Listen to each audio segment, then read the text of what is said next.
Patty.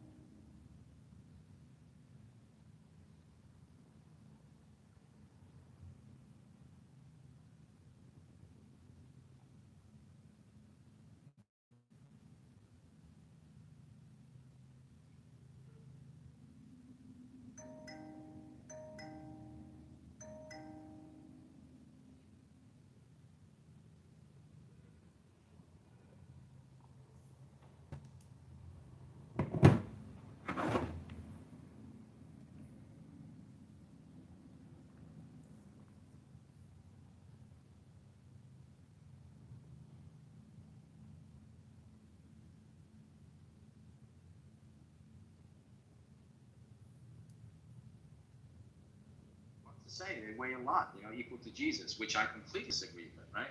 And this is the reason, like, they will always say, well, we're not only about scripture, we have a lot of other stuff. And I'm like, yeah, but I don't think Jesus was interested in all other stuff. Like, well, actually, Jesus left us a church. He didn't leave us a book. Yeah, all the scripture came Jesus after he is a died. congregation. The church is not a physical building. Yeah, of course, it's not a physical building. The church is a congregation of people. He left us his apostles. He left us a church, and so that's the reason of the whole meaning of apostolic church. And so, I do believe in the apostolic approach and the apostolic religion. Yeah, she's apostolic. And I do believe that is the purest way of looking at it. And I doubt that any priest is contradicting Jesus. Maybe his interpretation might have been contradicted to you, but I don't think that they're contradicting Jesus. That would be heresy. Orthodoxy at its core is you believe in your church. You believe in your local church, what your church father says. That church father is not going to no. Yes. Well, I disagree, but I have found more dialogue and more kind of like Socratic method in the Orthodox channel than in the Catholic one. And I actually believe that the Orthodox is in that approach like much more similar, let's say, to Judaism, in the sense that they actually challenge each other and they go harsh on their own opinions on things, and then they come up with a conclusion or not. So let me tell you something about culture and Jewish history. This might help. This might be an added detail, right? There was a guy named Maimonides, the Rambam. He wrote the first real major Jewish code of law, which he thought was going to be was the purest representation of Jewish legal thinking. His books were burned when he wrote them. Now we hold them up. Christians burned them. Fine, people, but also Jews didn't like what he did also. Spinoza did nothing wrong. Okay. Spinoza was excommunicated, and now there's like a He did nothing wrong. right? So the irony, right, of the Rambam thinking that he was writing the final book of Jewish law, it is the most commented on Jewish book besides the Bible. In other words, right from the beginning, people started to argue with him. So Jewish culture doesn't really, individual communities, individual methodologies, there are individual philosophies in Judaism, but I wouldn't say that there's one pure kind of a thing. The part of our whole philosophy in Judaism is diverse opinions. We say there are 70 faces to the Torah, right? Which means we can interpret it in dozens and dozens of different ways, and provided that they're like close to the text, right, or using something real that's in the text, we accept them as legitimate interpretations. So many calls this morning. Exactly. I would strongly urge you to look a little bit more into the things you were talking about, because that's not Orthodox Christianity. I'm just saying, like, you can even look at the 2018 schism. Every church is different. Every church in every country is different. If you want debate, if you want philosophy, I would say go to Protestants. That's what. No, I'm never gonna go to a Protestant one. There's sola scriptura, and I don't believe in sola scriptura. And they took like 20 books off the Bible. I'm definitely not going to a Protestant. About your monks and nuns, don't they have like nice old philosophical texts that they're reviewing in their ancient monasteries? I want to get closer to the purity Christianity, of the philosophy, I'm going to No, go to sono the Arturo, quiere que eres Why does feliz. it have to be Protestantism, Whitey? I don't want to go to the correct answer. It's not literal. Not going to that. Protestants are not literal, which means they're not open to the idea of different It's ideas. something. Protestants are tap dancers. They're pick and choose. They decided to take out the Septuagint. Right. They decided to do it sola scriptura. For them, they are the owners of the truth, and I don't want that. But If I want to what it leaves understand, you with if is I four want to gospels, understand but it Christianity, leaves a its lot of room purity for of the interpretation. philosophy, if I The want to spirit of understand, Jesus, Isa, this is what you need to understand. When you have all these, first of all, you need to understand that four Stop gospels. trolling her, Samson. Who decided we only go by four gospels? Someone decided that as well. it doesn't matter, Samson. You're missing the point. The church, he wants to follow the history and development of the church. He doesn't care about people that read the I'm not book. trying to get close to God. I'm trying to get close to the philosophy. And if I want to get close to the essence of the actual Christian philosophy, I'm not going to go to a Protestant. That's the last person I should go to. Right, she Because doesn't they want the have all book, their she own wants the church. interpretations. They have all their own interpretations. I think you have misconceptions about what Protestantism is about. So I strongly urge you to look into it. Trust me, as a Christian for all No, my you're life, Catholic. You're applying a Catholic framework, right? many of them, and I do know what Protestantism is. Have you spoken to the ones in the U.S. or the ones in Europe? A lot, especially All of here them. in the South. A lot. Of course, I Everyone know. in the U.S. is a Protestant. Yeah, but the U.S. is different than Europe. It doesn't matter. Yeah, it doesn't matter. It's kind of how liberalism In is fact, different, most of the socialism is different. Protestants that I speak to are from the U.S. I know Right. Protestantism. Yeah, this is why I'm saying you have a misconception because you I know Protestantism. I know Protestantism in Guatemala. I know Protestantism in the U.S. I know Have you met a nice Anglican? in the UK, the Anglicans have a lot of Anglican friends as well. I do know Protestantism. Protestantism is the furthest from actual Christianity. Take You that, see, Samson. that's a Catholic framework, you see, what you just said. And It's her personal informed framework from her personal research. No, it's a Catholic It's not a framework. Catholic informed framework when she has herself interacted with each of these faiths. I'll explain why. She just said Protestantism is the furthest from Christianity. How do you know, Lisa? Can you From the essence of Christianity and the way, What is the one of essence the of main things that I know Don't is because explain one of to the me main what is the reasons essence why of I believe this, one of the main reasons why I believe this is because Jesus gave us a church. He didn't give us a book. And Protestants are sola scriptura. They 100% rely only on the book, not on the church and the oral tradition. They don't. Okay. Jesus So doesn't why want you you why yelling, okay? why are you cherry picking what Jesus said? Because that's No, what we they do. are cherry picking. I am Oh, trying to cherry get closer picking to what the Jesus said. actual All I'm philosophy saying of is Jesus. they did not have You're Follow. cherry picking because he didn't change the law, he came to fulfill the law. Therefore, you don't need to add extra law. That's what you're doing right now. You need to understand the spirit of Jesus. You need to look at the people who were there first. So wait, what? Did You Jesus are do? the What voice did of the Jesus spirit say? of Jesus now to tell me I don't No. understand the spirit of I'm saying it's Jesus. up That to is what a interpretation. Protestant does. It's up for interpretation, but to claim you know what the correct interpretation is very Catholic. No. Actually, the opposite. To claim that you know the actual interpretation. I never claimed it. You claim you know it, and I'm counting your argument. To claim that you know the actual interpretation is a very Protestant thing to do. I am not claiming I know the actual interpretation. You did. I You said am Protestantism claiming is that the I want to furthest. get closer to the school that is the oldest one in the Christian tradition. That's what I'm claiming. Why are you subscribing to a school? Your claim was that Protestantism. Because I believe they hold the purest version of She's it. interested in the school founded by Jesus, her God.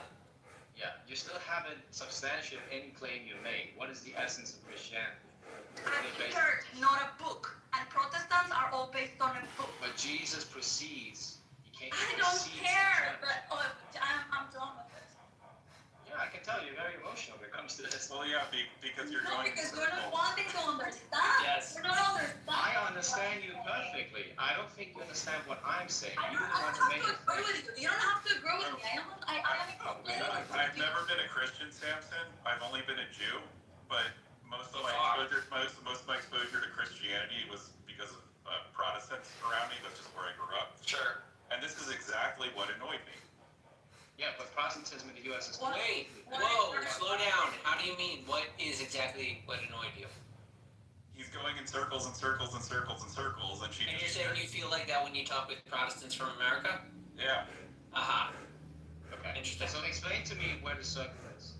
Isa made a claim that Protestants are the furthest from actual Christianity. The circle are all points equally distant from a given point on a plane. The circle, you're right.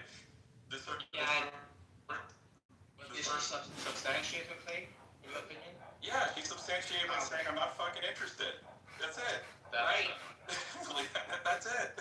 She said she reviewed many different strains of Protestantism and determined that they were misunderstandings of the teachings of her God that established a church that has a history and development structure that she would be curious to study in many of its different true strains. So throwing that out just doesn't do it for her, and that's it. That's what I'm gonna expose the logical fallacy. Why did you have a schism then between the Catholics and the Orthodox? Because They resolved that internally. That's why it's a schism. They kept it That is in-house. part of the history of why I'm interested more in the Orthodoxy than in the Catholicism. I was not part of the schism, and actually, when I learn and I read about why the schism happened, when I look into the whole filioque type of the philosophy of the trilogy, shit, of the Trinity, I yes, I told you. That is pretty funny. Go on. When I look into the whole philosophy of the Trinity, I tend to lean and agree more with the view of the Orthodox Church of what is the essence of God and what is the logic behind the Trinity. So, yeah, I have my reasons why I prefer to explore that aspect of the Orthodox Catholics. The fact that I was born into Catholicism, and these guys were fighting about some philosophy and some administrative hierarchies as well, and they split, they had a schism. I get it. And that's the reason why I also think the Catholic Church might not be the true church, you know? And as the more that I get into it and the more I learn about like the differences, the more I lean towards the Orthodoxy, whether it is because it just makes more sense to me or it's just because I feel that they are actually having like the true tradition. But the Protestants, definitely not. And I'm not criticizing their faith. They can be as close as Jesus as they want to be in their own belief. But the school of thought is definitely not the closest to what Jesus was, or to the tradition that Jesus left us. Yeah, but can you give me an argument? Like, I already given you the argument like 4 times. I said I've given you Jesus examples didn't leave of us where a there book. are He thousands. left us a church. He left us Yes. an oral tradition, and they completely abandoned that. And there's a history to it. Isa, maybe if you repeat yourself a 5th or 6th time. Maybe I will, yeah. But Isa, you need Maybe to it'll convert by understand. the end of the conversation. Who knows? Listen, Isa, you need to understand that the only thing I've done is essentially taking your arguments and using them against you. So like you said, that Jesus left us That a would be how a conversation becomes a circle, Samson. If you add another dimension, it's a sphere. I'm glad you just acknowledged that your methodology for this conversation was in fact intentionally circular Return us to the beginning of the conversation. and by definition, not actually a conversation, just simply a circular method of argumentation. Now, Yeah. I'm demonstrating to her initial claim is wrong, and I'm trying to substantiate it, right? Why Yeah, is so my Jesus initial left claim? us I already I forgot. must have missed that part with all of the circle Why is my conversation. initial claim? I already forgot. What is my initial claim? I already forgot. Now, You if I said may propose, Protestants are the furthest away from the essence of Christianity, yeah, right? Samson, I'll if I may explain to you. propose, so a circle's in 2 dimensions. If we add another dimension like sexuality, we can have a sphere. That's true. You said Jesus left us a church, right? So, what you mean by that is he left us 12 people. These 12 people, right? They went on, they preached, you know, and then they had a succession, you know, let's say, I don't know how many more people, but essentially, the people who are part of this apostolic succession are today part of Orthodox Church, Catholic Church, and Protestant Church, and you cannot deny that. Therefore, per default, your argument falls flat. Protestant because church is not an apostolic church, sorry. no, but the people who started it were apostolic, that you cannot argue against that. But they separated from the school. Wait. And the way where you can see that they separated from the tradition is when they decided to go sola scriptura and also to remove the Septuagint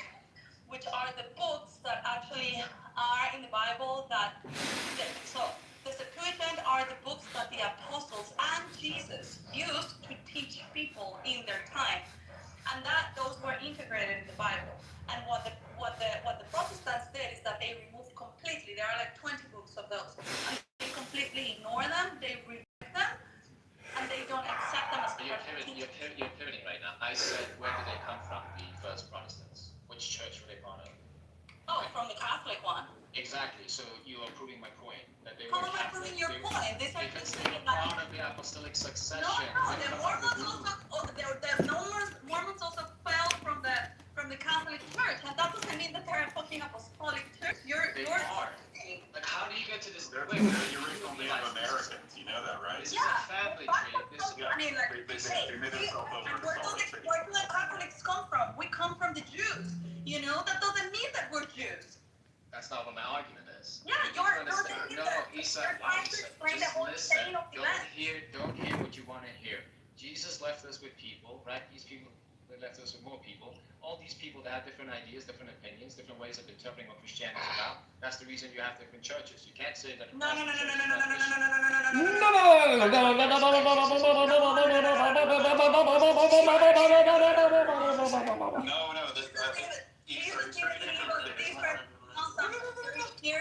Your understanding is misinterpreted, and I'm gonna have to leave in 6 minutes because I have a call.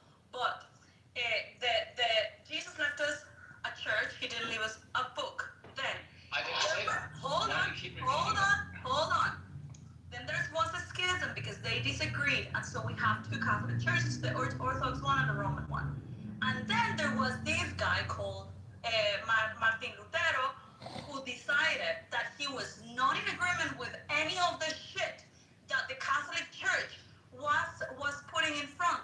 He was not in agreement with the whole apostolic concept. He was not in agreement with the oral tradition. He was not in agreement with the Septuagint, and he decided to create his own religion based on a book that he corrupted. And then that is what Protestantism comes, because he protested the tradition, he protested the church. He doesn't come from the apostolic. I'm saying he comes. The initial priests that were part of the Catholic Church. Yeah, but exactly. But the way that it is corrupted is because they didn't believe in that. So you cannot claim that. Believing in what? They have to believe in themselves. They're part of They succession. can claim that the Your Protestants focus are is coming from the completely same. wrong. Yeah, You're focusing on the wrong believe thing. in Jesus, but that's the You're only saying thing they have in common. you want to cut off a branch of the family tree because of their interpretation of Christianity. Yeah, the tree can be. You're You know what the subscribing tree to is? the family tree. You're The tree subscribing is- to the family tree. The tree, the roots of the tree is called Judaism, and that doesn't mean that we're Jews. No. The That's a Protestants. straw man. That's a No. straw man. Address what I'm Jesus- saying. Address what I'm saying. The Jesus 12 didn't the create. 12 Jesus apostles. didn't create all these churches, Samson. That's where you're making a mistake. Jesus didn't create all these He churches. passed the keys on to these 12 people. They kept passing it on unto this day. Okay? Yeah, nobody You passed. cannot- Yeah, exactly. Nobody You cannot passed cut it. off the branches. Nobody passed You're not it. allowed to cut off the branches. Nobody passed Which it to the circle? Protestants. The Protestants decided to leave the faith. So who sounds more inclusive, me or you? It's not about Who needs inclusion. strong group Fuck interpretation, me or inclusion. you? Fuck Exactly. inclusion. I'm supposed to be inclusive. You are Rachel. Why do you think that I want to be You fit in one inclusive? box. You're proving my point. You are Why not do you operating think I want to be interpretation. inclusive? Well, Simon, you said you Simon, want interpretation. Samson. You said you want Samson. to Jesus, I think. She called him Simon. Gates of the people. Samson? Are we? I don't See, care. Nora, this is what I you don't want care to about the avoid, faith is of the being people. They like can believe in Issa. God. This is a They- waste they're of time, theirs, you know, if they want to say and they're Christians, it's that's neurotic and This is stupid. exactly fine. what you want to For the And purpose- for the basically, purpose of what don't be I like want to do. Issa, For because the she's purpose of stupid. what I want to do, which is to Basically, say what I'm trying to faith say is is not shut the religious fuck faith. up. I'm Don't closer talk. to God. I want to Because be when you talk, closer to you the expose your religious ignorance, philosophy. and you're wasting your time. You're not educating yourself, you're not reading. So don't do what Issa does, and everything will be okay. I don't know. Actually,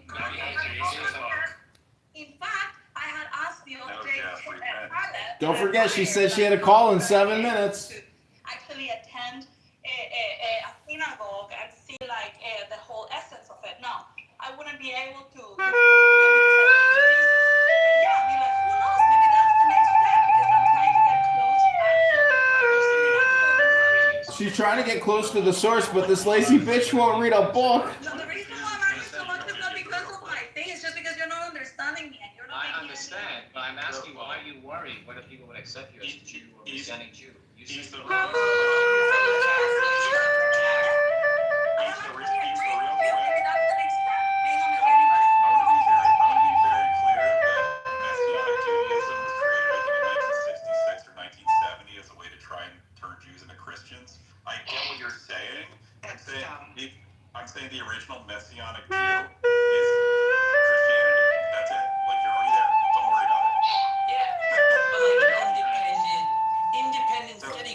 community, though. There's like some people in the app that are like, born Christians that want to practice Judaism as their way of following Christianity. We are in a post-enlightened, individualistic age in which people choose their own interpretation of their sacred texts and cultures. So yes, we now have Christian Jews and Jewish Christians. Welcome to reality. Yeah, even with orthodoxy, I'm just saying that I'm just saying that Isa, if you go act on this today and say, oh, I'm going to go find a Messianic church, and I call them churches, if you're going to go find one, just be aware that it's a complete neologism.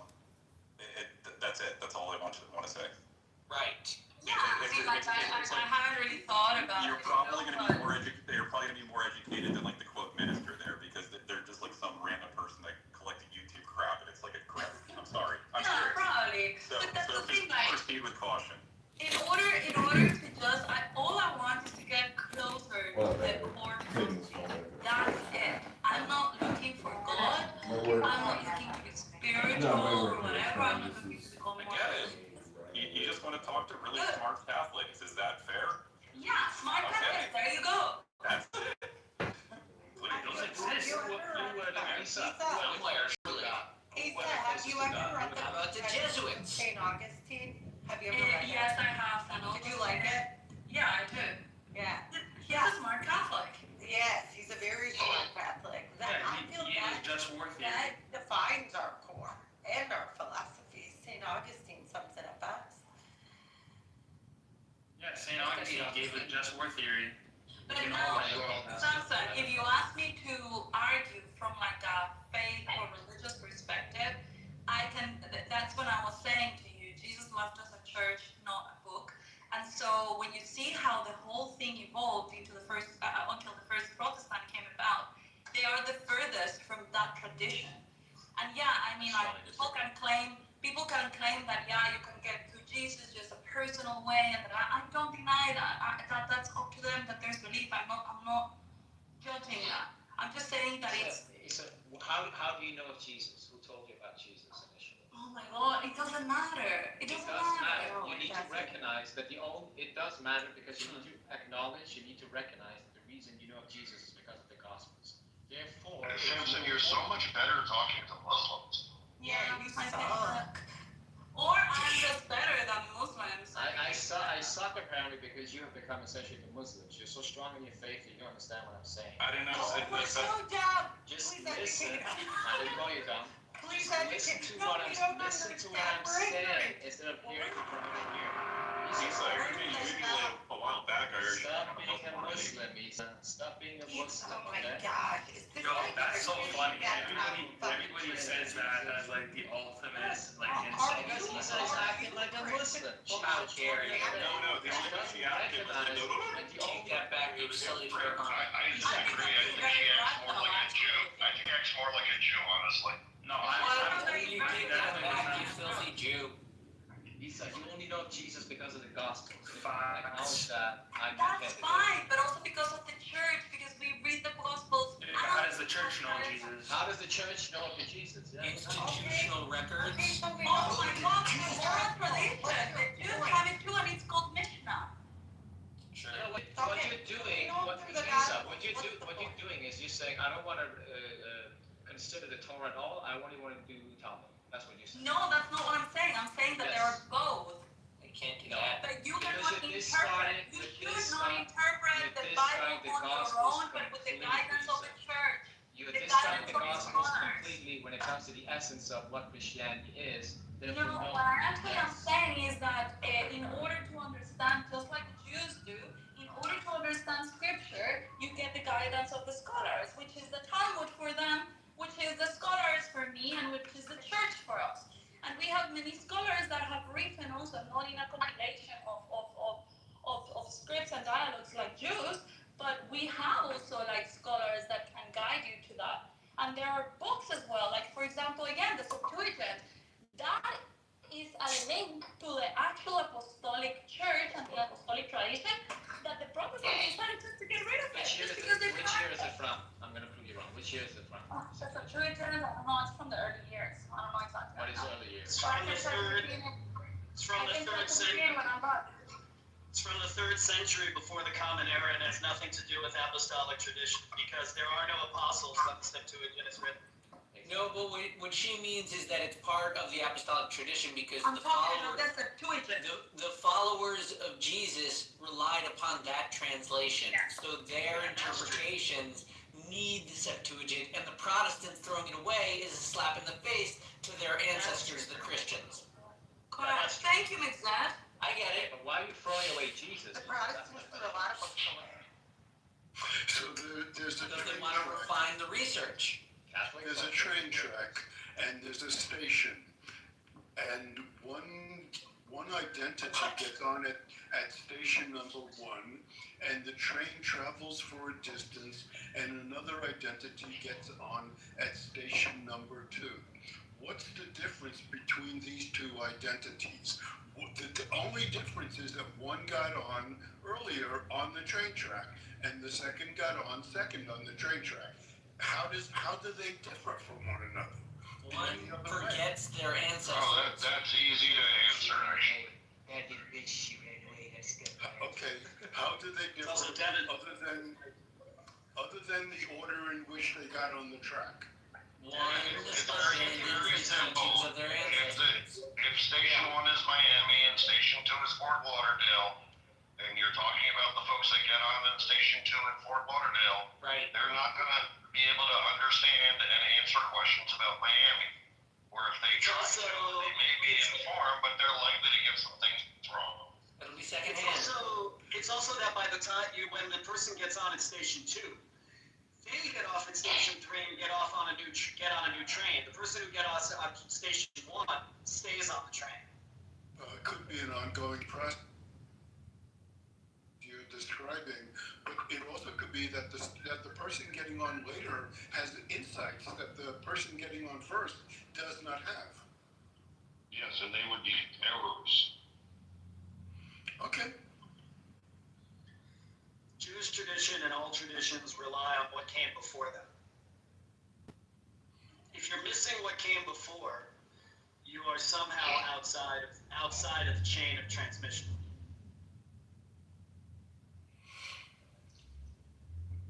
Okay. I mean, the easiest example to see it is if you are, studying from only English sources, texts that were written very specifically in let's say Hebrew or Aramaic, you don't know Hebrew or Aramaic, you're likely to have some errors in how you comprehend what is being transmitted or attempted to be transmitted, right? Like, you have to have the foundation of what came before. You have to have the foundation of these ancient languages in order to not receive false understandings from what you're reading.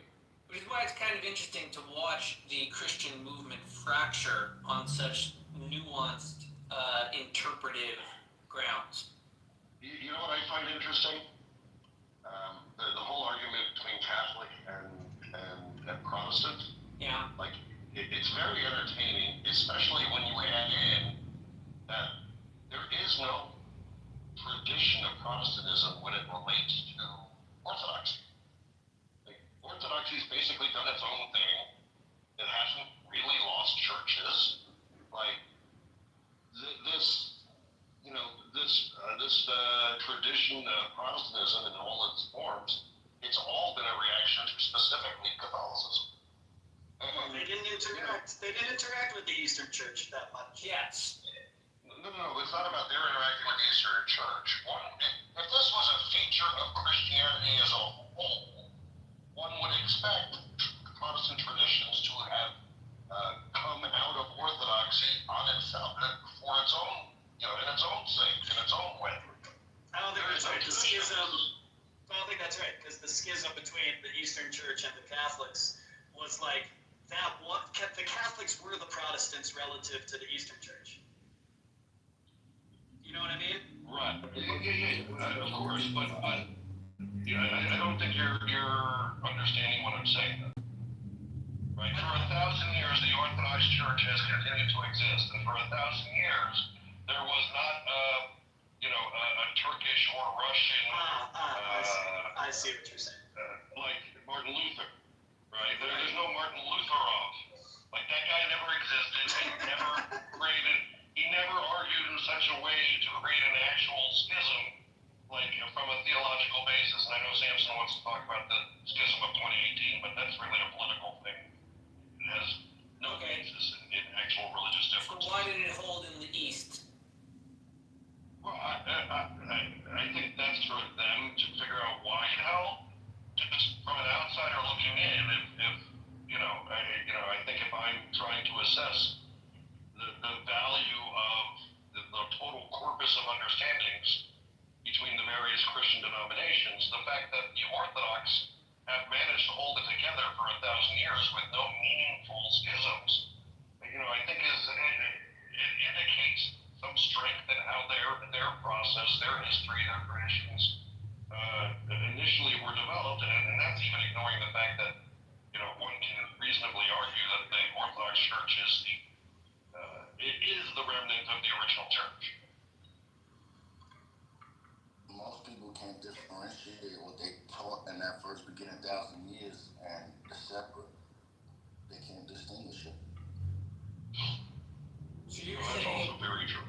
you're saying any Protestant that was seeking a deeper understanding of Christianity should really be looking beyond the Catholic Church to the Orthodox churches? No, I'm not being instructive because that's not my place.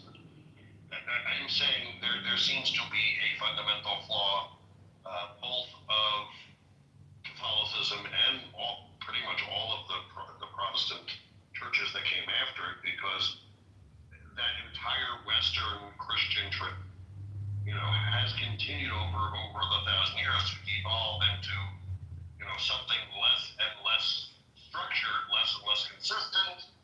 Like, the product they're putting out, it has very little to do with the product that was put out, before the schism. Whereas the Orthodox seem to have changed very little and seem to have managed to hold on to the vast majority of their populations from the beginning. But this proves my point. So, like, my initial That the Catholic Church is corrupt? No, that the Orthodox Church, it emphasizes this tradition that's not changing. It sees itself as like the continuation of the Apostolic Church, but in reality, it's preserving the faith that started from around the early 4th century, the ecumenical council. Well, if that was your point, Samson, I'm very confused, because from the very beginning of the conversation you inflicted on her, like she said, I'm more intellectually attracted to the Orthodox Church and the culture around the Orthodox Church. So it seems like that whole conversation, which seemed awfully confrontational, had very little to do with what the supporting conversation was her. about. That's not what it was about. So it was about her saying she wanted more interpretation, she wanted more philosophy. And I said, you're not going to get out of the Orthodox Church. The reason why the Orthodox Church hasn't changed is because it's so strict and so rigid, right? The doctrine is fixed and sacred. It's not open to interpretation. You have all these ecumenical councils, from early 4th century until, like, I can't remember, 7th, 8th century, right? And Protestantism, by contrast, tends to emphasize this individual interpretation of the scripture. It's true that it's based off the scripture, but there's a bigger emphasis on the individual interpretation, and that's what she was looking for. And she was claiming that Protestantism is the farthest away from this, and this is what I couldn't understand. Hence Yeah, why, I'm just going to tell you that you're completely wrong about Catholicism. Absolutely, it's up for That's right. interpretation. We learn about the different types of interpretation in Catholic school. Yeah, but that's not for Lucian, that's not what Isa was saying. Like Isa's talking about something completely different. You just talked about the literal or types of interpretation of the scripture, were you not? You said No, Protestants Isa's- emphasize on individual interpretation. The Catholics are very, very rigid. They can only interpret it one way. That's not true. No, this is not what I'm on about. So Isa said, I'm a Catholic. I want more interpretation. I want more philosophy, right? And I said, well, you should lean more towards Protestantism instead of Orthodoxy. And she couldn't understand this point. And then she went on. Yeah, it doesn't make sense because it doesn't make sense. Why not? Because Well, that's it not doesn't what make sense, it's not Protestantism Orthodox. is. They have a very limited scope. They have less books, limited scope. They have no rich. They have no saints. They don't care about Mary. They're just very. And how does that matter? You Samson, said my point. Samson, I think this isn't the whole thing. This is about the authority to provide interpretation, right? No, what I'm saying is we draw interpretation from those sources. I know. Let me finish that thought, right? It just seems to me like the monopoly on interpretations there's on a spectrum from the east to the west. That the east, the priests have a total monopoly on doctrine and interpretation. Catholics are willing to have more, and there is a very rich tradition of interpretations and Bible study. There's something called the Biblical Pontifical Institute, where they go through all the different philosophies and things like that. And you're right, Protestantism is the rise of Western individualism because the authority has been made diffuse. Let's go on. Can I add something too? I would say, the earlier the church, the more Jewish it was. The later the church, the more Gentile it became, and the more schisms started to, the more Gentiles came into it. Because when Gentiles come, unorthodoxy comes. Child. Yeah, and Samson, I mean, bringing up ecumenical councils in the context of Orthodoxy is a little weird because they're literally the exact same ecumenical councils that the Catholics also. I mean, they were the same religion, like they were the same councils. I understand. That's not my point. My point is, what does Protestantism emphasize? Like, what do they focus on versus Orthodoxy? Because she's in the middle right now, let's say. She's like Catholic, right? I also, just as a witness, the whole conversation was dumb, calling Protestantism. Both of you referring to Protestantism as a monolith. Like, Protestantism.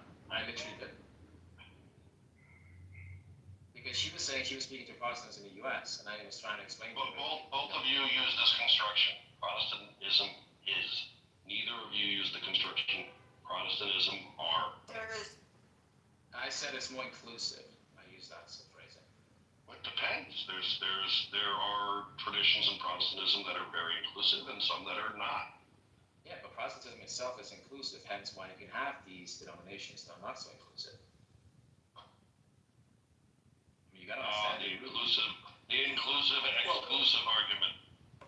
I think you have to go with the development of Protestantism, right? From Lutheranism to Calvinism to the bigger splits to Anglicanism, right? The American versions of Protestantism versus European ones. Like, there is quite a diversity. Or you gotta look at what separates the Protestants, or what made them rebel against the Catholic Church.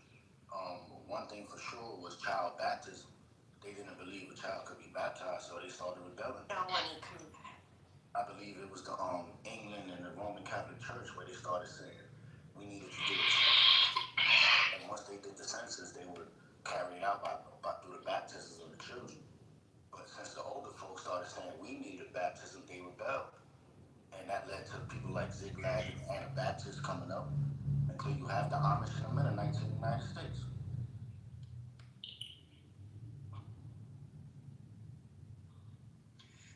Part of the reason that Protestants became what they are is because people learned to read. Yes. Read what? That was a big issue. Well, now, hold on. Read what? They couldn't read Latin. And Read anything. There was no, they could read. They don't know what they could read. They could read William Tyndale's translations. They couldn't read the grammar. Hold on. They couldn't even understand. Jacob, just chill for a second. They couldn't even understand what's being said at Mass because it was being said in Latin. The invention of the printing press created a boom in literacy. Prior to that, most people were illiterate unless you had enough money to get an education, which were often noblemen and priests, right? So the monopoly on who could access the text was severely limited. Once you have books being printed en masse, then you teach people to read, then they can access the text on their own. Very quickly, there was a Bible at every hotel, side tour. Last time I checked, the Protestants couldn't get their own Bible. They had to get it from Erasmus, the Catholic priest, who translated the Latin into the Greek. And worthless, derivative copycats. people had to go to William Tyndale, somebody who said, if my translation is false, I'll be burned at the stake. And lo and behold, he was burned, all right? Crispy. Bunch of religious zealots making breakaways. I prefer crispy Protestants. Crispy? Yeah, you gotta use the air fryer, get them real crispy, and then you're good to go. I find Protestants pretty bland, so they should be undercooked. They could use some salt. I think they're Catholics, on the other hand, they're a little spicy, so like Too much go ahead and sauce. get them over. I think that's a Catholic. I think they're the most hypocritical. They like, Which? yeah, they're the most hypocritical. They I mean, Jacobus, maybe that was the goal. For which? Look, if somebody tells me they follow Moses, I believe they're going to follow commands of Moses. They're going to tell you what he said, and they're going to obey him most of all. But if you tell me you're a Protestant and you follow Jesus, and you can't tell me nothing that motherfucker said, and you can't even follow nothing he told you to do, then lo and behold, I don't even think you are a Christian. I think You don't have to follow it. Still follow it. Amen. I think you would he would have called you in Greek hypocrites or hypocrite. Agreed.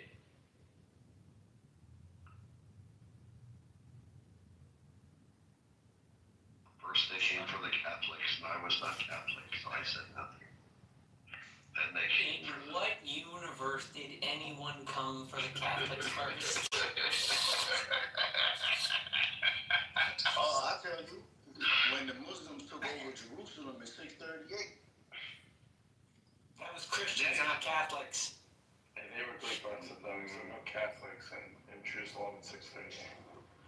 Well, I mean, Catholics in came to help. that period, the Christians would have been equally Orthodox and Catholic because they were And the to one. be fair, But the Catholics never died first. And to be fair, it was the Catholics that traveled and attacked the Muslims, and then they got sent back home. was it, Well, that was later. No, Jacobus is right about that period. was it really Catholics or was it people from Normandy, which you would call Northmen, or which you would otherly call Vikings? That went into Crusades Jerusalem. was English and French. Was it in Normandy? I believe Normandy was the first country to set foot. It didn't happen until the 10th century. Right, and 11th who ruled century. Normandy? Who ruled Normandy clearly? People from the north. People from Scandinavia. Norwegians. All them people, that was the Vikings. They had a thirst for conquering. Period of They time, kept on going. I know my history. You guys hear me? Yeah. Now we can. Now, Yeah, so the Vikings invaded Francia, and Rollo the Walker was the Duke of Normandy. But I don't think that had anything to do with the, I think you testified what you just said all that. That had nothing to do with it. You're actually incorrect because go ahead, Chase. Yeah, so then Rollo the Walker, his great-grandson was William the Conqueror, and then William the Conqueror invaded Europe, and then they essentially blended with the Europeans. I don't know of anything that was, that had anything to do with the Crusades with the Vikings, no. I want to clarify this. So first of all, the Viking Age literally ends because of Christianity, right? So for Yes. default, Vikings were not included; they were not part of the Crusades. But obviously, the same people, no longer referring to themselves as Vikings, yes, later on they joined them. Yes. yes, the Viking descendants were in the Crusades. Exactly. They're fucking Vikings. If we see children of Jews, Well, why do we call them Vikings? They don't identify as for the Vikings same reason anymore. we call ourselves So the Vikings and the Christians essentially blended. That's correct. On that theory, Catholics are Jews. Catholics are Jews. monkeys. On the theory that Humans are monkeys? they descend from Vikings, and they're Vikings, then yes, then Catholics are Jews. That's not analogous. It's a better sense of unity. It would be a non sequitur, be equivocating, but you have to show me how it is. Hey, Jeff, I have a Right. question. Once So Vikings are Catholics, then Catholics are Jews. Jeff, once you said the Catholics and the Jews have a lot in common. You said that one time. Right. What does that mean? They're close. What does that even mean? like the majority of your sacred text was originally written in Hebrew. Oh, That's not all Christians, that's not specific. It's not true of all religions. It's not just the I said Catholics it's and true the of all Jews. Christians. Yes, it is No. true of all Christians. Before you I open mean- your mouth, all you do is run your mouth. Listen. Yeah, no, I wouldn't say it's as true if you're talking about certain streams of Protestantism. But Right, certainly that's what I was there's asking, why do you say that? I was just curious, Well, it's funny. because certain streams of Protestantism remove necessary components of I see, like. analogous components. Analogous components would be the right word to how the structure is in Judaism, how belief works in Judaism, how history works for Judaism, right? We're the OG. Like if you're talking about a non-denominational Christian group that looks only at the King James Bible and has nothing like that, they have almost nothing to do in common with Judaism. And then shit, when we look at the history, the Muslims ruled Jerusalem for over 1,000 years. The Christians only held it for 108 years. And this is our first run since AD 35, I believe. No, matter of fact, AD 70. This is our first run since then. There was held for 3 years by Jews in the rebellion, 64 years after 70. But there was a short period. That was more like a little rebellion, a little scuffle. He still held the city, level the temple now. That's fair to say. It wasn't even a scuffle, it was a kerfuffle. Okay. He minted coins with the pictures of the third temple on it. He definitely. Everyone got bambooed.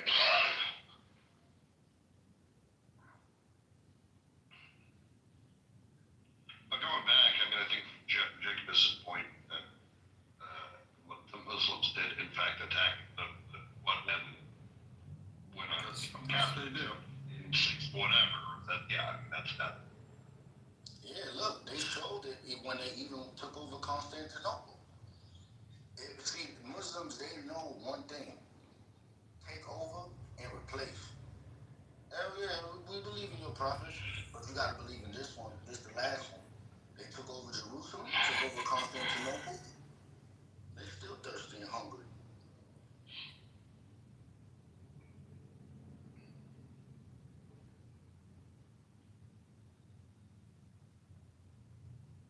In fact, you know what's even more crazy? Every single mosque has something called a qibla, which is supposed to face toward Mecca, except the dome on the rock. That one doesn't have a qibla because it doesn't face toward Mecca. Muhammad tells you in the beginning they used to pray towards Jerusalem. That's true. For the first years, I prayed towards Jerusalem. Yeah, so right now... That's why Muhammad, we know Muhammad was a Zionist. No, they say he was an Aryan Christian. One of them funny Christians. He wasn't shit. He was a That heretic. was not anything to do with Christians, sorry. Yes, he was. He was a Christian. He's not a Christian. No, he wasn't. Oh, yes, but you know what? Your own Catholic said. John of Damascus, he says it. Nobody He says said, that. He doesn't buy any Christian values or principles. Not even one. It's 6:35. Let me tell you something. All he wanted was to get his name. That's it. Nothing wrong with that. There's nothing wrong with it. Pearl, that's not what Jacobus is Nothing saying. wrong with Also not that Nothing wrong with unchristian. that. I'm saying your own precious John of Damascus tells you that he was an Aryan Christian heretic. He tells you that. But you Right. don't believe your own history books. Because Okay, I don't one think you're a guy real has an Catholic. opinion. That doesn't I don't make it think true. you're a real Catholic. I hope you become It doesn't make it true, sorry. Seems kinda like a If Christian. anything, there are a lot of similarities with the Jews. Muslims in general have a lot of let's make it similarities. simple. They're far closer to the Jews than they are to No, us. they more close to Far you. closer than us. Hold on a second. Hold on. No one wants the Muslims. I don't want to put an argument that's going to be no. Pearl, I think you missed the word at the end of his sentence, which was that he was a Christian heretic. I don't care about it, but I just want you to know that the Jews have far more in common with Muslims. No. Basically the same. Let me tell tell you why that's not true. Watch this. Before you say why it's not true, make her say why it is true. No, watch this. There it is. I'm gonna tell you right now. Jews don't believe Jesus disappeared and went into the heavens. No, Muslims Okay, that's believe one Jesus. part, Let me that's finish real quick. one small belief they have. What about the bulk of Settle it? down. Settle down. All the rules and the Settle down, laws. sweetheart. I don't understand this conversation right now. I don't think you guys are actually disagreeing, but now we're gonna have to sit through the discussion. He thinks Muhammad had anything to do with Christianity. No, he didn't. He wanted to be a Jew. Okay? That's what he wanted. Don't need to get words in my mouth. That's He also wanted to be a Jew. to be With them. clear, that is pretty Christian. He was obsessed with them. He wanted to be a Jew really badly. So He all could I'm never doing. be one. All right, that's cool. So I want to say this. Look, when we look at the Muslims, they believe Jesus is coming back and going to But the that's a heavens. small All right, part. let me finish. I agree Why with you you, keep but doing there's that? a lot more Okay, why you just Muslims have that to do that? And then believe you want to in Jesus. crucify us. There's a lot Oh my more God. to that than their belief in Jesus. Child. Don't do that. Yeah, all I'm saying is very simple. These Muslims believe in Jesus. They believe he's coming back. They believe in Mary, Oh my too. God, why you keep doing that? You can't help it. Mary is mentioned You more can't help in it. the Okay, Quran please, than can we do this? right? Okay, please. Mary comes up more in the Quran. Okay, can we do than this? she does in the Bible. Let Jacob finish his rant, and then Charlie will defend why you think that they're the same. Thank you. All I'm saying is these Muslims believe the same thing they believe, just with a little critique. They believe in a Jesus. They believe he's coming back. They believe he's coming to teach something great with some boundaries type of person. And all I'm saying is when we look at the Christians, they believe in a Jesus. They believe he went to the heavens. They believe he's coming back. The only difference is one is Arab and the other is, I don't know what you want to call them, but they something. There are Arab Christians, you nincompoop. That's not nice. Yeah, Don't use the N-word. Don't use the N-word. Yeah, you Yeah, the N-word is not very, we should not be using the N-word, I agree. Okay, go on. No, it's your turn to compare somehow. So Muslims and Christians are similar because Muslims have this belief that Jesus is going to come back to judge us. That's your argument. Is that the argument? And What about the rest of it? reductionism. Those are a few lines in the Quran. What about the rest of it? Bro, now it's your turn to show why you think that Muslims are. No, I'm asking him, what about the rest of it? I mean, this is so ridiculous, Mayor. Come on. Okay, so that's your side. This is not a real conversation. Well, no two people have to have. I agree with that. I think she's possessed. Yeah. I think she's So possessed. stop. I think she's possessed. Real love might have been right. Thank you. I need an exorcism. Are you going to come exercise me? I think just because you mentioned just one aspect of Islam, regarding eschatology, I don't think that proves anything. When I look at the rituals and practices of the Muslims, they resemble way more that of the Jews. Of course they do. They're very similar. They're two sides of the same coin. All right, so now watch this. Yeah, but maybe I misunderstood. Maybe I misunderstood Jacob's original point. I don't think his point was to say the Islam of Muhammad is more like Christianity than it is like Judaism. I think his point was that Muhammad himself was coming from a perverted Christian foundation in creating Islam. Correct. Now, let me get my evidence. Now let me get my evidence. Okay, so now I'll make the point why Jeff is 100% right. It's a continuation story of Jesus. So this edit that the Christians did, and they said, no, Moses was a test trial run. It's all fake. Now there's Jesus, so you don't need any of that. Muhammad took that a step further and said, now I have a new one. Yeah, well, I look at it like this. When we look at history, it's numbers. Now, when we go to 580, we see this, whatever we want to call him, Muhammad's born. By 632, he's in the history books. He's dead and gone. And there's only two sources, early history from 638 to 640 that tells about Muhammad. Only two. One is a Jewish Christian source, and the other is a Christian presbyter who survived the rule of Damascus under Muslims' empires. And he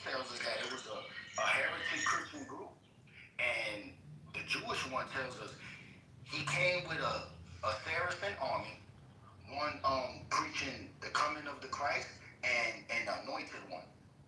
Basically, the Jews at the time, they said that this was a heretic because prophets do not come with swords and chariots. That was the Jewish argument for why he was a false prophet.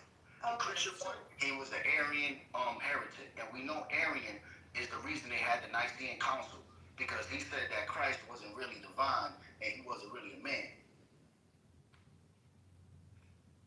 So when you want a religion to take off, right? You're planning this religion and you want it to take off.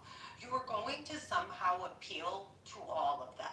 You're going to appeal to Christianity to get the Christians on your side. You're going to appeal to the Jews to get the Jews on their side. Him coming and preaching about Christ is going to come back to Jesus. It was a way to get Christians to come in and convert. That's all it was. It was just a fugazi. So did That's he? it. So It has no basis or roots in Christianity. They're just smoke and mirrors. So Come on their side. That's it. Muhammad, look, because Muhammad didn't appeal to the people in Mecca. Because the people in Mecca. Yeah, you were just trying to get people to join us. Let me finish when I'm talking. Why you always do that? Politics 101.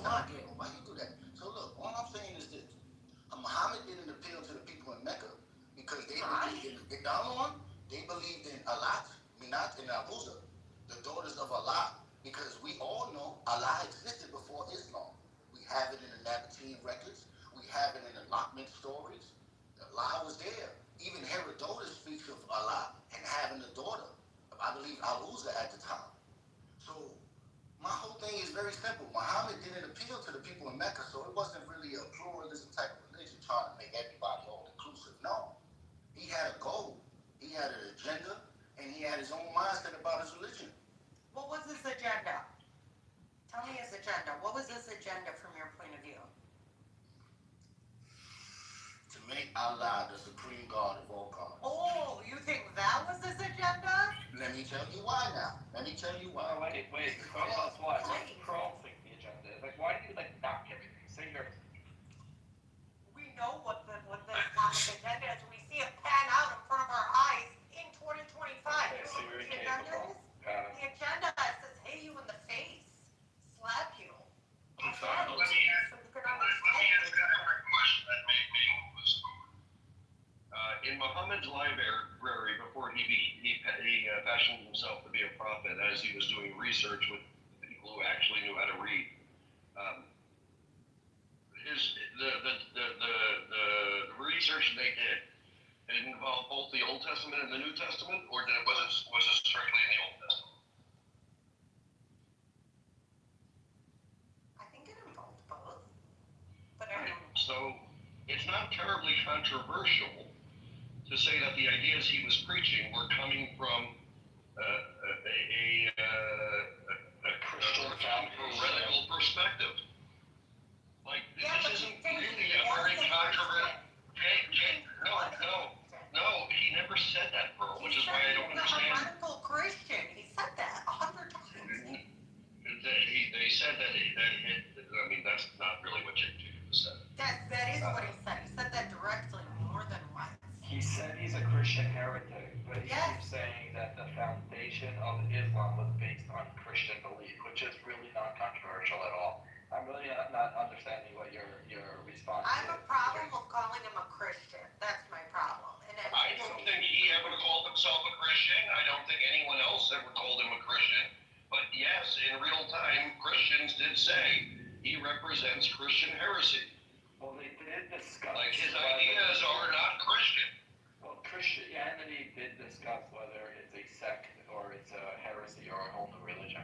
And that was definitely a discussion within Christian Orthodoxy how to consider this. And you have to look what, like, my thing is, if you would have a Jewish empire, we would see something similar. look, I'm not Well, going you have Jewish councils, they have Jewish classical courts. There was no forethought that this was coming from Judaism. It was impossible to come from Judaism. It's so completely alien to anything Jewish that you wouldn't even question it. I don't understand. Because they included Jesus in Mary, that's why.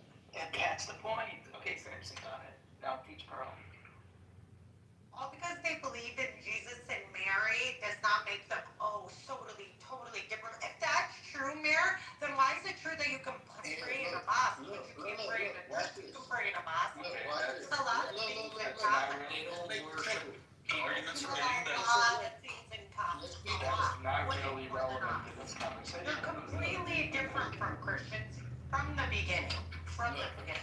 Just speaking in a language that she understands, right? Watch this.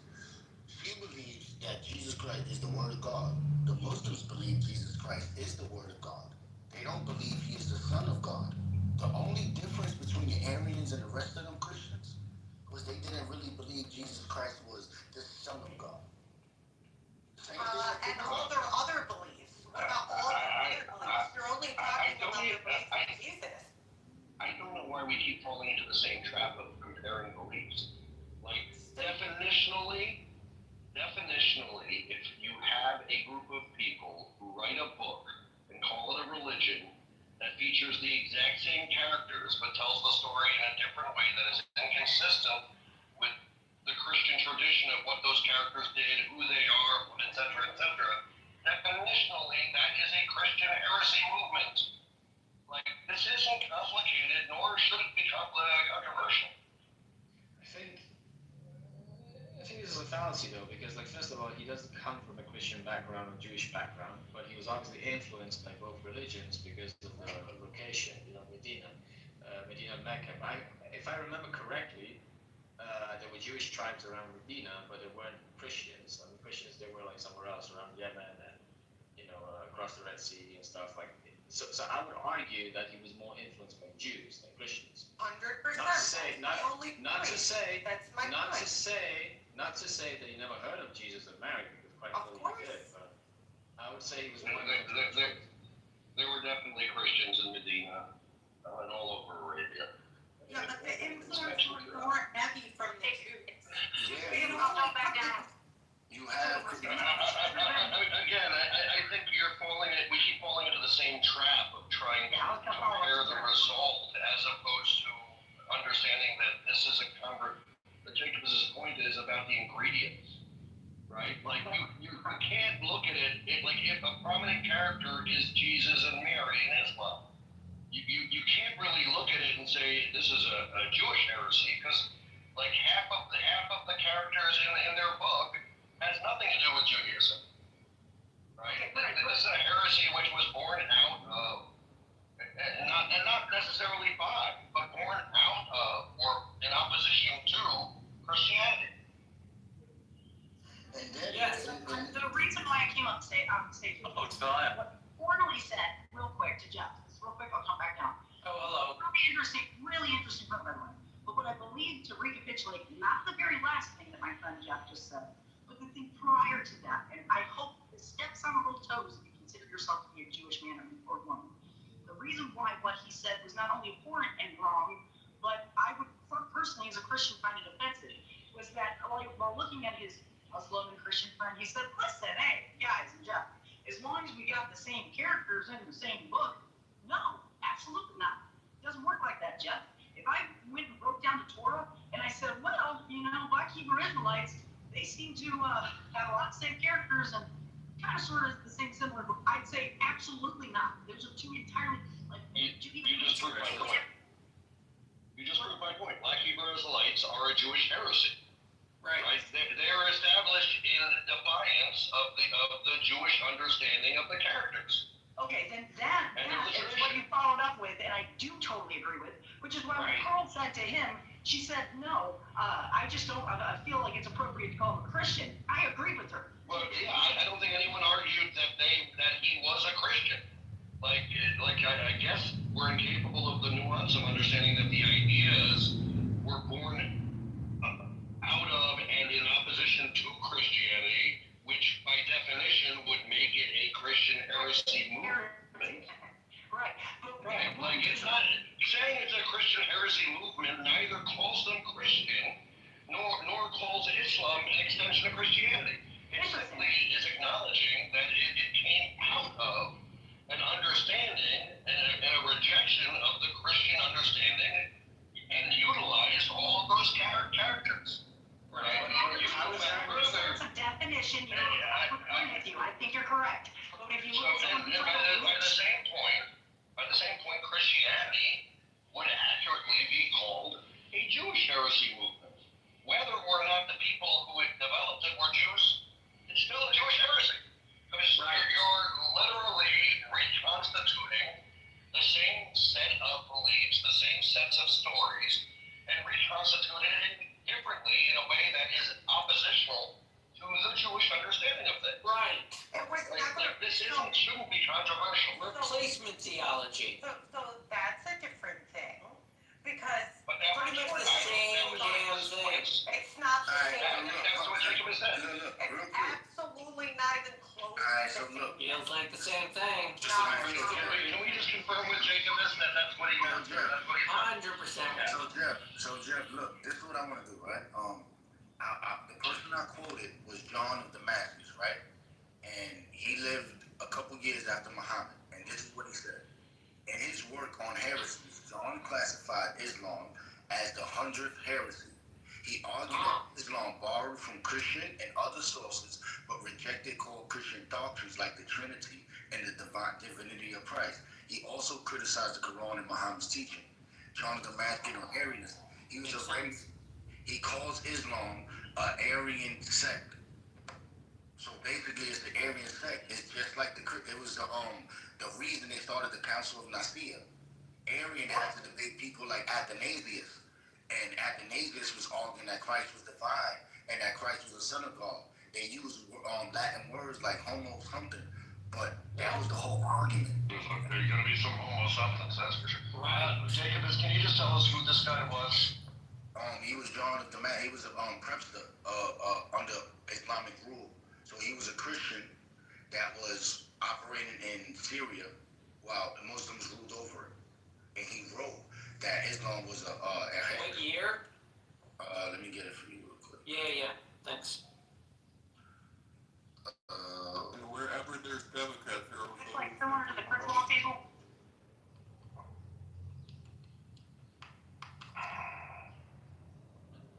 And was he a priest or was he just a regular dude? 675 AD. And it was around 675 to 676 he was writing. Wow. He was a prepster. Now, Muhammad died in 632. He was born in 538. There's only two early sources that depict on Muhammad from the 600s. That's John of Damascus and the baptism of Jacob. Did he meet Muhammad or any of Muhammad's horde while he was alive? The only one we could say was Jacob of 632, who was forcibly baptized in the Christian rule. And Is this the first Islam in Africa? Nigeria. That's right. Is that what is espousing is what I'm asking, Jeff? What are you? I didn't hear your question. What? So my question is, I mean, I missed the first part. I heard all of his quote-unquote history behind and, you know, where his understanding of this faith.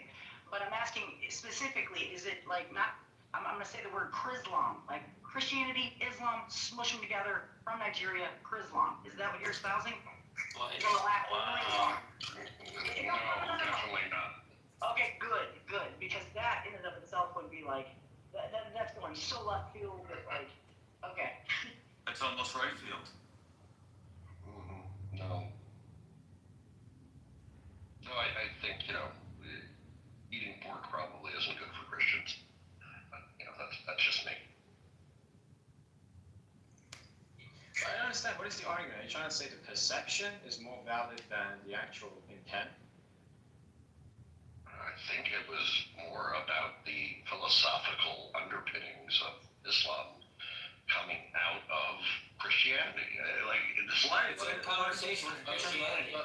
But these are external sources. This is perception. This is how Dude, Christianity. it's the freaking, it's the whole context of the book. The whole context of the book is there's a whole bunch of Christians that are a little bit off. Here's the correct version of what they are doing right over there. Everybody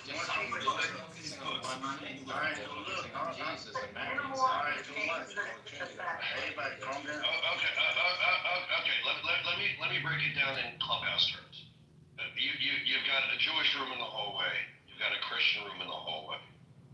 And the question is, the Muslim room, it's a response room. It's a response room to which room in the hallway? The Christian room or the Jewish room? Like, I don't think the point is big, but the reaction to the point is so oversized. Like, wow, like this isn't hard. This isn't complicated. and someone made a claim. They said, "Oh, he using outside sources." I'm like, we can easily open the Quran. It literally tells you that Jesus was the Word of God. He came. He's a spirit from the Father in heaven, and that he came down and entered into Mary, and that he is the Word of God. It's like, yo, only the Christians say Jesus is the Word of God.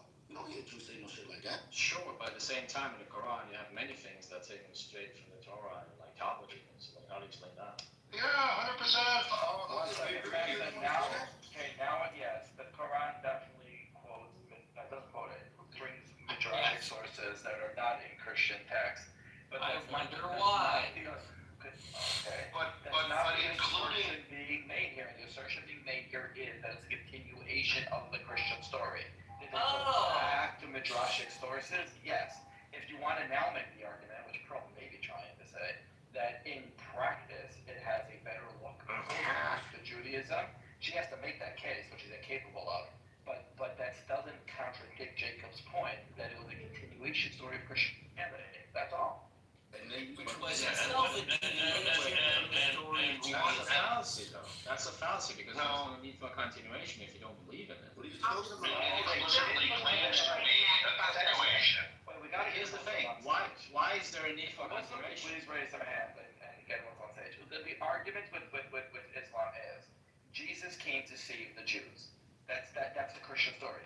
The Jewish story is that Jesus was a false prophet.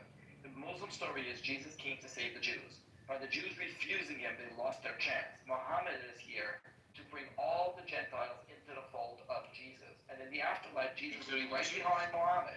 It's a continuation story of that. And you could argue it's a continuation story of Judaism because the Jesus tribe didn't work, now they're trying with Muhammad as well. Okay, but you're 2 steps removed. Well, I'm gonna get as nasty as I can. If Christianity is fan fiction on top of Judaism, Which it is. Islam is fan fiction on top of Christianity. Yes, it is. It's taking Christianity as canon and going from there. Right, like, think of it as the extended universe of Star Wars spinning off into a new series that was just about the biology of one planet there, right? It's a spin-off of a spin-off. You're all still talking about the fucking Jews. And there's nothing wrong with that. So one issue I have with this is that if you actually dig deeper into the Quran, You're so ugly, dude. That's not nice. Can you be more specific? I don't want to be called ugly. Talking to me, I Oh, that's what not is nice. wrong with you? He just looks like a symbol. That's my train of thought. Like I wanted to talk about the whole oneness. I wanted to talk about the oneness and the Quran. That's not nice. That's not No, but look, I think getting into any specific like religious philosophical beliefs is like a good way to just waste time because it has nothing to do with the argument that was being made, right? No, I think we'd be far. No, Samson. It makes no sense to go like there are things that it shares with Christianity. There are things that it shares with Judaism, and going through and cataloging them like it matters when the point is so much smaller than what Muslims believe, right? Like the initial point we're discussing has nothing to do with what Muslims believe. It has to do with what books are they pointing backwards at, and do they are they a reaction directly to Judaism? No, they're a reaction inclusive and again in defiance of the full gamut of Christian philosophy that preceded them. And I think one thing someone brought up, they include so many things that are from the Talmud or that are exclusive to Jewish understanding. And yes, even that could be understood as it reacting to the lack of those ideas being in Christian dogma, and therefore even inserting all Jewish ideas into the practice of Islam is in fact in defiance of Christianity, especially that. Okay, so just quickly. It's absolutely an extension of Judaism because of the core beliefs. The strict monotheism. We introduced the Trinitarian idea, sacred law, dietary code, prayer rhythm, fasting, everything. Everything is the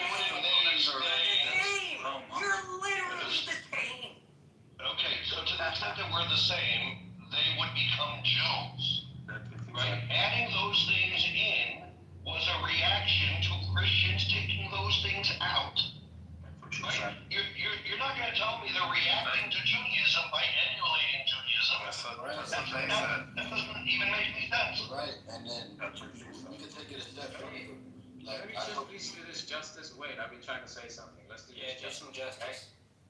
So the thing is, I think it's too convenient, like the Jewish point of view saying this is Christian heresy because Christian came after, and obviously you try to It's say not the Jewish point of view. Wait. I'm just saying it's a little bit too convenient to say the Jews that have nothing to do with this, we cannot call the Jewish heresy. In my opinion, if there's a Jews have a lot to do with the founding of Islam. And Christianity. Again, you're bringing a much more controversial point than the point that was even being made in the first place. But go ahead. I cut you off, Jeff. David, David, get the fuck out of here. Okay, that's so nice. You're still drunk. Oh, he's really drunk. Listen, I'm saying if there is a need for continuation called Islam, what is this a continuation of? They reject the Christian idea that Jesus is the Son of God. They reject the Jewish idea that Ezra is the Son of God, right? Like, why? It's not a Jewish idea. That's the Quran. That's the Quran. Right. The Jews. That's convenient. It's convenient that the Quran has imagined a Jewish opinion that doesn't exist. This is an internal source. You bring forward external sources. Why don't you listen to the Muslims themselves? Why don't you look at the Quran when it comes to dealing whether this is a Christian heresy or a Jewish heresy? I do. When looking I mean, if you look at the fifth surah, it's pretty clear that they're reacting to the Trinity and saying it's bad. Yeah. Yes, exactly. Why they're staunch monotheists. Exactly. Okay, Samson, let's do this. If you look at Jewish splinter groups, they don't discuss Jesus. It's not part of the conversation. If you look at groups that you would say is a Jewish spin-off, like the last one I can think of is the Shapsei, the Sabbateans. They don't discuss Jesus. There's no discussion of Jesus. That was an internal Jewish group that was split off. Also Karaites and Sadducees. But they got before Christianity. So Not the Karaites. the Karaites come after Christianity, and they don't discuss Jesus at all. Those are Jewish spin-off groups. Once you're bringing Jesus into the conversation and saying, no, he wasn't actually crucified, Satan made it look like he was crucified, and he wasn't the Son of God, he was a prophet, and you're in a Christian land. Now, again, you can say he brought in Midrashic sources, that's true. You can say that practice, you have to make the case for it, but you can say a bunch of things on top of that. But it's clearly a response to the Christian story. But he's a prophet sent to who? Wait. And he's researching the Jewish sources because he's trying to be more authentic than the Christians are now. Just wait, patience. I'm having one-on-one with Maya. Jesus was a prophet, according to the Muslims, sent to whom? To the Jews. To the Jews. Right, but that's an edit of Christianity, because Christianity says that Jesus was sent unto the nations to bring them into the tree. I forgot the exact terminology they say, but they say that it used to be all the Mosaic laws, the Levitic laws, and now you don't need circumcision or any of the Mosaic laws, and you could come in by faith alone. So the Muslims are saying no, Jesus is not onto all the nations; it was onto the Jews, and by the Jews denying it, Muhammad is basically the new Jesus. Right, exactly. They're trying again. Muhammad has been sent to the Jews, and Muhammad was sent to the nations. Of course, but you need to understand that this, let's say, mission that God was on by sending Jesus to the Jews, it didn't work. They believe it didn't work. Okay, therefore they're not Christian. They're saying we need a continuation, we need to try something new. Therefore, default, he's back to his original mission, which is to make sure that the Jews they understand the message, and the Christians also understand the message. You know, this prophet was not sent to the Jews in the Holy Land; it was sent to Arabia, right? So, like, first of all, it's incorrect to say it's a Christian heresy or a Jewish heresy. But if you really want to dig deep into it and say that, you know, maybe the framework comes from like one religion and we want to label it like a heresy, I would argue it's more Jewish than Christian, because they're trying to make the Jews understand that, hey, we sent this God, you crucified him. Well, You're still arguing a point no one made. That's what he said. The Jew. Wait. I'm making my own point. Based on what you said. That's fine. I'm basing it off an internal source. You're basing your claims off an external source by a Christian who lived in the 7th century in Damascus. Well, no. I don't even need that source in Damascus to come to the conclusion that Islam is a derivative based on the ways it differs specifically and explicitly Christianity, it is a reaction to Christianity. Were Christianity in Muhammad's eyes perfect, there would be no Islam. It is an absolute reaction to Christianity, and therefore it is correctly called a Christian heresy. Whether or not the people who are doing you've argued specific beliefs and practices which are kind of irrelevant to the definitional weight of the argument, right? Like by definition, because it reacts to Christianity, it is a Christian reaction. That reaction not being in line with Christian dogma makes it a heresy. Like, this is not a big point. You guys are just emotional. I'm very surprised. I think. Can I go now?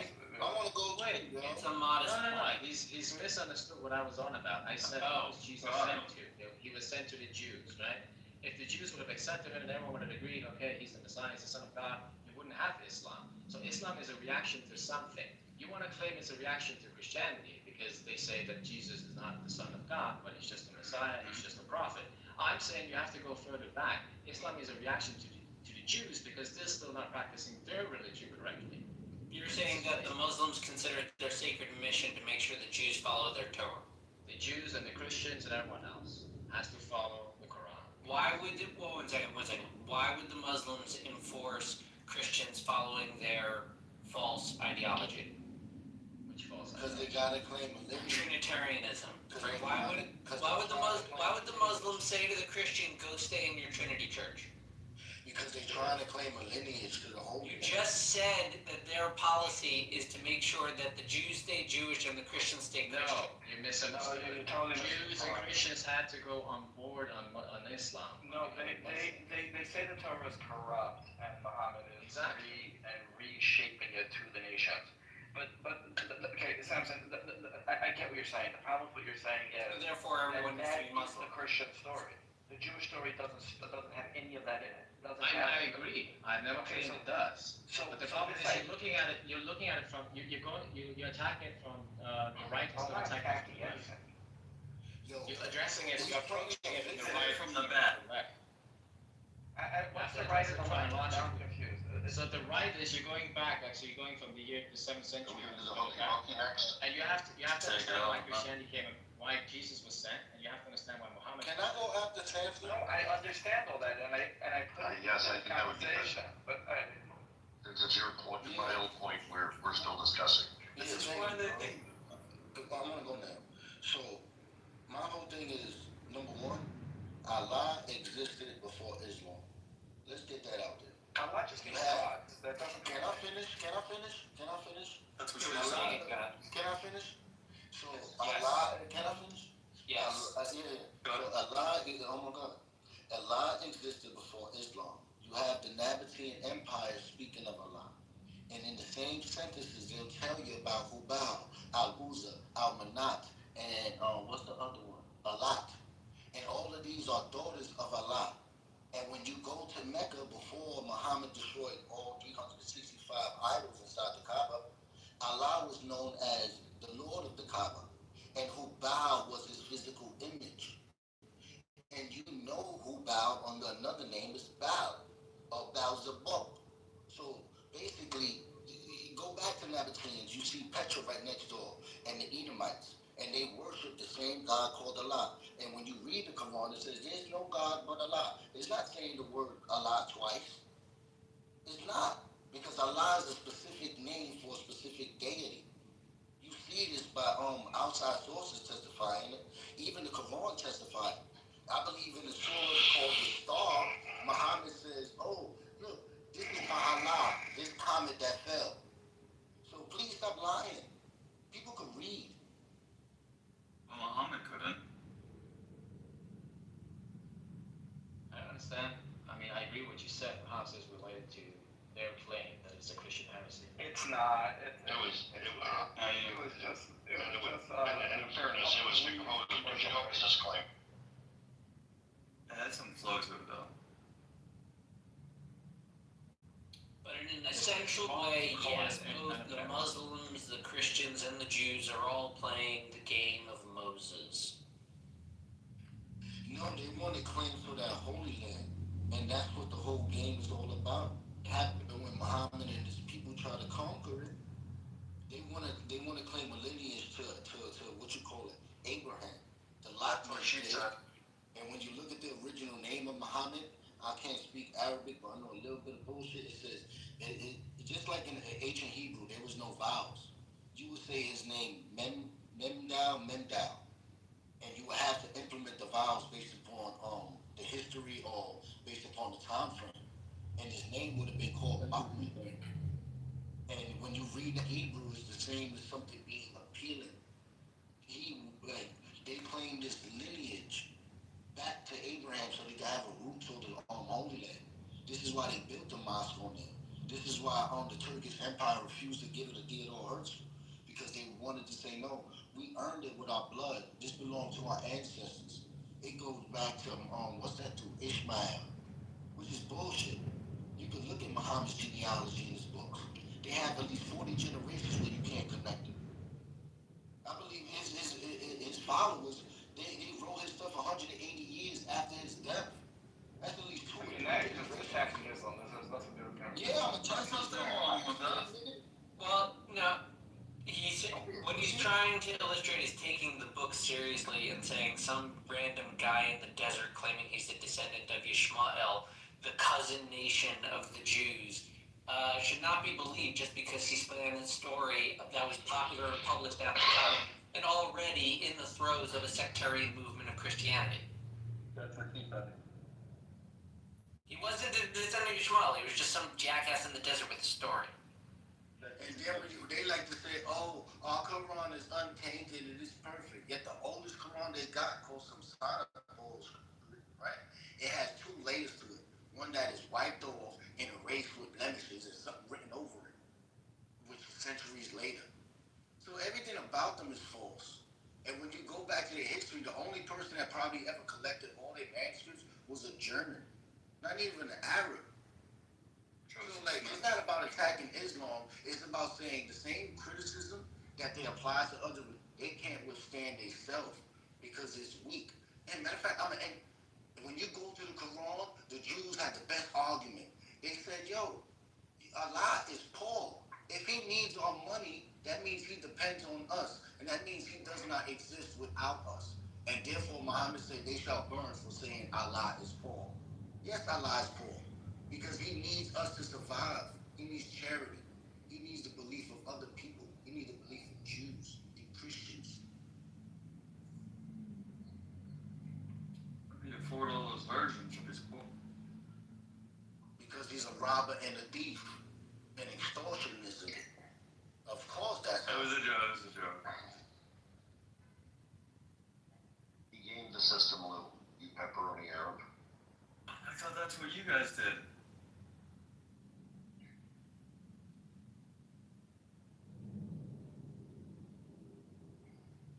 Yeah, you pepperoni Arab. And I believe if you read the Quran, he bows down himself to Allah, Al-Uzza and Manat, on his knees, worshiping them three things. And when people find out, he says, oh no, Satan put it in my mouth. Whoa! Yeah, the camel milk and fish. Man, that guy so hot. I'm so confused. How many of these accounts exist? Oh, how you doing, Google? That's actually a different kind of one, Brennan. I don't know who you are, and I'm not your boo-boo. Oh, Styles. You're white. Lose a standard pepperoni Arab. Whoa, we don't claim him. Oh, Simon just came out as a pepperoni Arab. That's true. I can't. Out of the oven, Simon. Congratulations. He actually came out as the guardian of the pepperoni Arabs. What is a pepperoni Arab? Pepperoni. Sicilian. I look more Arab than most of the Arabs on this app. That's true. Arabs look like raccoons. Even like from That's right. Whoa. people from the island of Sicily. If we're gonna compare certain people to animal groups. I'm American, so I would just call them a sand name. We different. I bet It's true. But yeah, and I agree. I'm trying to think of something that should be obvious, but it's gonna be highly controversial. Say it. I'm still trying to think of it. Maybe give me a good one. Say it. You can take the monkey out of the jungle. Full stop. But you can't take King Kong out Not of the New York. jungle out the monkey? No, you can't take the banana out of his hand. Oh, come on, that's racist, dude. Come on. Listen, guys, first of all, hello to everyone. Shabbat, good to see you after so long. Can I ask you a question? Hey. Is that who I think it is in your photo? It is Yes, it is. He's an amazing guy. He is. He's a legend. the best. Honestly. Thank you for the compliment, Meg. Mongo is not I would love shit to meet him. He's the kind of guy I would love to have a conversation with, you know? He knows his stuff. Shabani. Wait, who are you talking to? Yeah. Me too, Shabbat, I know you're not, sorry, Shabbat. You just said to me, Somebody, you're not a man, you're a woman. I like that. Somebody called me Chevy yesterday. That's a new one. So, how do you know your name? Sorry, my apologies. No, all good. Shabbat. Chava. Chava? Chava, yeah. Chava, beautiful, Chava. Yeah, I should know better. See, Hebrew, obviously Latinized is, Chava. Yeah. No worries, you're good. Anyway, Chava. No, honestly, it's good to see you, mate. I just thought I'd ask you, because that guy, I follow Emily Schreiber as well. Yusuf Haddad, they're good people. They stand up for the truth. Okay. So, yeah. Sean, I was lost before. I still, yeah. I didn't even know I left my house. This room for about an hour. I don't think two people had the same conversation there. I It's disagree. usually how I it goes. That's think, Clubhouse. well, I think we're agreeing that nobody knows what's going on. All I know is this: everybody got mad that Muhammad was a Christian. Jeff and I share our bemusement. No, Muhammad was a self-hating Jew. He was a Okay? Christian. He was a self-hating Jew. That was not anti-Semitic. That was Okay, I not did that, accepted anti-Semitic. by his own people. And that's it. Chava is right. Muhammad's wife, Khadija, she was Jewish. 20 years Right, ago. he converted to We're Islam. gonna start the whole conversation over now. That's right. Hey, Jeff, come on, just- monkey right to our stick, yo. If you can't beat him, join him. Let's just go for it. Yes. Islam Should we just start trolling them? Yes. Do we go on the person? Let's just say How did Muhammad, it's a serious question, how did Muhammad pull off being a self-hating Jew while being a Zionist? I don't understand that. Right. I was going to say, Muhammad is actually created by himself. Oh, that tracks. True. Shit, if we being frank, somebody made Muhammad up. I think that's what we should do. We should start perpetuating the narrative that all of Islam is a psyop from Mossad. Well, that would confuse them, wouldn't it? It would. They would kind of believe it. It's kind of like when it's kind of like an operation like when Trump decided to move the trans women into the men's prison. Like you're damned if you do, you're damned if you don't with reacting to that argument. Right. The Muslim did a very smart thing, okay? One, they say that anyone was always a Muslim.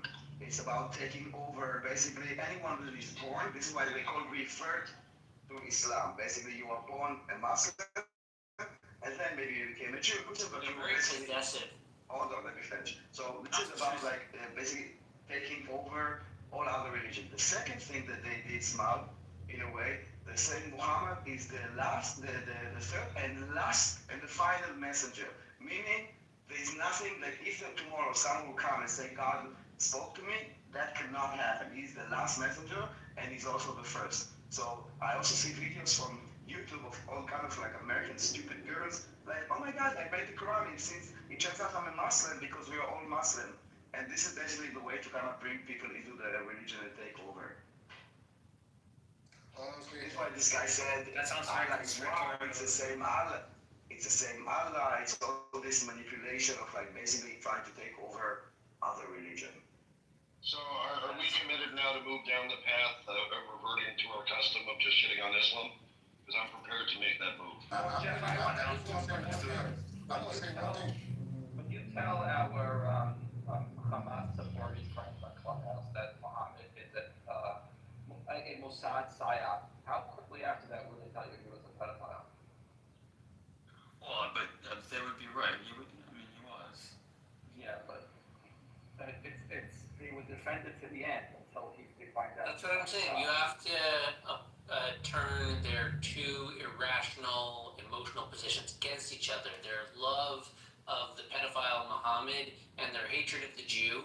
You have to explain to them that their love was caused by the nefarious Jew. Oh, it's gonna make them explode. I tell you this. I don't know. We'll see what happens. Think of it as emotional amalgamation. You want to fast one yet? Hold on. Lou, I had said a pushback. Exploding is their natural state, so we can't really make them do that. Go ahead, Mavis. Fair enough. No, I'm just saying, like, they kill people for less. They, blind Salman Rushdie was, Khomeini put a fatwa and said, God forbid you speak against it. Just like the Mossad wanted when they implanted the concept of Muhammad into their minds. What would Mossad even want? It's against his interest. But I believe, speaking of rebirthing, I swear to God, I say this with a few percentage of doubt, but I'm quite certain that in the next few years, Iran will be a safe haven for the Muslims and freedom, and Iranis will be allies. But Inshallah. Don't say that. Inshallah. Listen. At the same time, Europe, fallen Islamic Caliphate. I swear to God, the way it's going. Ironically, if we did want to make the argument that Muhammad was a Jewish conspiracy, there is plenty in the Quran that would support this idea. Like Muhammad was he failed in Mecca. It wasn't until he got to Medina, a Jewish city, that magically all of a sudden he started succeeding. So That's just the way Mossad wants you to believe it. No, well, we could make the argument that the Jews actually created Muhammad if we wanted to.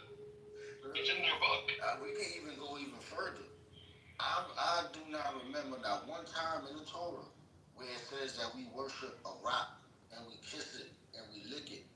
Every year they go to this rock. You got a point there. And they lick it. And then they Jacob, I like various things, and that's all within my right as a Jew. Jeff, we don't need another conspiracy theory that blames Jews for all the evil. Not Jews, Mossad, the evil, nefarious Zionists. They created Islam. This Mohammed business.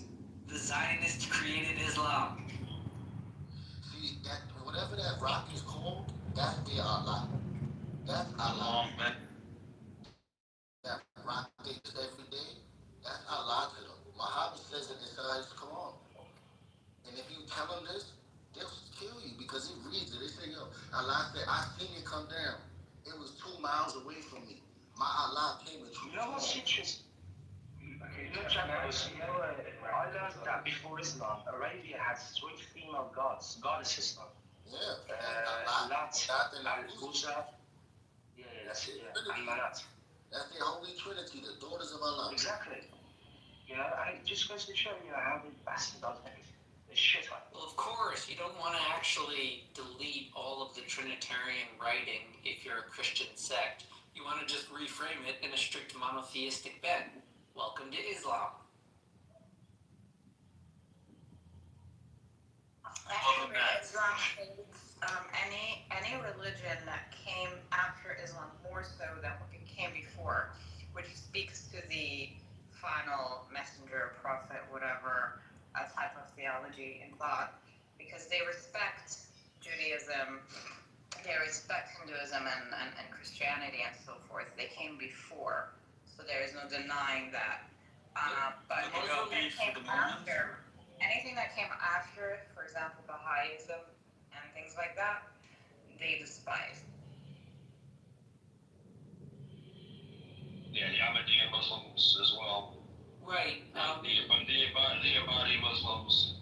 The Islamic strain of Abrahamic religion is particularly antagonistic to other strains of most any religious thought, including other Islamic strains of Abrahamic thought.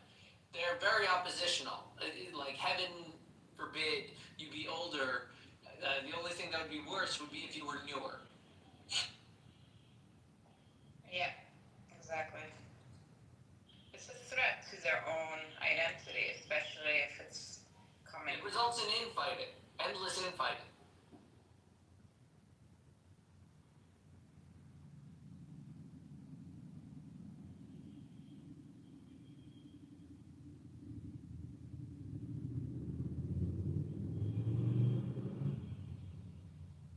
Are we ever going to get to a period where we just like drop the whole God thing, or is that just? Let's find out when Assad knocks it off. We would have to get to a period where God decided that He wanted to cease to exist. Simon God actually did have. And look, it's even more challenging because if you're a Christian, like you believe that the Jews really killed God, so they're very confused. Lou, what's your background? That's not what we believe. What the? You know what's even better? When you say that God gave Israel back to the Jews. God took the Muslims' head. Christians were trying to get God dead. That's not the core belief. That's not what God is dead. You believe we killed him, and you believe he's God, then we killed God. God dead. No. It's the commutative property of religion. People understand. Well, technically, my people killed God. An idiot who does not understand literally the core teaching of Christianity, which is what was core teaching God No, I'm not. That doesn't make me an idiot. It's because I'm a Jew. Covenant fulfilled. Whoever says that to you, whichever Christian tells you, oh, the Jesus killed. Okay, if Jesus had to die, it's literally the center of our faith that he had to die for our sins. And that the gates of heaven were closed before, and now there's a chance.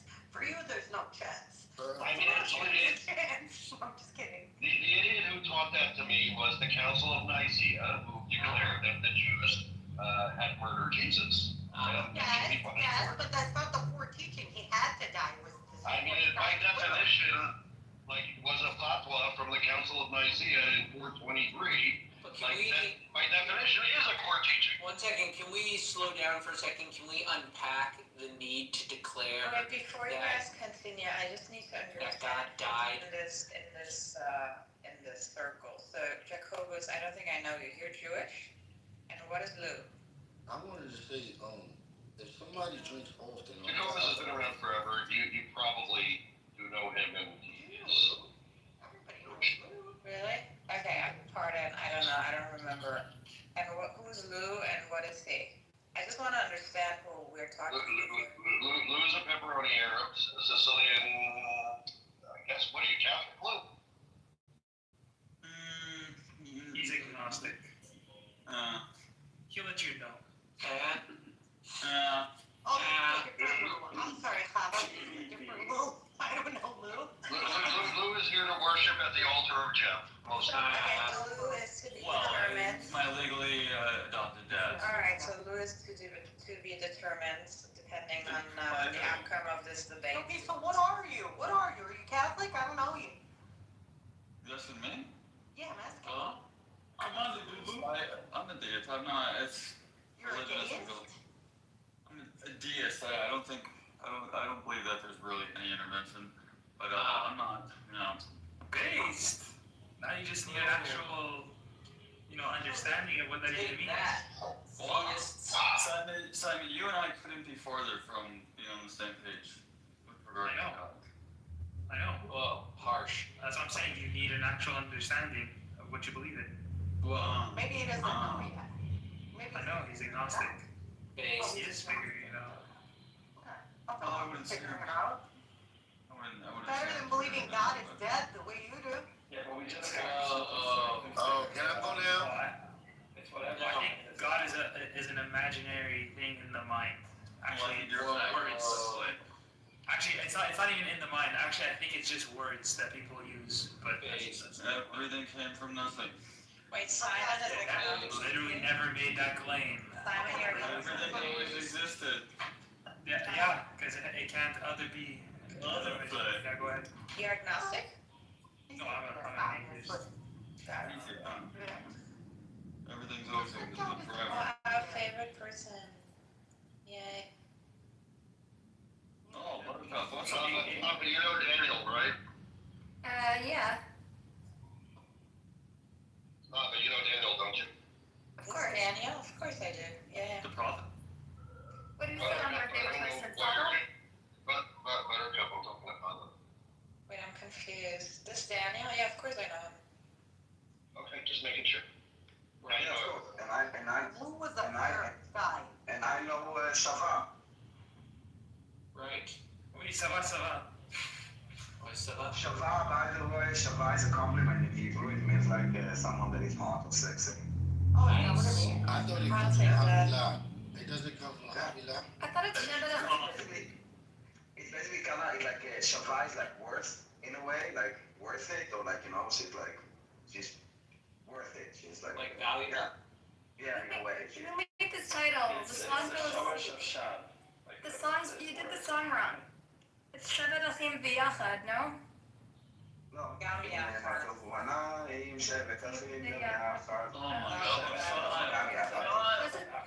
I think it's V'Yachad, right? In America we say V'Yachad.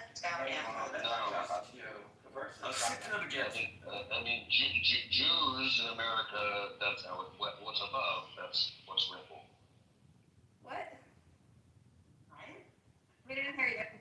Yeah, it's not V'Yachad, it's Gam Yachad. Hey, John. What's up, John? Hey, But it would mean the same thing, right, Daniel? It still would be grammatically correct if you just said V'Yachad. No. Did anyone else sing it with the V'Yachad? Did anyone else sing V'Yachad growing up? What about you, Chava? You must know the song. No, it's Gam Yachad, but I can see why people would make that mistake. Right. Okay, I'll take your word for it. So Simon's an N-word, we all agree. Yeah. I mean, yeah, obviously. A little bit. Mm-hmm. That's right. Wow. Oh, that N-word. Simon was anti-Nazi. Wait, what? I thought Simon was an O-word. I am an O-word. Right. He's subjectively. No. Better than being the L word. A what word? L-word. The L word? Oh, L-word. It's a show. Never mind. Go on.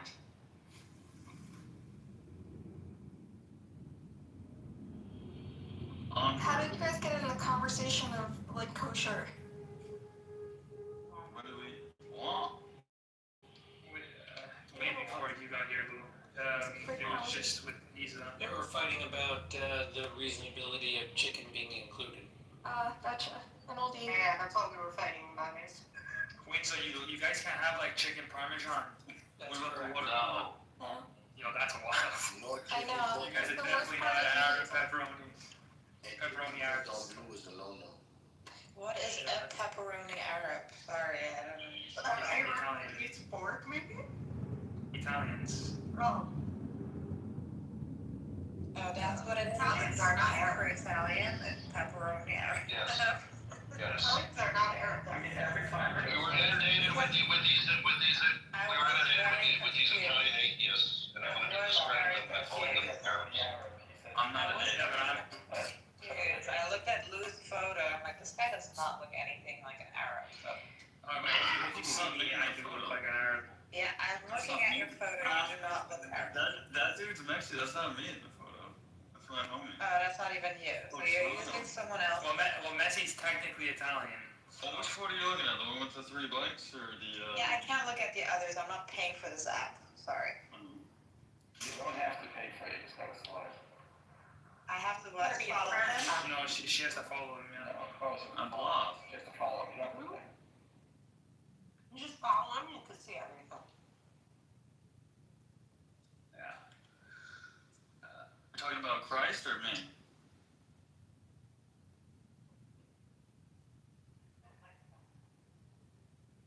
Yeah.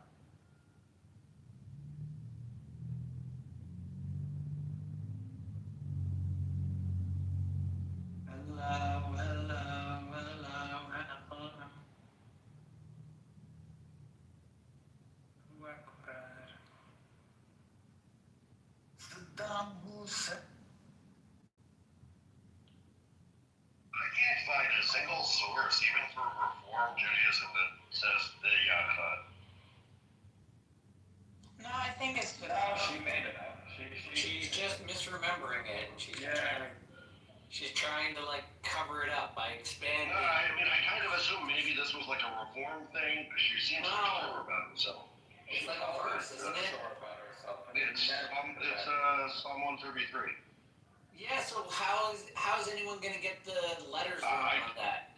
I mean, the Reform changes some things in some of their prayers and songs, but really not. They do that intentionally. They add like the mothers to the Supreme Nasri or something. There are verses that are paraphrased or stylistically quoted and I'm short them, but I don't believe this one. I mean, it would be in line with what I assume, like, Reform intentions would be to change it from gum to the, right? Change it from, both being required as one thing and de-emphasizing the unity, because by definition, their existence is, a taking from unity. So, like, that's why I look, and it's not there, so go figure. But that's right on our brand, a vague memory says it as complete, no authority, no source, that's Yeah. perfectly. I know. She fooled me again, though. That's all. Hashtag me.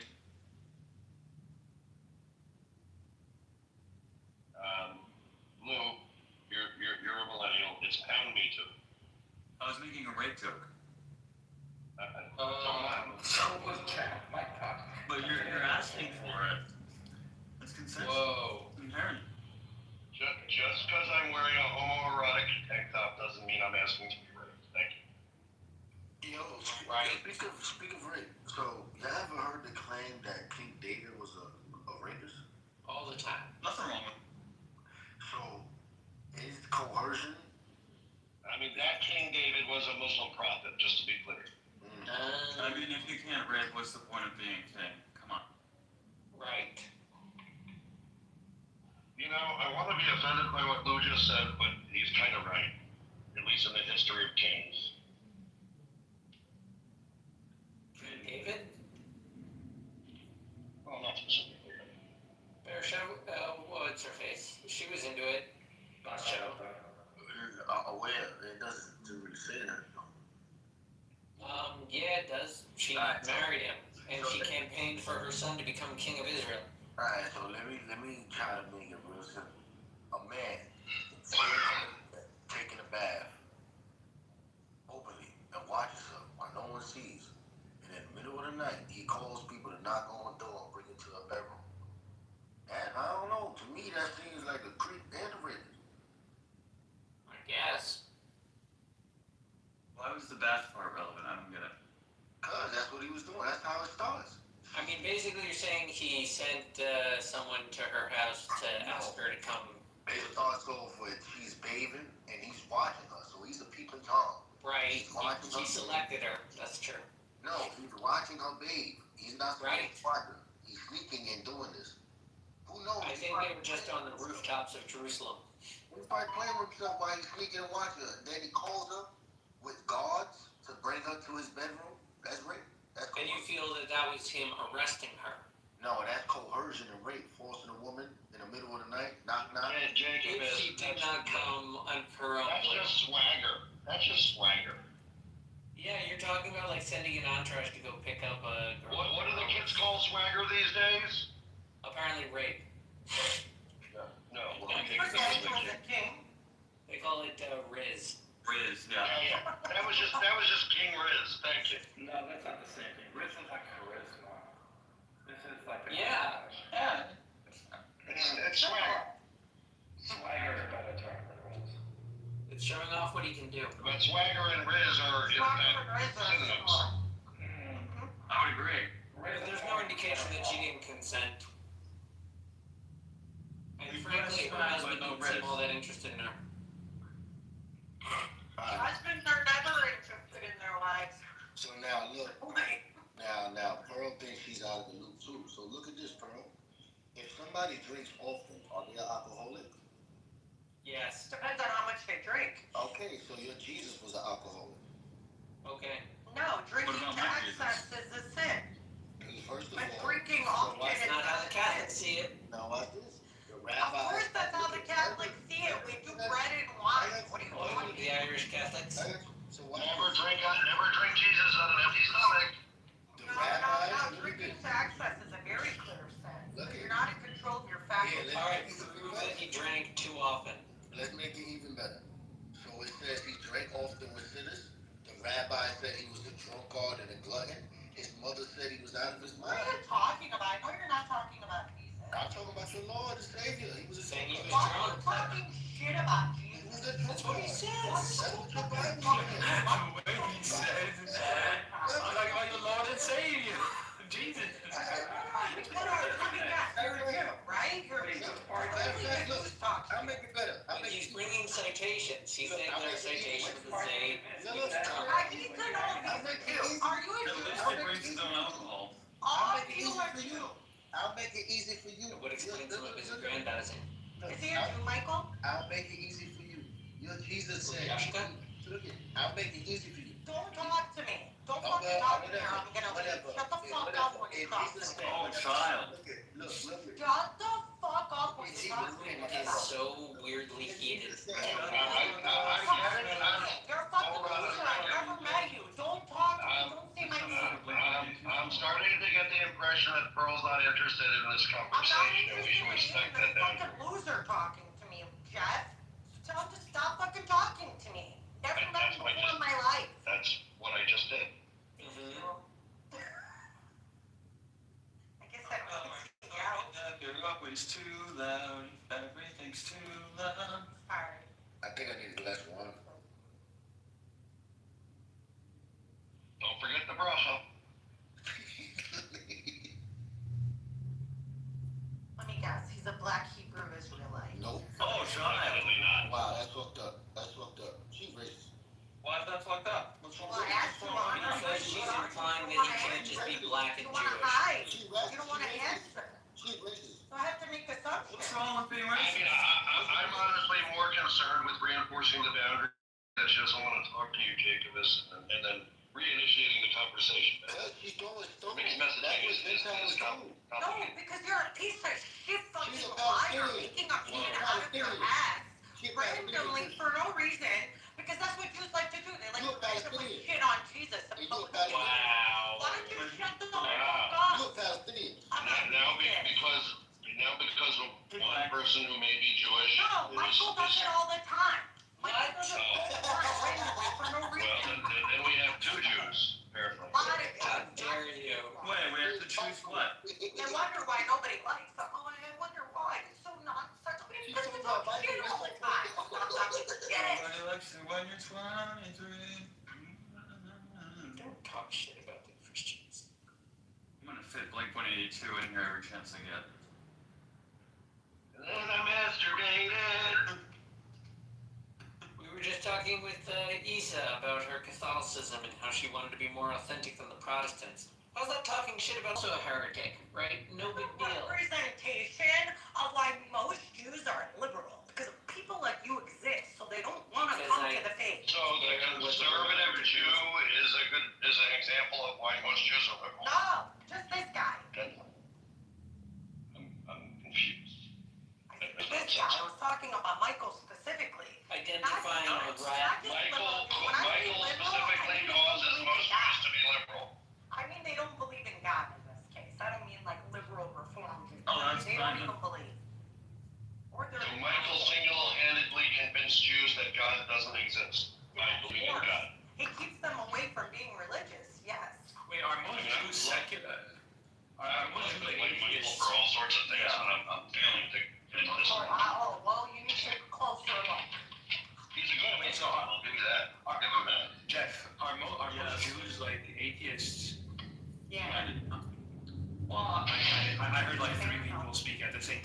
That's Jeff. He's gonna deny it, but it's false. It's very false. Oh. Atheist or slash agnostic, about 65% of them. I mean, if you include agnostics, I think there's lots of levels of agnosticism that Jews may identify with. Definitely. I would say that's so based because like that just goes to show you how much Jews actually think about the world. So Yeah, or there's an alternative, but sure. There is an alternative, and I would say that that's probably, of those who can be put in the box of agnostic, I would think the majority of those are not there because they ever considered the question. I think he's saying they're spiritual N-words. What? No. Definitely not saying. Yeah, that doesn't sound like what he was saying. no, that sounds exactly like you. saying that. I'm interested in the citations about Jesus being drunk. Oh, I got you right down. Let me tell you. So look, I love that part. So Yeah, no. the rabbis, right, and the Pharisees, they come to him. They're like, yo, your Jesus is an alcoholic. He's a What source are you Sources quoting are from? you using? Which rabbis? Name them. Oh Pin my the God. source. Oh my Pin the God. source right now. Pin it. I'm getting right now. No, Damn. pin it before you start talking your Oh shit. my God. I wonder why you're the loathing of the whole world. I got Pin it. it. I got my shit. I mean, we don't need to really extend like frustration with Jacob as to like anti-Semitic tropes. So yeah, so watch this. So It's a fair response. So look.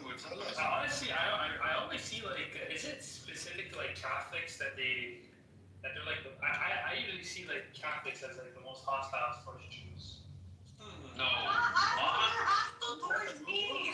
You are hostile towards me. What are you talking about? I mean, I'm pretty kind to you generally, so. Not you. This guy is Are you gonna say, Jeff, you're one of the good ones? Of course, you're the best one. Number one. And the That's so prettiest true. one. And the most handsome. And the I'm smartest sure one. I'm sure there's more handsome than I. Yeah, but they're not as smart or kind as you. It's different. Well, I mean, thank you. hey yo, how's the guy? So look, Kyle. so this is Matthew 11, 18, and look what it says. How are you guys doing today? Oh my God. I'm doing great. How's the weather, eh? This guy. It's going good. I'm still waiting for the article to be pinned. It seems it has to I'm not be doing it.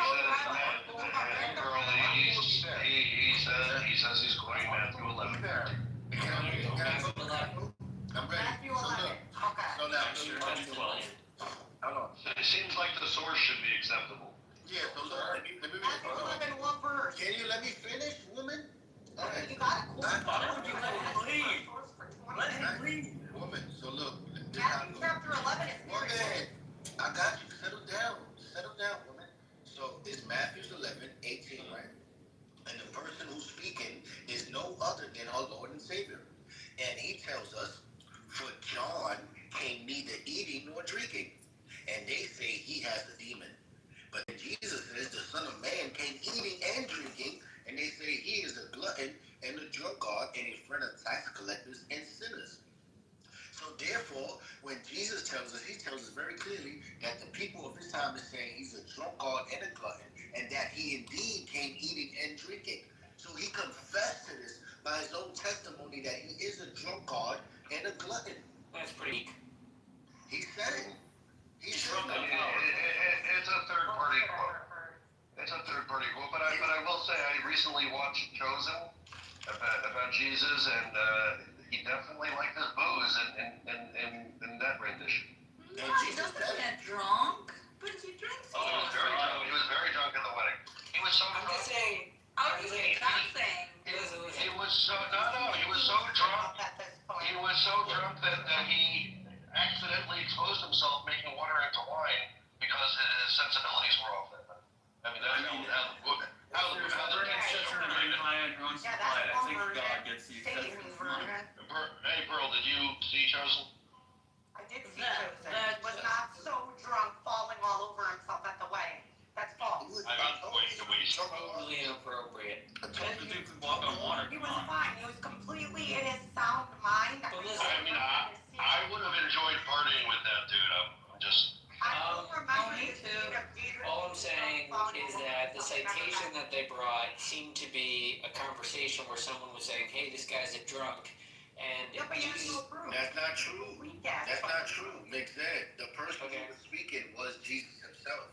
Yes, and that's what I'm saying. Hold on, let's Jesus explain is the verse. responding. Oh my God. He's responding by explaining that he and everyone is a son of man, and that everyone drinks and eats. That's not what he said. So look, Yeah, it sounds like more like what he's saying. So look, it's only 2 sentences, so it shouldn't be hard.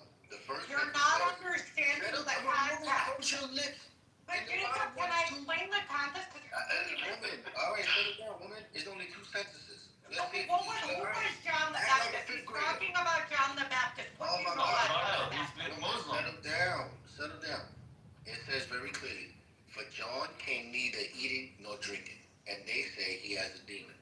That's the first sentence. The second sentence, the Son of Man, who is the Son of Man? That's Christ. He says came eating and drinking, and they say here, he is a glutton and a drunkard and a son of tax collectors. Okay, ready? Can I respond now? So he's comparing the fact that John the Baptist was a crazy faster, devout. He would fast and be in the wilderness. Hold on, are you saying Let me finish. Hold on, Jacob. Let her finish her point. Okay? And people mocked him. Jesus is saying, people mocked him for being so, like, he didn't eat, he didn't drink, he was just fasting and praying. And people mocked him and called him crazy. And here I am, I eat and I drink reasonably, and people call me drunk and they call me a glutton. Meaning, the message is, no matter how God's messenger act, people find excuses to reject them. That's the whole point. All right. Not translating. Okay, all right. So now, he said, hold on. So when the verse saying drinking here, she's assuming that this is talking about the regular beverages of water and just drinking. No, this is talking about alcohol. No. I don't think she's assuming. I know it's alcohol. I let her go. No, hold on. I mean, that's fine, Jacob. You can also let me go. That works. So, I think you're incorrectly understanding her. She's not assuming it's not non-alcoholic drinks he's talking about. She's specifically assuming it is alcoholic drinks that he's talking about, and that does seem correct. Where I think she may be inserting and making an assumption is that she inserted the word reasonable, which isn't necessarily in the words. And no, I think your explanation makes a lot of sense, but I mean, you are making an assumption that the text is implying reasonable. The point is, the criticism comes, damned if you do, damned if you don't. That is what Jesus is saying. I tend to agree that is probably a very reasonable understanding of what those verses are trying to say.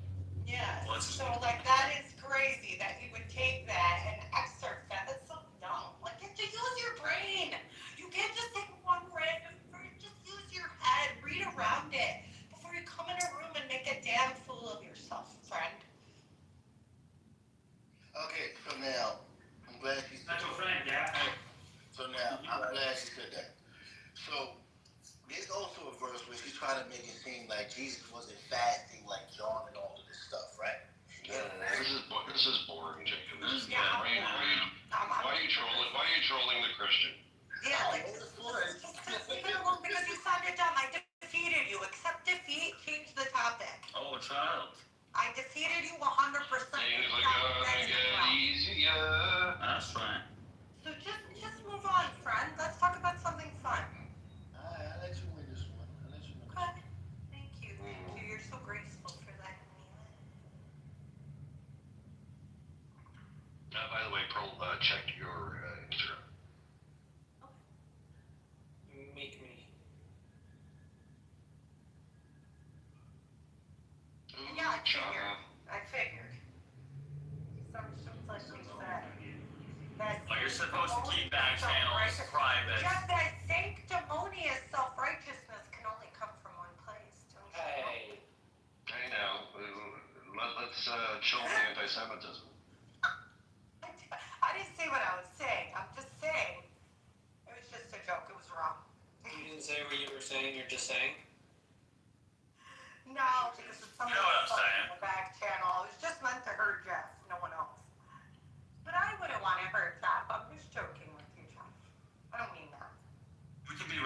Don't be anti-Semitic, though. What's wrong with that? Sure. And it's honestly not true. Many that I know are not respectful. Very nice. But I also know the creme de la creme, you know, the doctors, the lawyers, they're good. Not all the lawyers are good, but all the doctors are excellent. Like a cut above the rest, really. Oh, that's anti-Semitic. You don't stand up for our right to be shitty doctors. Okay, don't I'm sure there are some generation. I'm sure there's some Jewish doctors that are not very good. Oh, there are many Jewish doctors that are not very good, all of them under 50. Remember, philo-Semitism is also anti-Semitic. That's right. But that's not their fault. It's just a generalized thing of doctors becoming too specialized. Pearl, if you continue saying that all Jewish doctors are really good doctors, and then the next thing you know is the Christian doctors are going to be like, the Jews run the medical industry, like the Jews run the medical industry. I mean, just like, I don't know about the medical industry, but some sects of big pharma. For sure. Not the whole medical industry, that's stupid.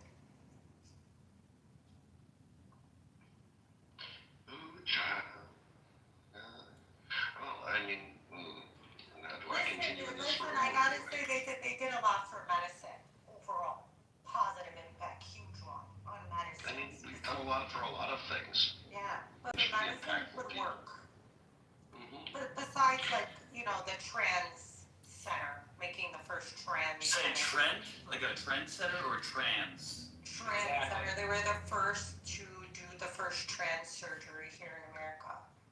So they said it's Well, here in America, I mean, you're hiding behind all the Gentiles that did it in Europe. Come on. I don't know It's about genitals. The genitals in this context. The genitals. They want to hide the genitals. that. I don't know about that, but they were definitely the first to do I know.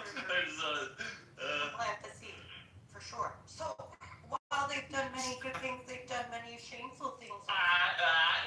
No. Right. Yes, No. yes, No. yes. Right. Say it. Self-respecting Jewish, right. I mean, they're people. I mean, I think Exactly. that's When you say, yeah, but Yeah, we I got agree bigger with people, that. whatever, That you is do debatable. something on a large scale. It's the problem. Oh, damn. Even in Europe, it was Jews. All Jews. So, having a real conversation with you. Not all, I mean, are you? some. Are you having a real conversation? I think she's trying to imply that you know, sometimes the conversations are deceptive from Jews. This is anti-Semitic. She's being anti-Semitic. Do you feel I'm being anti-Semitic? Yeah, yes, I do. Are you saying this as a February? I'm saying this as an individual just here listening. Feel occupied? Right. See, How about you, Greeks. Mickey? Are your feelings? 100%. Really? How about you, Jeff? Are your feelings hurt? Are my feelings hurt? I don't really like that. Like, you had it. You don't love it? Yeah, and yell anti-Semitic things. Am I yelling? Well, first of all, you're always yelling when you're talking. So. Yeah. But yeah, no, I mean, I was real pumped up hearing you say this is the reason everybody in the world hates Jews. Like, that's a weird corner to retreat into for someone that I think Jesus. You don't need to attack Jesus on public stages and call him a I mean, he was making an argument that I think whatever was you were, Are you yelling again? something else, I'd attack that something else. I don't care. You just don't do that. Okay, I'm sick and tired of Christians. Okay, but I mean, and I need to stand up for it. Is it my proudest moment? No, but it was defensive. So maybe I'll think twice before he calls Jesus drunk on a public stage next time. I mean, I don't have that impact on him, honestly. It will, you never know. Since you're saying it's such a big deal and it was so cruel and racist. Wait, what hill are you dying on, Pearl? Anti-Semitism.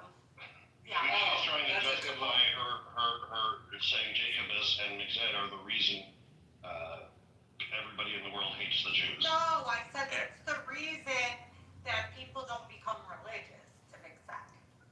Well, that was a McZad? latter point that you made. That was a latter point. First you said this is the reason everyone in the world hates the Jews. Well, attacking Christ on public stages, attacking. Well, no.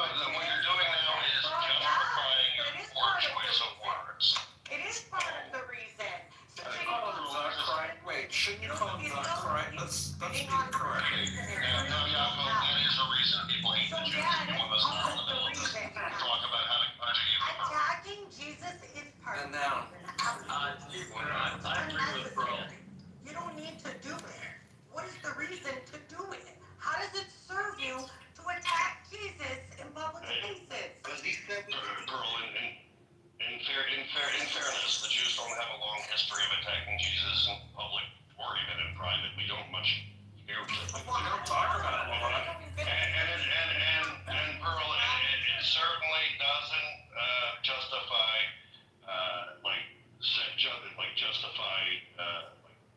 hatred of Jews worldwide.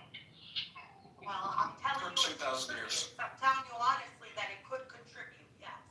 I mean, to the extent that was something that actually I happened. don't understand that. Didn't happen though. It's a perception that it happened. Social media is absolutely painting you as a complete destroyer, hatred of the Christians, hatred, blind. Yes. Show me examples. Show me articles. What do you mean? I'll send them to you next Yes, please. Put links in the chat. See hundreds. But you're being Hundreds. serious. Like you're really on just good at that. Christians, the fact that Jews displaced all the Christians there, that they attacked the churches on purpose and say it was an accident. Pearl, again with this, like I've already spent 2 hours talking to you about I know, this. I'm just telling you what the social No, media is. Pearl, you're spreading a false narrative. Honestly, I can't reconcile you again coming with this. You are making it up. One block of Mayor Shrim and one video that's on YouTube that keeps on getting spread around doesn't represent all of Israel's attitudes towards Christians. I would never think that it would or suggest that it would. I'm just making you aware of the social media. We're aware of it, but it's disproportionate. But you're not. That's not what you did. You're now gaslighting the stage, right? Like why are you're literally gaslighting the stage. You literally just said this is happening when we have personally in private debunked every part of this claim. And now you're gaslighting the stage to say, well, I didn't say it. I'm saying what's on social media, but you did say it as fact. You said it as fact. No, I'm telling you. Now because you forgot that we've already discussed it, now you're retreating into what I wasn't actually saying. Like, that pisses me off. What you just did, especially while doubling down and trying to defend yourself from your anti-Semitic comments in response to Jacobus, like, none of it justifies what you did.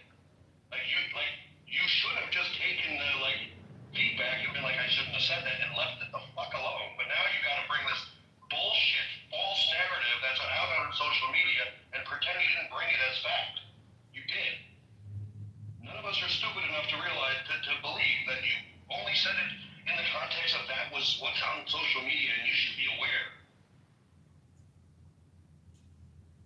That's right, Joe. Yeah, I mean, I think there's a lot of stuff on social media that,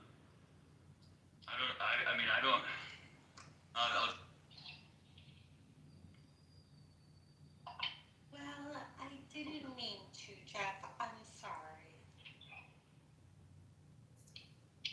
And I really did mean in the context of social media.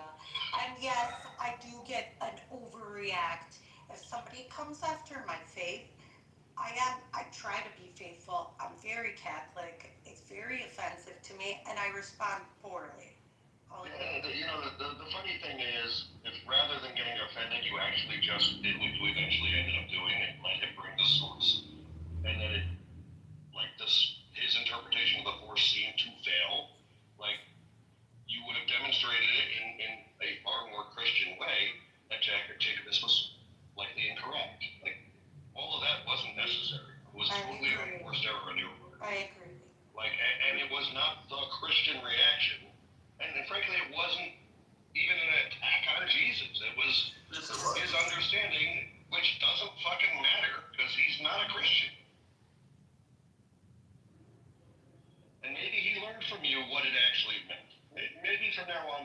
preach the gospel based on your explanation, which I thought was good. Maybe not. Oh, hey, Kalev. Probably not. Well, you know, what they say, you can lead the horse to water, but you can't get them using up attacks on Christians. It's a very famous saying. Exactly. It's very famous. Yeah. Thanks, Mel. No, I just accurate. I think it's in the Talmud. The Talmud's somewhere. Everything's in the Talmud. Who's in the Talmud?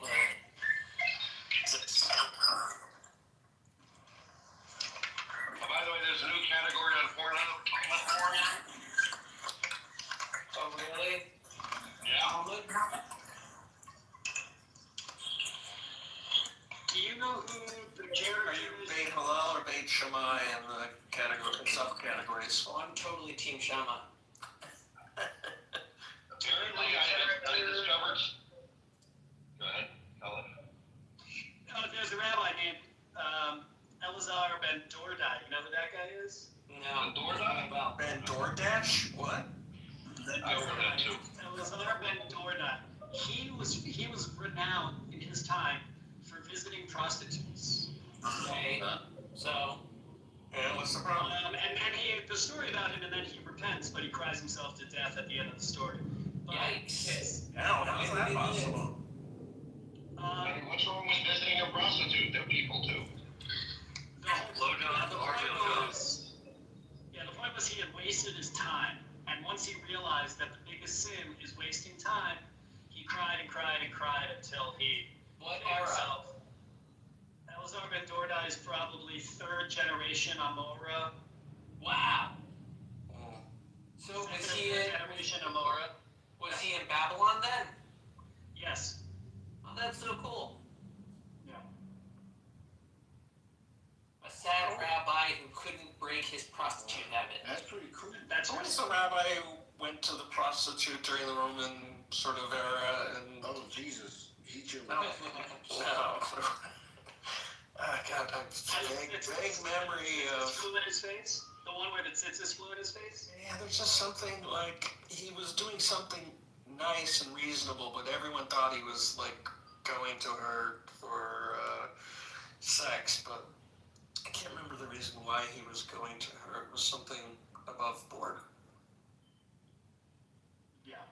He probably was staying at her house or something. I interrupted you before, Jeff. I apologize. No, you're fine. Thank you for the stories of Talmudic prostitution. Oh, yeah. This too is Torah. Did they debate the prices? Did they debate the prices? No, they negotiated the prices.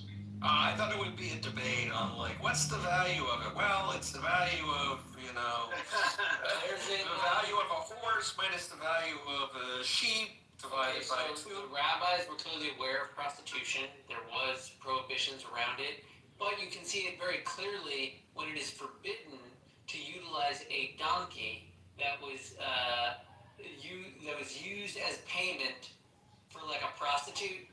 Any payment used to purchase a prostitute cannot be used at the temple to purchase a sacrifice. Nice.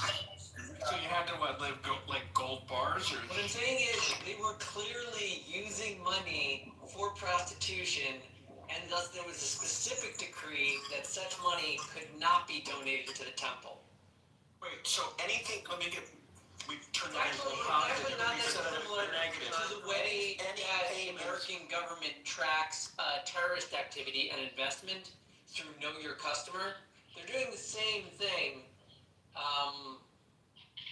in that you're forced into a review resulting in enforcement. Wait, let me turn it another way. Anything that could be used as payment at the temple could not be used for payment as a prostitute? No. It's more like this. When you donated a chair or a book or money to the temple, you would have to swear and affirm to the priest that was receiving it that this was not used in prostitution. Received in prostitution. Yeah, exactly. Meaning, think of it as like an oath a declaration as they're making when they're doing like a nice big public donation to the public good. And then they have to say, I of course did not use this for prostitution. Right. It's ill-gotten gains. Can ill-gotten gains be offered in the temple? That's dirty money. Right. It was always, biblically, prostitution money is considered dirty.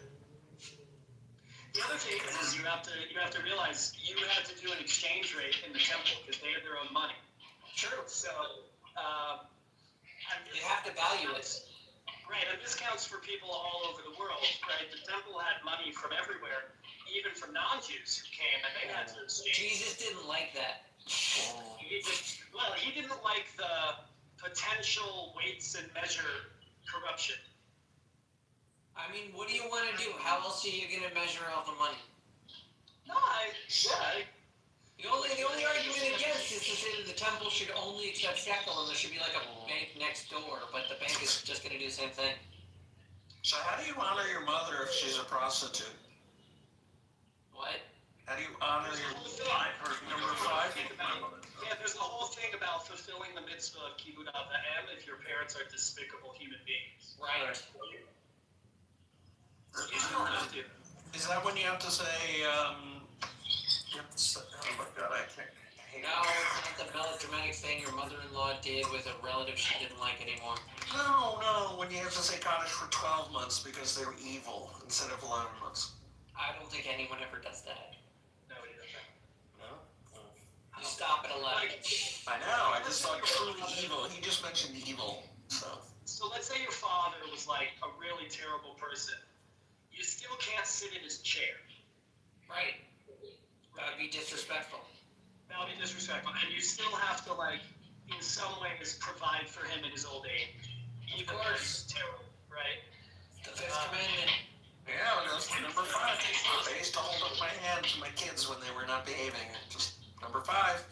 If you stuck around after In some Sidurim that I use, in some progressive Sidurim, there is, during Yizkor, there is a passage that was composed for saying Yizkor for a parent you had a difficult or tough relationship with.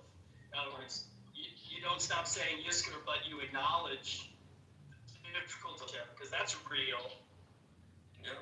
And it means you don't have to like really deny yourself your real experience in service of doing the mitzvah. Right. That's good. Yeah, that's good. I think it's bad. Good. What? Thank you. It was a horse. It was a mule. It was a horse. I just wanted to take the other side. The opposing view, just for the element. I'm not sure where the 67% comes from, or that relationship comes from. 6'7". What? What, 6'7"? That's my 6'7". The one You guys don't have teenage kids. No, she's talking about Mom Downey. I'm not sure how that came about in relationship to what we were talking. Well, because you were talking Socialists about are taking Manhattan. prostitution, and I was just thinking of Mandami, because the big point of contention is the fact that he wants to legalize prostitution. Right. He does? I never heard that. Yeah, he wants to make them see these illegal. Oh, it's legal. It's legal in Islam. It's legal in Islam. Exactly. Because that 6'7" is a meme that all the kids are doing that comes from some video, and whenever anybody's 1, 2, 3, 4, 5, good. And I don't know why, but I do it when my kids do it, and they hate that I do it because I'm You're too old. What does 6'7" mean? I don't know. I think it was a video from somebody talking about It's a TikTok video. Yeah, I think it's Well, TikTok. This is rather amusing because I couldn't figure out why my kids were going crazy, because 6 by 7 is 6 centimeters by 7 centimeters. It's a size of a negative. So there's a specific camera called the Pentax 6-7. That's his name. It was made in 1980. 6-7. That's what the reference is about. And I said, my daughter saw a picture. She said, well, what camera did you take it with? I said, oh, the Pentax 6-7. She's like, no, you didn't. There's no such camera. I said, okay, hold on a second. I'll show it to you if you really want. But I'm like, what is this 6-7 shit? Like, why is she laughing at a camera? Like, Six there. I hope the 7 gets better. Texas, it's called a Texas Lichen. So large. Oh, that sounds cool. Yeah, I'll show you a picture. Hold on. He does want to decriminalize sex work. I mean, it's, I don't see why it should be criminalized. You have porn, like, how's porn any different? It's just, just a camera. I don't disagree. No. I mean, he's evil and horrible, but I can't say I disagree with his approach to prostitution. Right. It would probably be safer, actually. Just make them engage in temporary marriage according to the laws of Sharia, and everybody will be better off. Perfectly legal. Perfectly legal. We have the same device in Judaism. We do? What's it called? Absolutely. You call it. There's a legally recognized. We got it. Yeah, there's a legally recognized formal relationship that does not count as zanut, which would be like harlotry or prostitution. It's recognized like concubines, like what's the other one? It's called the Pelegish. Pelegish. Yeah, Pelegish is a legally recognized relationship status. Yes. It roughly translates to it's complicated. Yes. Oh, I think I've heard of that. Yeah, I think I learned that for 1 year. So in rabbinical school, there was a couple who was not married yet, but living together. And one of the head rabbis of the school was like, this isn't okay because you're not married. So he didn't do a kiddushin, he didn't do a full marriage, but he did one of these other recognized legal arrangements for them so that they could live together not in sin. As like rabbinic, spiritual exemplars. That's cool. Yeah. So if you expand my PTR, can't see it in the little circle, but if you expand it to be the rectangle, you can see the number 67 on it. And what's the math there? Oh, I know. Someone said, that sounds cool. So is that like a ratio that's good for photography or something? Yeah, it's pretty close to the golden ratio for rectangles. Let's explain what it means. 6 is the film that it takes makes a negative. I'm not talking about that. I'm asking what the kids mean. Oh, I thought someone said what it meant. I thought Jeff said it. I don't remember what, other than it came from some video. Maybe actually it might come from a song. Okay. Not just. Yeah, it might have come from a song. Let's see. But really, bleeding it of caught on 6. because they caught on because of TikTok focusing on the 6-7 thing. Okay. As a slang term, 6-7 is generally meaningless, and that is often the point. It is primarily a meme and a form of brain rot humor that has become a viral phenomenon. What is your source that's characterizing it that way? Google. Means nothing. Origin: the trend began in early 2025 and is largely attributed to the song Do 6-7 by rapper Skrilla. It also gained popularity through TikTok videos featuring NBA player So exactly what I said. LaMelo Ball, who is 6'7" tall. There you go. That sounds like it actually has meaning then. I don't know if it has meaning. It has an origin. I don't know that means it has meaning. It's a relationship. Publicizing it measured 6'7". What is the difference between having having meaning and having a provenance? Having a what? A history. Oh, provenance. Origin. Provenance. Yeah. I don't know. Yeah, I don't know. That's an interesting question. I'm saying the publisher, the author, It's probably interesting. meaning 6'7". It's intentionally interesting. Okay, I accept. Like the other people can take it and run with it and say that it's meaningless, but the author can still say, I'm 6'7". Yeah. Think like the rule. 100%.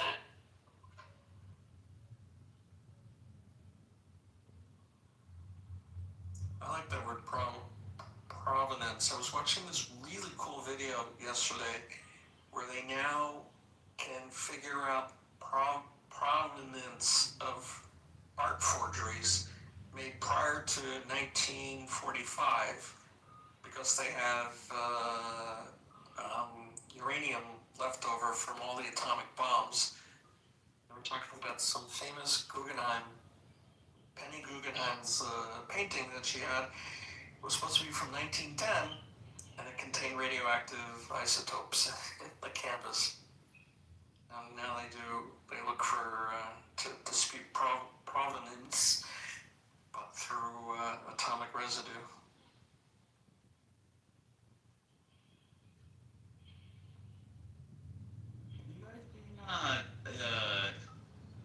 What? I'll do it real quick. There's a paper that was put out that had to do with like studying, Jakob, you would know this better, like some sort of like plate that were used to scan the sky prior to us actually putting a man into orbit. And let me see if I can find it. And apparently, they're saying that like they found anomalies that they can't really explain. It sort of falls into the UFO sort of niche, but it's like a legit paper, legit study, and posted. Yeah, let me find it. Give me 1 second. It's very new too. It's an interesting sort of. There's also certain metals that they require, steel, that can't be even slightly radioactive. So the only place they can find it is sunken battleships before World War II. Why do they need steel that isn't slightly? I don't know. There's certain medical systems that require steel. That Can you just irradiate steel? I don't know. I just remember reading that they need steel that's has zero radiation built into it. And you're saying they're trying to salvage old Ironsides? Yeah, literally.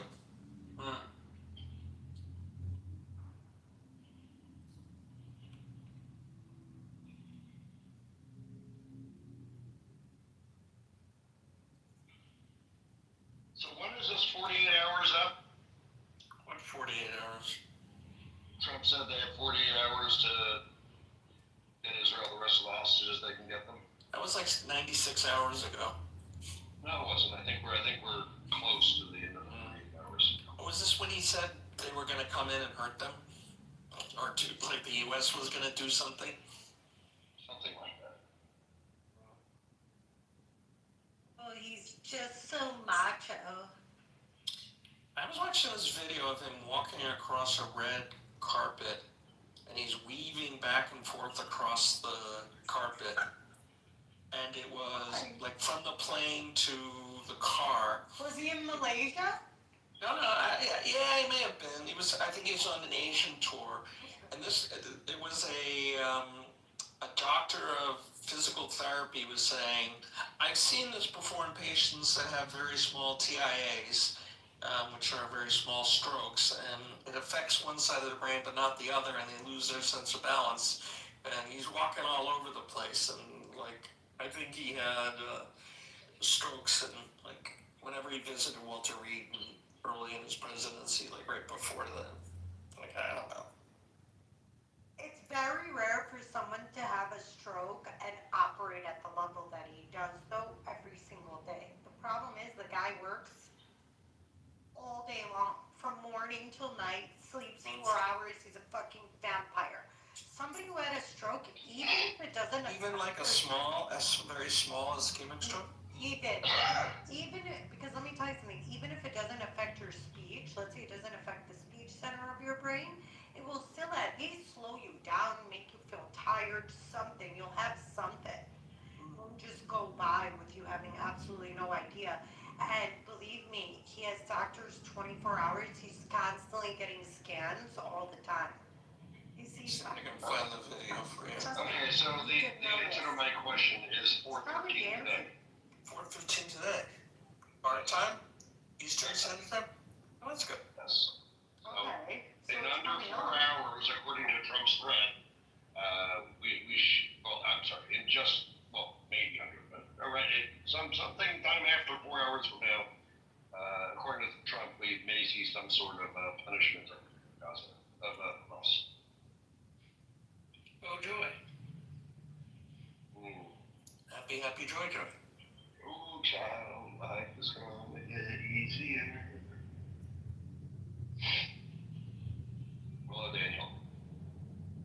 I put it in the chat, Jacob. Thanks. Take a look. Yeah.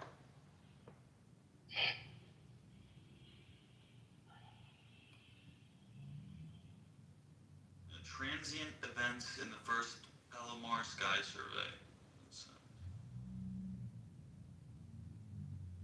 Palomar? I don't know how to say that.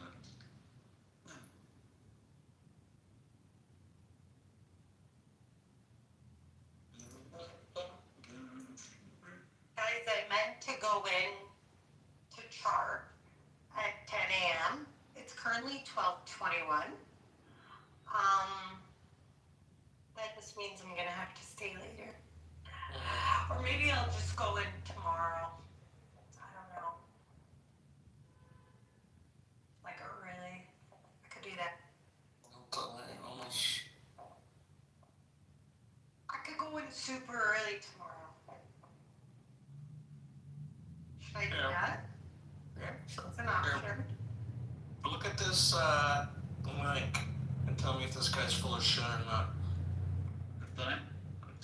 The bottom one. Let me see. Because you know they do AI, by the way. Yeah, but I think I saw that video.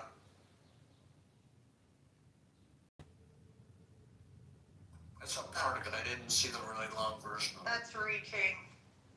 I think it's bullshit. That's reaching. You watched the whole thing? No. Well, I can't hear him talking, but I saw the video. Okay, so listen to his explanation. I mean, I know what he's explaining. He's a physical therapist, not even an MD. He's a doctor of physical therapy. He's I know. got a doctorate. Okay, Yaakov, whatever you say. Trump is having mini strokes, sure. I don't know. I just wish he was having mini strokes. just listen to his explanation, or listen to what he's claiming, and then see. Don't just look at the video. He's claiming ambulatory drift. I know what he's claiming, right? Does he mention ambulatory drift? Yeah, it's hot, if you're right. No, he called it something else. Yeah, because he's an idiot. He's not an MD. You do this to me. I don't do anything to you. I just want you to hear what he's saying, the words. That's it. Cry. No, fucking A. I don't Don't be give an a shit. MD. At least give me a neurologist. Come on. Okay, hold on. I'll give you. This is like making the rounds. Hold on. Let me give Okay, you. so I'm sure you could find an MD that's a neurologist. Okay. More.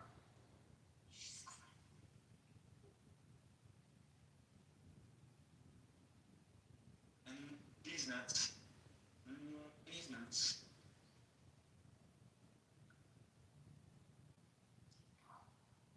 You guys, Mandami. Oh. You guys, Mandami is gonna win New York, Yakov. You know. Yeah, we know that. I said he was going to win 3 days ago when we were arguing about it. I can't fuck. And it's not because of the Jews that he's going to win. I never said it's because of the Jews, but they're definitely not helping. 14%, it doesn't matter. If 100% of the Jews, if 100% of the Jews voted for him, it still wouldn't matter. Because 86% of Yeah, the but people. you're understating the fact that they usually put their money where their mouth is. Yeah, but money doesn't buy actual votes. Excuse me, what about monies that you donate, that you donate to political candidates, to movements, to the party, etc. But at the end of the day, people vote. You can't deny that they give a disproportionate amount of power in. Yeah, because they rule everything. Well, they don't rule everything, but they donate, Yakov. Come on. Yeah, I understand, but at the end of the day, it's voters, okay? It's voters. And they haven't moved the needle. But here's the point. Elections. You're gonna sit here Yes, of course. Now, Money does of not course sway it the does. No, of course it does. But guess what? Guess what? All of the money didn't sway the election, so it's working against you. Your own argument is working against you because he is in such a lead, okay?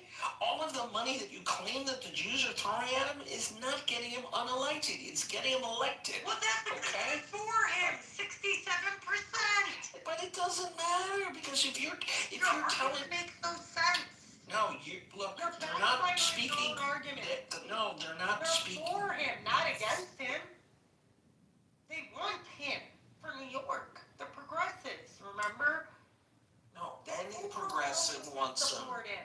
Yes, and most progressives are not Jewish because Jewish people don't represent the majority of people in New York City. I know that, but I'm not blaming the Jews. This has nothing to do with the Jews. I'm just telling you that Mandami's going to win New York. That's it. Of course, we agree. It's not because of the Jews. I know, but you made it about the Jews. That's no, I didn't. You did. It's not the Jews' fault. You randomly said that. Oh, no, I said it in response to what you were saying. No, you brought the 67% number. That was after you brought it up, yeah. No. I swear to God, it was after. Okay, let's agree to disagree and remain friends. I'm agreeing to disagree. You made it about the Jews. I didn't even mention it. I'm agreeing to disagree. Pearl, I like you too much to have this argument, okay? Anyways, Mandami's gonna win New York. Whether it's the Jews' fault or not, I don't give a fuck. No, he's gonna win New York City. He's not gonna win New York. He's not running for governor. Be the leader of the epicenter of the world. This fucking kid. This communist. He has no experience. No, who cares that he's Muslim? I mean, that's not great. It's definitely not great, okay? Because this isn't just any city in America. It's the epicenter of the world. That's what New York City is. It's always been that way. You're gonna let him lead? I mean, come on. What do you mean am I gonna let him lead? I have no say in the matter. Vote? No, I don't live in I don't live in Manhattan. I don't live in any of the 5 boroughs. I live outside of New York City. New York. I thought you were one of the other boroughs. I've told you that 3 times and you refuse to listen. Westchester is not part of the boroughs? Manhattan? No. Westchester is Westchester. Look, there are 5 boroughs. Manhattan, you lived here. Okay, well, apparently you don't know that Westchester isn't part 1 of them. So you missed that part of the Welcome to New York Education brochure. I've never been here. It doesn't matter about being. When I was a student in high school, I never went to Westchester. I knew it wasn't part of New York. Where'd you live? I lived on Long Island. That's also not part of New York, by the way. I know that. And by the way, Brooklyn and Queens is on Long Island, even though people from there don't believe it is, but it is. Well, Brooklyn and Queens are part of New York City, and they get to vote in the election. So is Staten Island, which should be part of New Jersey, but it isn't. I love both Queens and Brooklyn. Okay, you can take them. I like Forest Hills Gardens. It's my favorite area. Yeah, Forest Hills is nice. It's just so beautiful. It's amazing. It's like you're in the city, but you're surrounded by trees and nice houses. I like it. Is that one of your bikes? Is one of those your bikes, I should say? Yeah. Which one? The one on the right. Oh, I like that one. What is that one? It's a Honda. Do you have to hunch over when you ride that? Not on this one. Not really. I mean, a little bit, but not really. See, I like the bikes where you can just sort of sit up and the handlebars come to you. Okay. Not like a chopper, those are stupid, but I don't like those sport bikes where you're leaning over so much. That just seems very uncomfortable. It's uncomfortable, yeah. Yeah, it looks like. What about a Harley? Would you drive a Harley? You sit up in it. Oh yeah, definitely. Not the new electric ones. They're destroying that brand slowly or quickly, depending on your point of view. No, Harley Davidson is over 100 years old. So old too. It's part of American history. It's so ingrained in us. Harley Davidson, and Yes, it's falling out sort of of fashion. It's falling out of fashion. Is this why, Jakob? Because they put out an electric one? Well, I mean, it didn't. their diehard fans would never go for an electric one, yet they should have left the electric bikes for the Japanese. Like, I think you have core principles. Like, when Lamborghini comes out with an SUV that looks like a Lexus, or that looks like a what's the Nissan upscale? You know, like Toyota has Lexus and Honda has Acura and Infinity. You know, the thing looks like an Infinity. It happens. Bentley has the same thing. They've got an SUV. It has round lights like a Bentley sedan. It's like for 250, 300 grand. Like, it's so brand inappropriate. And you'd never have greenlit that project. They should just be making high-priced sedans, you know, that weigh a ton or 5 tons, you know, and driven by a chauffeur or someone who likes to drive those kind of cars. But never in my wildest dreams should Lamborghini or Bentley be making SUVs. Oh my God, you're so right. You're so right. And that's to be core to your brand values, and that's why Harley should not be making electric bikes. Until the government says they have to make them. So they made the electric bike a few years back, and nobody liked it. Completely flopped. Like, they sold none of it. Literally none. Because anyone who likes Harley Davidson, the whole point is that. What do you hear the sound? The way it sounds. Exactly. It's literally the way it sounds. On the electric bike, did they put a sound generator on it? No. I think it's just silent. Yeah, that's so stupid. How much would that suck, being on a Harley that doesn't make noise? It's like a lion. Yeah, like it can't, when you rev it doesn't make any noise. It's a lion with no claws, and they can't even, like, yeah. do simple tasks. I mean, you can make some street bikes be really quiet, still have a lot of get up. Yeah, I know. The guys on Harleys are mostly gay, to be honest. I know that's like an unpopular opinion, but I ride basically exclusively street bikes, and I don't race, but I kind of like race a little bit. And these guys, and I'm in Arizona, so there's a ton of bikes out here. These guys don't know how to ride. Like the guys on Harleys, they don't. There's a lot of guys on street bikes that don't know how to ride too, but these guys, they don't really know how to ride. They're kind of. What do you mean? Well, they're rich people that buy bikes that they go, we're going to live the lifestyle. You know, the best way to do is to buy a bike from a guy who bought one like 2 or 3 years ago and then like barely uses it and decides to sell it because he's not using it. So you get a bike for like a third of the price of a brand new bike. Same thing with boats. You know, people buy boats and like 2 or 3 years later they realize, what the fuck, why did I get a boat? I barely use it. It's barely used, and then they sell it and you can buy it for half to a third of its price. Yeah. I don't know about that, Jakob. I gotta tell yes. you. But I know, but boats don't appreciate that fast. You wish they appreciated it fast. I said depreciate. You buy it for a half to a third. That's what I'm saying. That's what I said. I said boats do not depreciate that fast. I wish. Boats remain expensive as fuck. So expensive. My friend flips them. My friend buys. 50 to 100,000. You don't want to capsize. That's dangerous. That's a funny joke. You missed a joke. You missed a joke, bro. I got it. That's a good joke. I like that. You don't have to buy a boat recently, so you don't know. You don't live on water. No, a friend of mine lives in the Atlantic Ocean, Portchester, New York. Guess what? We have an ocean near us, and his business is buying boats from people who, you know, got the boat fever, and 2 or 3 years later, the wife makes them sell it because they're not using it. It's costing them a fortune in docking fees, cleaning, storage, you know, everything. You know, maintenance once a year is cost $8,000, and it just costs a fortune. Then he buys them at a deep discount, flips them.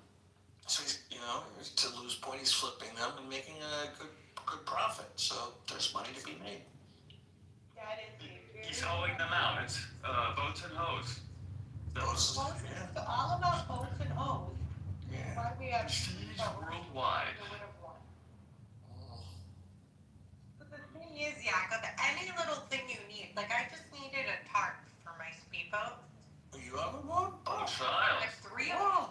Holy shit, Pearl. Are the pontoon?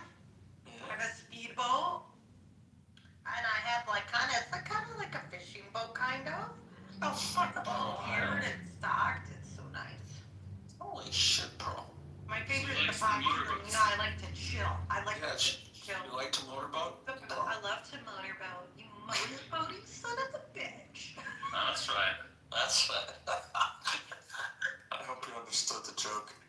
I mean, yeah, I did. Okay. He knows how to float the boat. And then we have 2 jet skis too. To They're on the water, so the maintenance on these things. That is not water. You know, lakes are not waters. Lakes are definitely water, Yaka. What I mean is I have docking fees. I have etc. Every time, like for the winter, they have to winterize. You barely get waves, so that's not water. They have to winterize the boats. They take them all out. They store them. Then they bring them back in the summer. They also have to disinstall the dock because, you know, the lake freezes. So you have to take the whole dock out of the water. And then in the summer, they bring the dock again. Like, you have no idea. It's so expensive. Oh, I know. I spent some time in Traverse City, I know.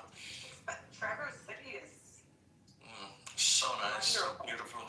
so fucking nice. I love it up there. Well, would you compare it to somewhere in New York? What? Is there somewhere like it in New York, like the Hamptons or something? Like, what would you compare it to? Traverse City is the Hamptons or the Martha's Vineyard of Michigan.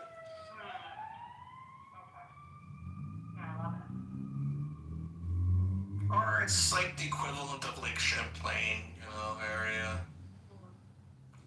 You know, or, you know, even Buffalo, you know, because Buffalo's on the Great Lake. Ew, Buffalo? Buffalo's nice, you know, everyone thinks Buffalo's disgusting. Rochester's disgusting. Buffalo's not bad. Really? Yeah. Why? I thought Rochester was supposed to be nice. Rochester's a fucking dump. All the Eastman Kodak's gone. You know, Xerox is gone. Like, it used to be an industrial hub. It used to generate a lot of wealth and a lot of big houses and, you know, now it's just poor people. You say that it used to be predominantly white and then now it's mostly black. Is that what you're saying? I didn't say that, but Is that what happened? It sounds like that's what happened. Respectfully. There's a couple good universities still there. RIT is there. Rochester Institute of Technology. It's for the people who don't get into MIT. Oh. Well, I mean, I guess they're number 2, right? Number 2, or WPI was Worcester Polytechnic Institute is also right up there. And then of course Caltech, you know. I always thought it was cool Stanford. that BB went to MIT. Yeah, he got 2 degrees at MIT. Mm-hmm. I've seen his. When I was there, I saw his thesis. What do you Took a mean? couple Went other to things too, MIT, didn't he? Yakov? Yeah. Are you Doxed. serious? Doxed. No way. I told you that. Oh, Or you forget the details. I forget I to was remember thinking that. about it. I always remember remember that. things you say. Yeah, okay. I listen when you speak, Yakov. Yeah, I know. I appreciate that, love. Thanks. I listen. You mostly yell, respectfully. Yeah, you're a yeller. You must be a screamer too. That's a Hey. Oh, child. That's exactly what I was going to say. Ooh, Yakov, you're getting a little... Oh, spicy. Yeah, I know. Gotta be careful. The wife will hear me. Wait, so was I yelling? I'm so sorry. Yeah, you really were. You were. It's not that you're yelling. It's just you get slightly irrational. Like you're a really smart person. Well, she is a woman. Yeah, you just don't listen to your own arguments, and then you double down. You double down on your own arguments, and they're not What do you mean? good. My argument was correct with that guy, and I was... All right, no, okay, fine. That's not true. Okay, now you're tripling down. Yeah, but I was correct. Even Jeff said I had a justifiable answer, and the guy... No, the second argument. No, the Jeff was talking about something else. I don't want to get into it again, please. Yeah, the anti-Semitic stuff I didn't try to defend myself. Come on.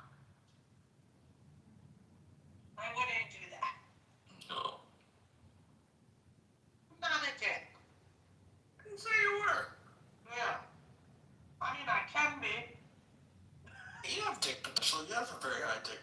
ADE potential? Really? Oh, child. Big dick. It's a big dick energy. Big dick. No, BDE. BDP? No, BDE. That's big dick energy. Potential, but then you have to add the P at the end. Potential. You know, and you know what? My wife works in Wall Street, and when she comes home, and they said, she said, you know, I'm a BSW or BSD. I'm like, what the fuck is a BSD? Like, yeah, they call me a BSD, and I had to look it up. It stands for big swinging dick, but she's a woman. But it's like when you have the right attitude and you don't take shit from anybody. That yeah. There was a time on Wall Street when you could throw all those, like the trading floor. Oh my God, they were just yelling at each other. Oh, you fucking cocksucker! Oh my God. Perfect with that. Oh my God, you would fit right in. Now it's like a politically correct thing. You can't say shit about anybody. No, I'm. Oh yeah. And over there. You don't understand. Yeah. When I lived in New York, my friends were all the Wall Street people. I don't know why, but that's just the trader. I don't know why I became friends with them. Probably because my friend was friends with them, and that's how I was introduced to them. And So your friends were fucking them? Is that what you're saying? How what? Your friends were laying. No sex. How long were you in New York City? About a year and a half. Why didn't you stay? What happened? Why didn't you stay?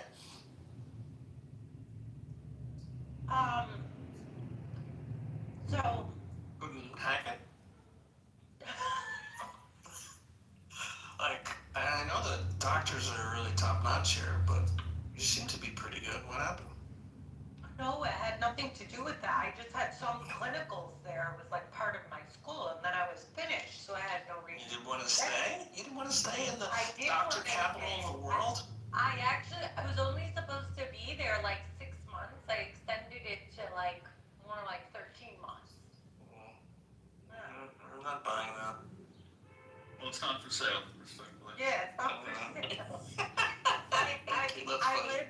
I lived on like 43rd and Broadway-ish. That's like a disgusting place. Who lives there? It was fucking horrible. Yes, it's like a disgusting place to live. No, it's very nice in the middle of It's not a but it's not a residential neighborhood. I know, but there's a lot of residential towers on the far end. Yeah, I know. So, and it was very, very, very expensive. I just happened to have a friend who lived there. Yeah, I just happened to have a friend who lived in that building. Anyways, so they had a doorman. There was a doorman. The building was gorgeous, beautiful. The units were stunning. The only problem with New York is nobody has a balcony. Why don't you guys like a balcony? Some do, but not a lot. You're right. Yeah, what do you guys have against the balcony? I don't know. People jump off them, you know? It's like a preservation thing. And the psychiatrists won't allow it, the same building code. You know, they just take a 34-foot header, you know? It's just... Oh my God, we would be scraping people... I had these enormous balconies as part of my unit. Huge, beautiful balcony, and people jump off them all the time, apparently. I didn't know that, but people People like to get off in various ways. Why do people like to just jump off the building? What is wrong with these people? It's a terrible way to go. Like, I think so. I don't know. I mean, like, look, it's just gonna be a way to go that's self-inflicted. You know, you're so fearful. Hold on, you're so fearful. Let me explain. Yes, you die before you hit the ground because you're so fucking fearful. You want to die like that? Wait. I think you pass out. What do you mean fearful? What does that mean, fearful? You die on the way down. You pass out. You literally die of shock. Like your body just goes into shock. I don't think you pass out. You die before impact. Just passing out you could just pass out, doesn't mean you die. How do we test this theory? Like, I don't know how they test it. They say many times you die before impact. I think they need to wire somebody up who says I'm ready to jump with like a EEG, like an EEG. That's a good idea. You know, and put an EEG monitor and a belt. Well, I mean, isn't this sort of like, doesn't this fall into some sort of, I don't know, like evolution theory with psychology? Like, how does the mind interpret something like this? Because, like, there's I mean, for example, does it go well with the whole idea that you don't die in dreams? Because if you wake up, because if you were to actually be in a dream that you think like you're about to die, you actually would die. Isn't that like a urban theory or some shit like that? I mean, it would make sense. So like, there's an idea that like you never actually die in your dreams because. Oh yeah, I've read that, but I don't. I don't know. It kind of fits if what she's saying is. It's a protection. Yeah, it's like a protection mechanism. Yeah. I mean, look, if you actually die before impact, I don't know if that's true, but if it is true, I don't know why that mechanism wouldn't be applied in like in a dream state, unless the brain. But even if you don't impact like is instantaneously, like your brain just scrambled eggs like in a millisecond. Oh God. Yeah. So bad. Why is there what is it really protecting if like there is this protective measure in this context where it is like instantaneous? I don't know, but you gotta be careful what you put in your head. That's all I can tell. Okay, so now you. Okay, now I have to write a ChatGPT thing, but I have to say, I am doing research for like you have to like word it in such a way that says, oh, I can't tell you about suicide. I should have been in jailbreak. Right? Yeah, jailbreak, exactly. And doing neurological research. I don't know about the dream thing, but I can tell you what you put into your head can affect your health. That's true. Is this like a blowjob joke? I don't get it. Like, let's say you're sick. Let's say you're sick, right? And you're just completely hopeless. You have no support system. You have no emotional support, nothing. You will absolutely die sooner and faster. Yeah. Multiple studies prove that things like meditation, prayer, being around people all improve health outcomes. So there must be a psychological component. Absolutely, yeah. That affects our health directly. Because it's all about hormone balance, what hormone is spiking, if cortisol is spiking, etc. This is kind of similar on a different scale to cortisol placebo. spikes so high, could your stress level spike so high that it can cause an event that can make you die? Yes. Absolutely. Somebody came in. Doesn't it call a heart attack? Yeah, so somebody came in to me, Jacob, get this is a crazy case. This Middle Eastern guy came in, 48 years old, he had a heart attack. They went in through the cath. Something very strange. He only had 40% blockage, but he had soft plaque. So just for reference, we don't touch it unless it's over 70. But everybody has, especially for over 45, 50, they have some plaque. If that plaque is soft and your blood pressure goes really, really high, your heart rate goes really, really high, you're stressed, you're yelling at somebody, could one of the plaques rupture because of that stress? Yes. The answer is yes, directly. So, can stress kill you? Yes. Stress can kill you. By the way, this guy works out 6 days a week. He's like, I work out 6 days a week and it didn't work. That's what he tells me. I'm like, oh, really? I'm like, do you smoke? What do you think he said? What do you think he said, Jacob? Do you think he smokes? No, I don't. Works out 6 days a week. The guy works out 6 days. No, he doesn't smoke. Of course he smokes. Yeah, but wouldn't you see that in the lungs? Didn't you do an X-ray? Of course he smokes. He's Middle Eastern. No,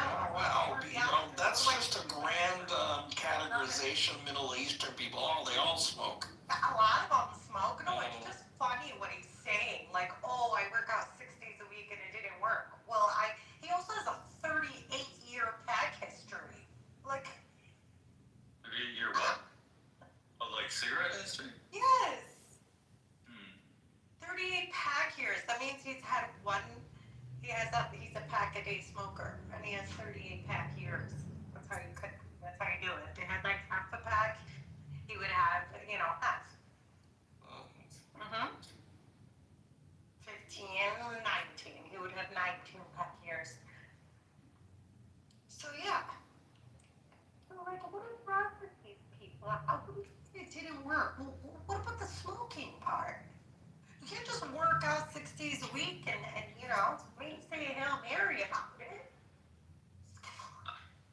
Yeah, but I mean, okay, if someone very similar to that came in and they had 10 pack years, would it be automatically, well, like what else could it be? It just directly, it must be the smoking? No, things are a contributor. There are multiple risk factors. Smoking is one of them. Family history is another. Yeah. Well, if you have history of stroke or clotting disorders, that's another risk factor. There's not a huge risk factor. Diabetes is probably the number one risk factor. Not a lot of research, but it says the forensic and physiological evidence strongly supports that the fatal event in a jump from height is the impact deceleration rather than death in midair from shock or sensory overload. Oh, so it is they splat on my face. Yeah, because you're falling at 9.8 meters per second square. There's no way they cut my phone. Yeah, you're heard it. Right, but yeah, there is no way. So it's all yeah, it's all myth, and they said it's highly unlikely that you die from shock. A heart attack. You have to. It said the article just said it's more likely to happen if you're prone to passing out, then you may pass out, but not everyone's prone to passing out, and you're probably free falling for about a second and a half. Probably not, not a lot of time. And then it's all over. Maybe you can do some testing for us and go to the Burj Khalifa. People that jump and then don't failed attempts of people that jump. I never even considered that. Yeah, so let me ask you that.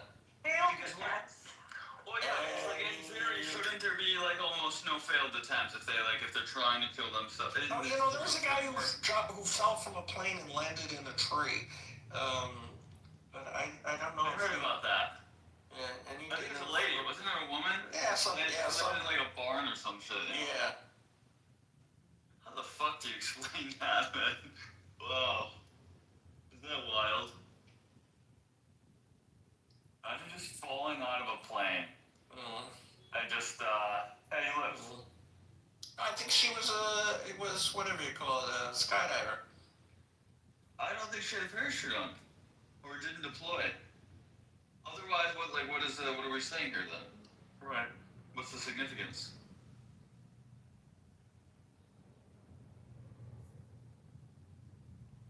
Let's see.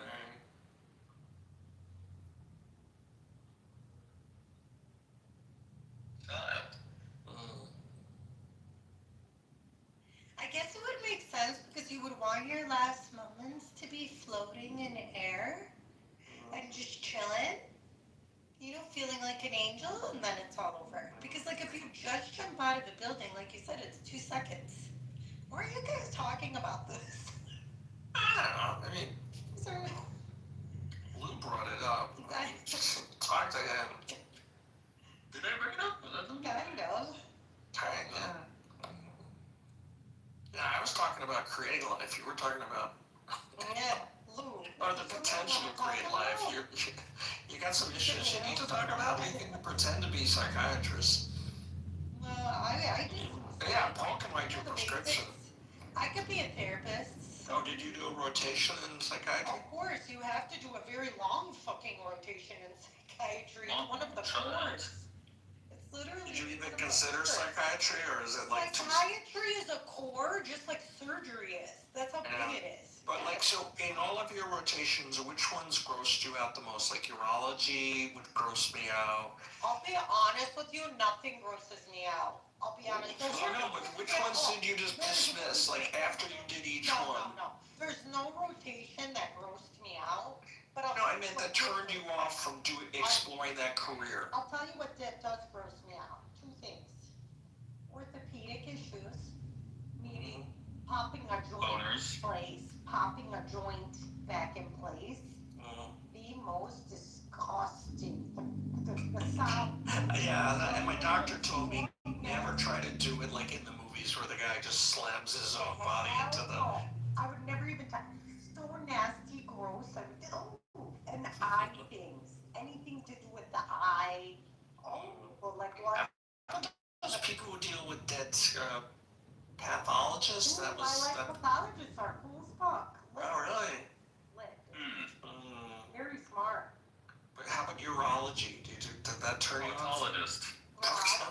Doctor, I dreamt of being a dick doctor, but it would just be too. That's the problem. If I came to you as a dick doctor, if you were my dick doctor, I would have a real serious problem seeing you. Yeah, and then nobody would tell me the truth. No, it's not that they'd see the truth. The problem is it'd be rather embarrassing. Yeah, exactly. They would either withhold it, right? Which is, and then I can't treat them. I had to go to the dick doctor last week. Like, are you talking about like blue pill stuff, or? No, that's your GP. No, that's your GP. But like incontinence and all sorts. There's so much fear with like heart patients about their dick, like, oh, am I gonna die if I use my dick? And then also to understand, most of my patients are older, so they're all having like, dick problems. And so, I hand out the Viagra like candy. Viagra is safe. It's fine. As long as you don't do a bunch of drugs and cope with it, you're okay. Sticking your stamp. Wait, how many milligrams? 50 milligrams or 25? 100? My doctor said he wouldn't give me more than 50. He wouldn't give me more than 50. Are you serious? 100 minimum. Can you send under a prescription to my pharmacist for hundreds? More than you think. What? You need more than you think. I guess so. Because you also have to. Okay, so like. By the way, beta blockers are like a huge offender. Isn't it? I thought the blue pill was essentially a beta blocker.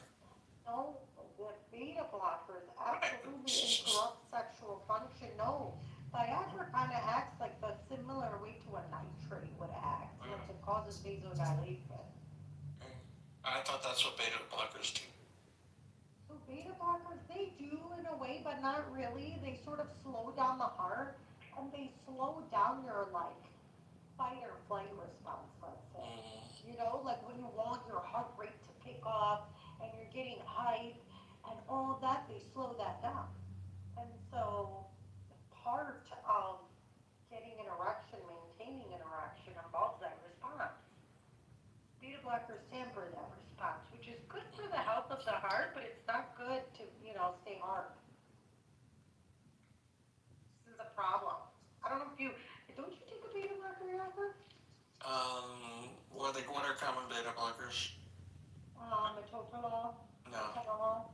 How much do you take labetalol. Is that a beta blocker? Labetalol. How much do you take?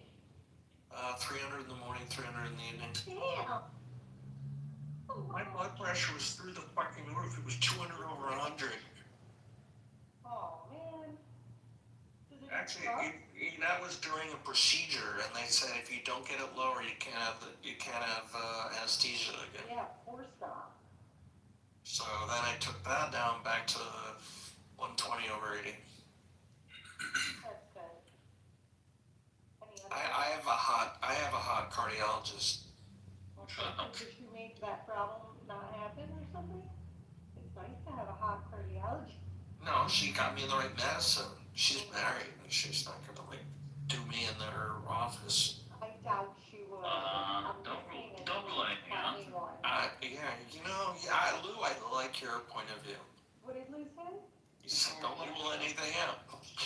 Oh, child. When you said that. What are you saying? Oh my goodness. That's funny.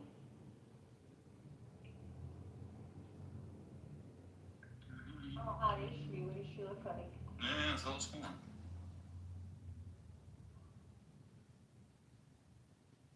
You the Jewish cardiologist? Yeah, She's she's Malaysian, married to a Jewish. Oh, child. Yeah, Love that yeah. Asian. I got yellow fever. I have yellow fever. You have yellow fever? Dude, I got it bad. You've never heard that phrase? Of course.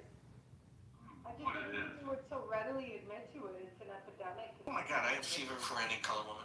You know, when I went to college, I'll tell you this story. This will make you guys laugh. I went to college, 1981, and my dad said, "Okay, you're going to college. Just don't be with any black chicks." I'm like, Dad, what the fuck? Oh my God. He was such a racist. He was like such a fucking racist. I think that's good advice, respectfully. No, but and then of course I met my wife. She's so I said, "All right, you know, I met this really hot girl." She goes, "Where's she from?" I said, "Oh, she's from Africa." And he like almost had a heart attack. She's from Northern Africa. She's from Morocco, so she's about as white as you can get. Yeah. And so of course we get married. Everything's fine. And then in 1990. You got married? Of course, yeah, we've been. Moroccan? Yeah, we've been married for 38 years. I didn't know your wife was Moroccan. I've told you this, but you know, you don't remember shit. She yells. Yeah, you've got to listen more and speak less, you know? That's not true. You've never told me this. I have told you that. I am going to go back through our chats and see if I did. No. At any rate, so I think in 1987, when we got married, went to Israel, there weren't any Ethiopian Jews, but in 1997, I went back with our temple group, just the guys. And man, I have to tell you, the 16-year-old Ethiopian chicks, they have like skin that looks like light chocolate. It's like this color, I can't describe it. And they were in army fatigues with N4s over their shoulders. And I was like, man, if I saw them in college, of course, they never marry outside of their group. They're just only married Ethiopians. Oh, occasionally some of them do, but I used to be like, that would be the best way to get back at my dad, is to bring home an Ethiopian Jewish woman. Because he was like, you gotta marry a Jewish woman, you can't marry a black woman. So imagine if you found a black woman that was Jewish. Oh, man, that would be hot. My dad would have like freaked, would have had a heart attack on the spot. I wouldn't need to see you, Pearl. I thought this was a yellow fever story. No, I said I like every color. I just said I like every color, and then I said, oh, I have to tell you a funny story. You're not listening either.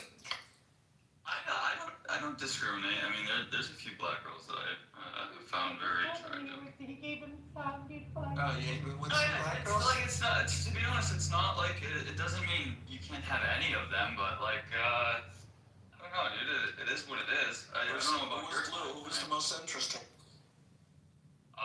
What, like as far as like groups? Yeah. I've always been drawn to the Middle Eastern girls. Oh, really? Yeah. You want me you guys want to get a private room and I can leave this? The Chaldeans? The Chaldeans? My ex was Turkish. I've been all over the Middle East with women. I'm Iraqi. I'm sure you've never dated an Iraqi girl. Right? No, I don't think I No. haven't dated one.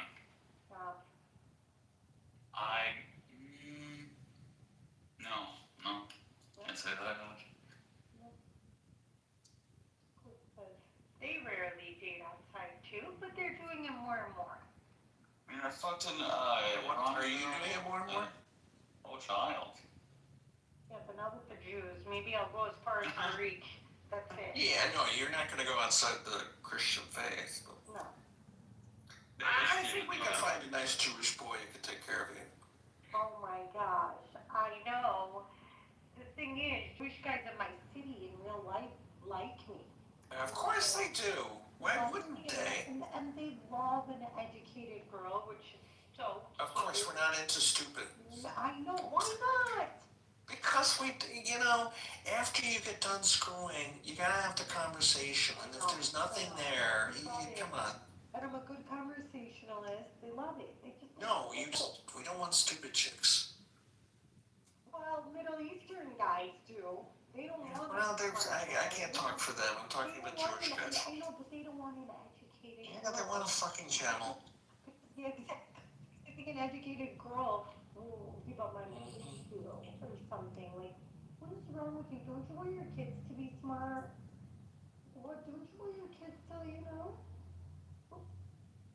think they want their kids to get married. That was a Muhammad joke. Sorry.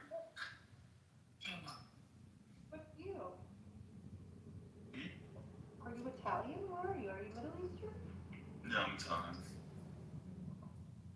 You don't like Italian girls? So funny enough, I went on a date last night with an Italian girl. Oh, how was it?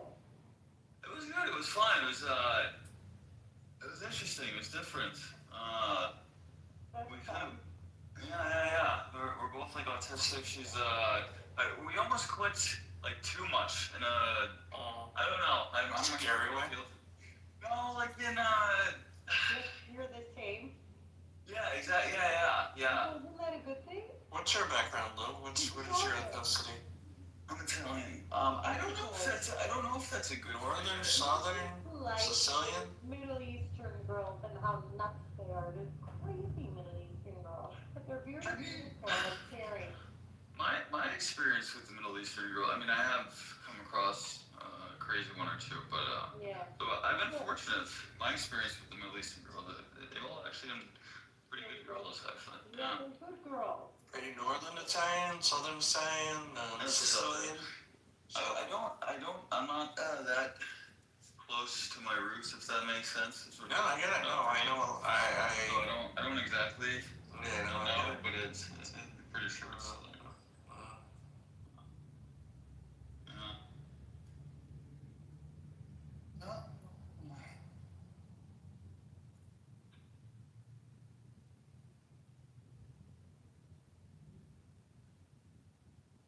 What's the difference? What's the difference? Well, all the Northern Italians hate Southern Italians. I know that. I was thinking, like in my head of Iraq. Like, what's the difference between Iraqi women and like Iranian women? And well, look, Iraqi women divide into three categories: the Sunni in the middle, the Shia in the south, and the. Excuse me, that has nothing to do with how you divide Iraqi women. That's stupid. I didn't get through dividing them in the north. more like physically. Hey, let the geographer talk about the Iraqi people. Come on, Yaakov. He's talking about the women and how they are. Okay? So Iraqi women and Iranian women, what's the difference? Iranian women are a little bit more liberal. Overall. They are. They're just a little bit more liberal. But we have a lot of similarities. We're similar. Iraqi's a bit different spice. They're a different flavor. They're a little tougher than Iranian women. Okay. Yeah, Iranian, but they can also be very soft and gentle. They really take care of their men. Like they do everything for them. The whole world's their oyster. Is there a pearl in the oyster? Huh? Oh wait, is that a clam? But they raise their men up, if that makes sense. Like yeah, they get them hard. I get it. I need some. Usually women tear down the men. Iraqi women build them up, for the most part. Especially if they love them. Like if you show an Iraqi girl love, she'll love you, like really love you. But they can also be just tough and, a terror. Mini Saddam Hussein. Scary. Scary. So not for the faint-hearted, let's say. But they're very good girls and they're very loyal. So, approach at your own risk. Good loyal girls seem very risky. Like if you're not, like if you're somebody who could be dishonest or you try to pull a fast one on them, it will not be good for you. That's what I like about I don't know. I'm not really into the women from the West or the white girls. I like that about at least my experience with, I guess you could just say foreign people, women who are not from here. they seem to be more, there's less of like the bullshit and like shadiness. I don't know if that, I mean, We don't do that, and we also don't like it when you do it either, though. So that means Yeah. there's a certain accountability. But the thing is, men, listen, when you hold a man high, even if he is not so inclined, he will become that thing just to be with you. Like, do you know what I mean? I'm not saying a man will change, but he might be the best version of himself, let's say. And I feel like Middle Eastern girls bring that out in men. Like, they push them to be the best version of themselves in a gentle way. Like, not in a degrading way, in a gentle way. Yeah, my ex was like that. I would say she brought out the best version of me. Sure.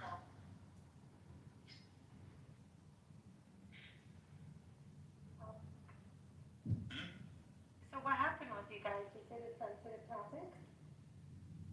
Too soon. We just broke up like 10 years ago. Nobody ever gets that joke when I say it. No, it's funny. So I would say it was mostly on me. It's mostly my fault. I have like how do I say this? I think ultimately my first relationship was always going to fail because I do have trust issues and like insecurities, etc. But had I met someone else and went through that experience of like having a relationship, because she's the only girl I've ever like had a relationship with, like been in a like boyfriend girlfriend kind of thing, committed, to this day still, and so I don't know, to be honest. I definitely, it sounds horrible to say, but I wanted to experience like there was a part of me that wanted to still experience certain things before I settled down. I would expect you to get married to them, yeah. No, see that's the thing. Like we planned on getting married. Like we were in love, and and then we slowly. Huh? Did you cheat on her? No, I would never cheat. Okay, good. But there's a part of me that had like desires to want to do certain things, and I was younger, and With other women? Yes, but like also just in general. I'll let this date continue. I gotta go eat lunch. Okay. You guys have a good date. Let me know how it works out. Jesus. So I wanted you to stay. What? I wanted you to stay. I'll put headphones in. I'll just listen, okay? Okay. No, it's hard to explain. I mean, there are certain things, like if she wants me, Lo. Did you hear that? She wants me. That's right, she wants you to stay. Yeah. You're my favorite on this app. Oh, thank you. He doesn't need the Viagra anymore, that'll do it. I don't know, honestly, who's in this room? Is it just us? Viagra's just for rounds 3 and 4, you know. I don't know who they are either. Okay, it doesn't matter. So yeah, there were certain things that I thought I wanted to like explore and do. That was a good joke. I missed it. What was it? Viagra's only for rounds 3 and 4. Wait, Viagra's what? Is only for rounds 3 and 4. 1 and 2 are all natural. 3 and 4, goddamn. Yeah. Anyways, it just didn't work out. But I would say that there was I definitely dropped the ball on like doing things to make shit more exciting, if that makes sense. Especially like in the bedroom. I definitely, yeah. It was like one of those things where I don't know. It was. Was she not hot to you? Oh no, she's she's sexy as fuck. Like unbelievable. You drop a ball in the bedroom with a hot chick. No, it got like it lost the like like it lost that like excitement, if that makes sense. Like, You have to be spontaneous. Free. You have to be spontaneous.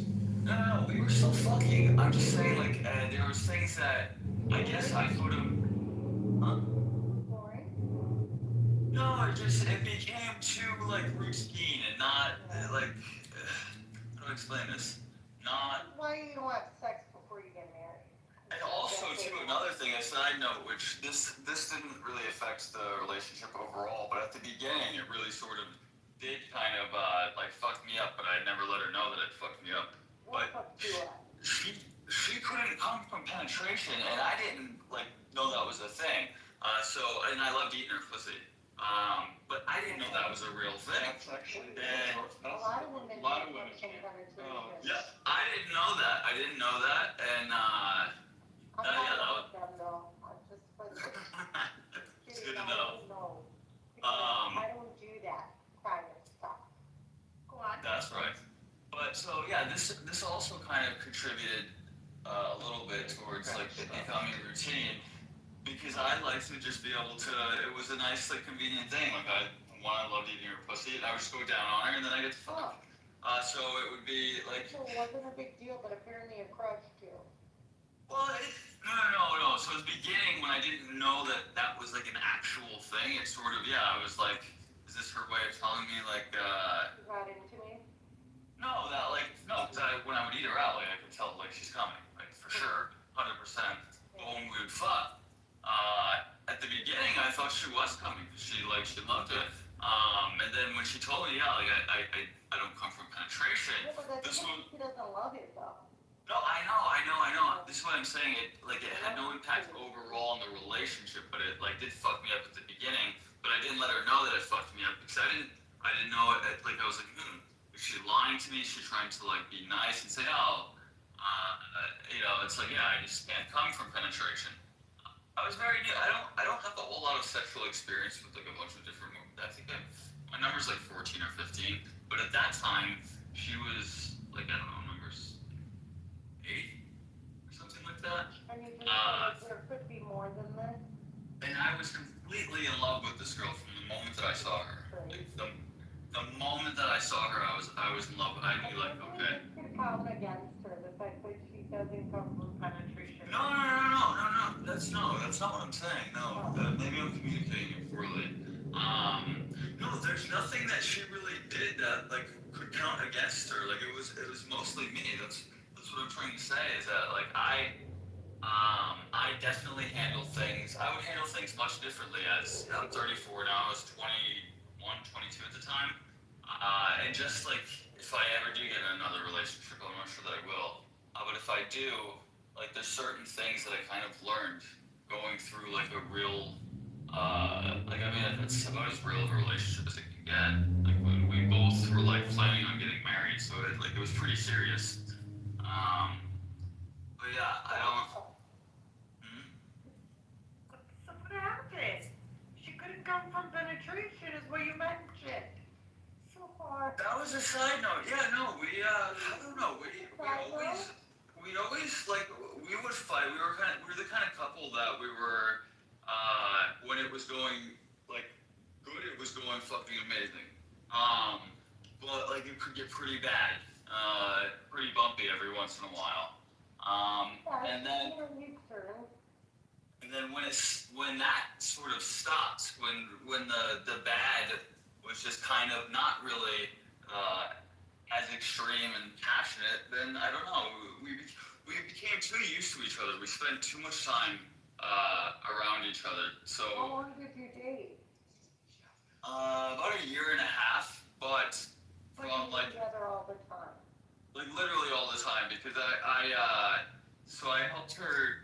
Her brother owned a business, and then he owned like a distribution route, and then he bought another route, and that's why she had actually moved to Arizona from Chicago.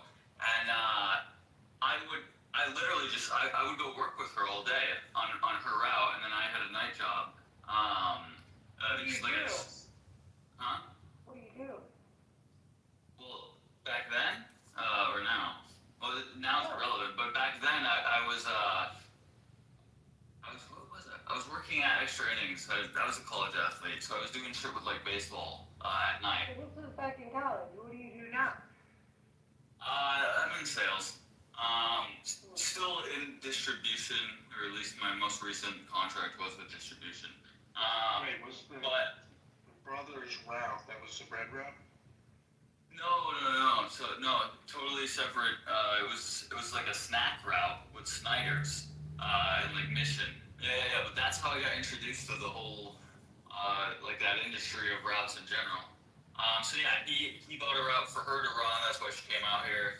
I worked with her every day for about like 9 months. Then I bought a route, and we bought like a house together. Her brother, her brother, like sort of it was. I don't know how you'd explain it. Had things worked out, like it definitely would have been something that I would have benefited from too.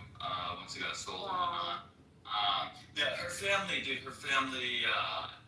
I can't say any. Like I loved her family. Her family loved me. Like they completely embraced me. You or what? What's up? Did she break up with you or you with her?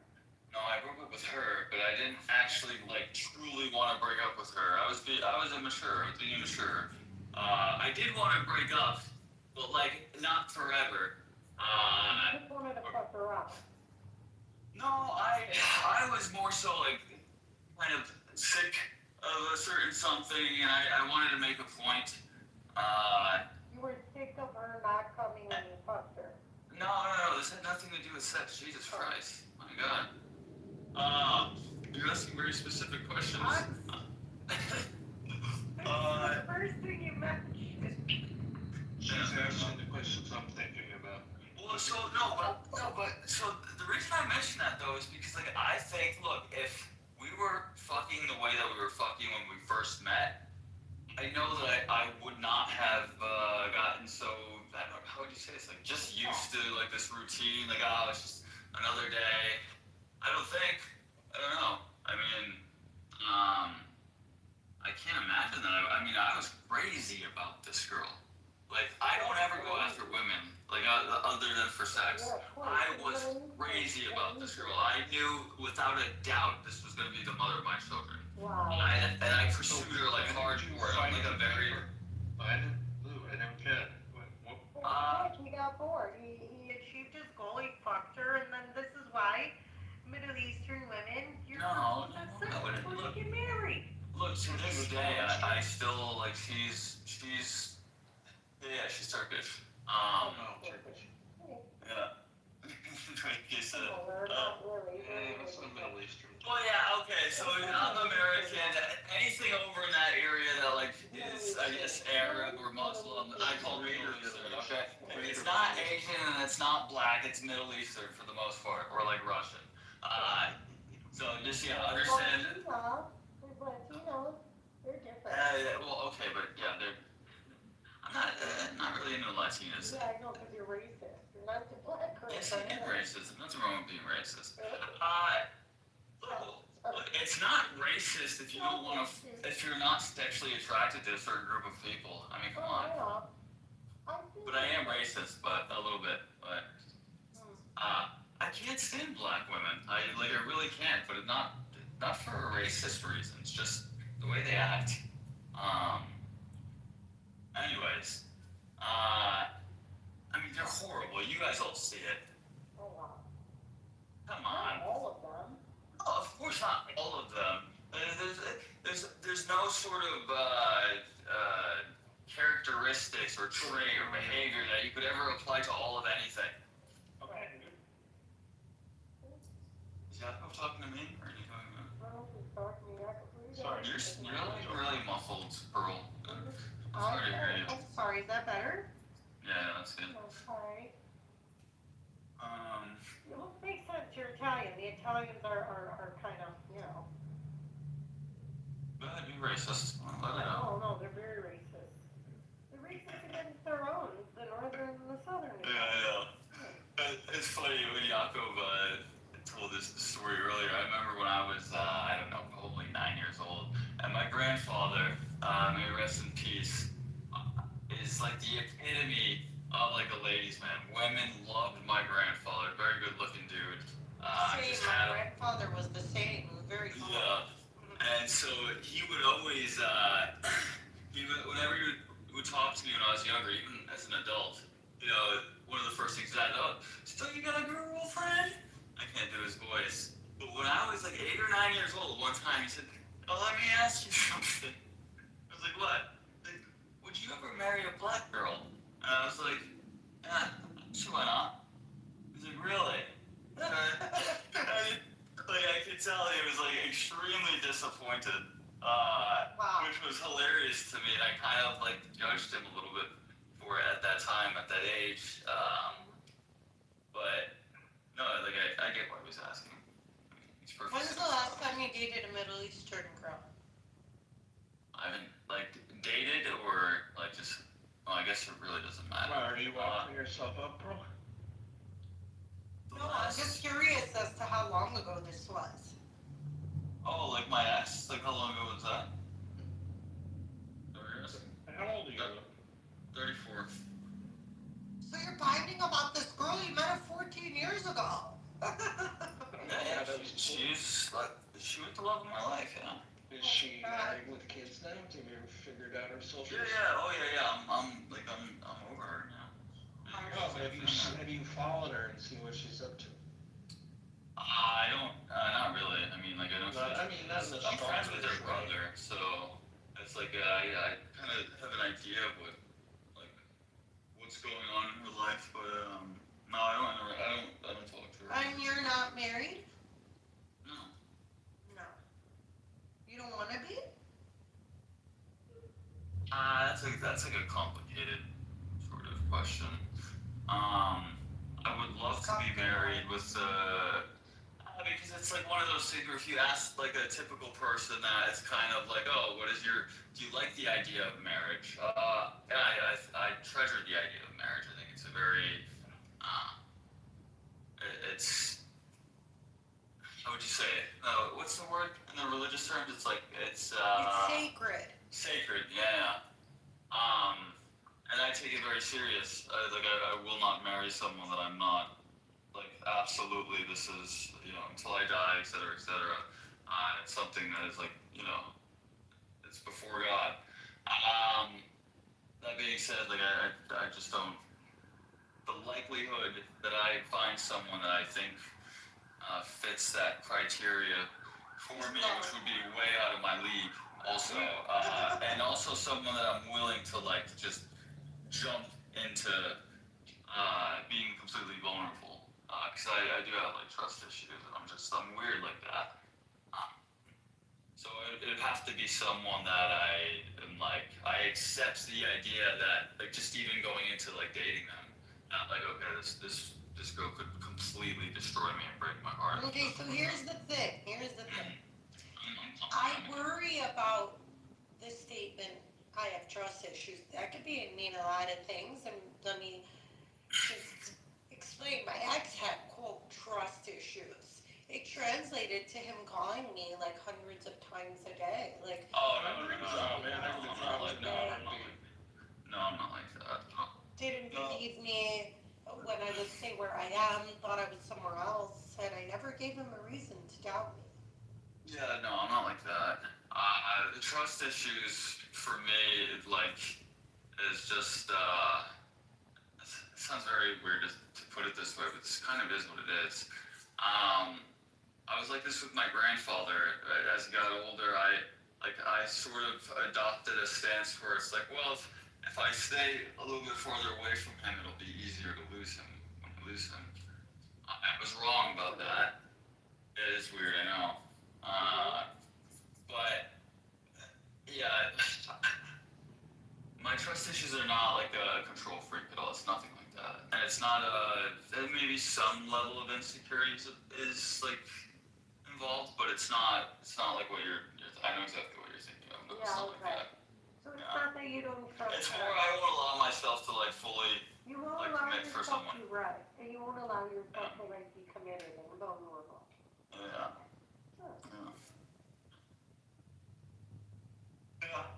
That's boring.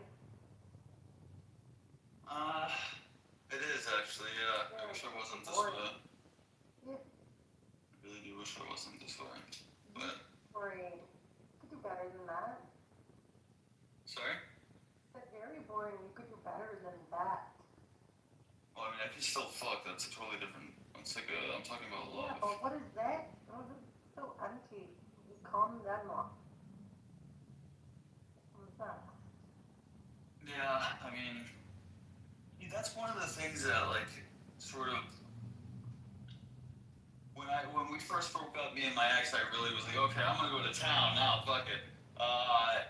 And I did for a little bit, and it was fun, don't get me wrong, but, like, then I started to realize, like, okay, like, I am someone, I guess that, like, I do, when I was in college, it was just pussy fuck, you know, no big deal. But, like, I do need some sort of a connection with someone. Of course.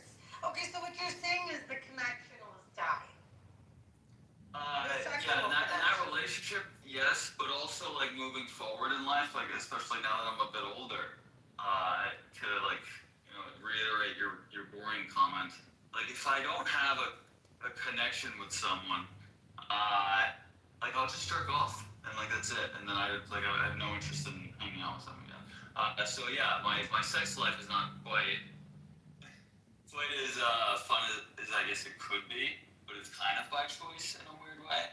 So do you have a connection with these girls, or you guys just fuck? I haven't had sex in quite some time, actually. I was gonna ask if you're into the hookup culture, but Why are you? No, I wish I was. I want to be, but I'm just not. I don't like the online stuff. It's very... Terrible. It's weird. The online stuff is weird. It is weird. Yeah, I had a very bad experience. The last time I met someone off of online. What happened? Oh God. So it was a Tinder girl, and this is probably, I don't know, like 7 years ago. And her pictures were of her. Like, it wasn't a total catfish. It was her photos. Like, that, she was the person that was being displayed in the photos. Yeah, but she was just 50 pounds heavier? Yeah. So her photos had to have been before the McDonald's breakfast all day menu. That's terrible. You know, I've always thought they need to have a service that validates the photo with the person. So it's like a third-party validation to say, yes, this is her as she appears last week. I don't know if that would be as profitable for, like, the dating apps are it's a bizarre sort of situation from like a business. They don't have an incentive. Right, but that's a letdown for you. You're less likely to go back if people pull that shit. Yeah, but guys are more likely to, you know, pay and, okay, well, next one, it's a numbers game. I get what you're saying, but it's, they don't really have, they actually have an incentive to create, I guess you could say, an effective hookup culture. Like, that's their best outcome, is two people, like on Tinder, that they have enough connection or attraction to meet up and fuck, but not enough to actually, like, have a meaningful connection. You meet up and she's 50 pounds heavier because this is separate. I was just pointing out sorry to interrupt. No, you're good. So, her and I were chatting for, I don't know, like a week or so. I was excited to meet her, to be honest. Like, I actually went to go meet her, which most of the girls, I don't know, I would chat with them, and it's very rare that I would actually go and meet a girl off, like, even if they were hot. I don't need a dating app to get attractive women. And so I go, it's Christmas Eve, okay? She's drunk, she calls me. Yeah, it's a wild story. So she calls me, she's drunk, she's at her parents' house, and she's like, how about you come pick me up, we go back to my place, her place, and just, you know, like, well, fuck, yada yada, that was understood. And then you just have to just bring me back in the morning, so, you know, she could be there with her family to open Christmas Day gifts or whatever. So I was like, it's like, okay, yeah, whatever, cool. So I go to pick her up, she's standing outside, she's got all black yoga stuff on, it's dark. I don't know if I would have had the balls to just drive away, if I'm was able to say. I wouldn't have the heart to do it, to be honest. But she gets in the car, and I can tell. I'm like, oh no. But I was like, you know what? Fuck it. I'll have a couple beers. We'll drink. Maybe I'll let her suck my dick or something. So we go back to her place. And when I see her in the I'm just like, I just wasn't attracted to her. I just wasn't physically attracted to her at all. But I still tried. I was like, you know, fuck it. I'll get a little drunk. Maybe. Well, that's what they look. I don't like putting someone in that sort of situation where I'm telling them, I'm literally not attracted to you. No, I get it. I understand, but it's still something that, I feel uncomfortable. I don't know. It's just how I am.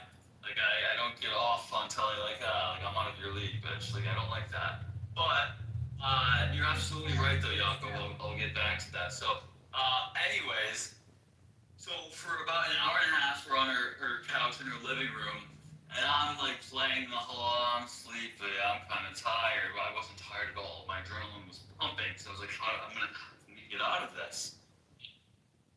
And so I pretend to be a little drunk, and she's like, okay, let's go to bed, let's go lay down. She kind of got the hint. And so we go in her room, I lay down, and I'm very methodical, and I really I don't know, I needed to execute this perfectly. So for a half hour, I laid right next to her. I observed her breathing patterns. Once I was pretty confident she was asleep, I was like, all right, let me do a dry test run. I'm gonna go to the bathroom, make enough noise that would simulate me exiting the room and exiting her apartment, and I want to see if she's a light sleeper. So I go to the bathroom, I make these noises, I come back, I get back in the bed. She seems to be she sleeps pretty heavy. I wait another 20 minutes just to be just to be sure. And yeah, no, it's terrible, it's horrible. And then I get out of the bed, my shoes are by the front door.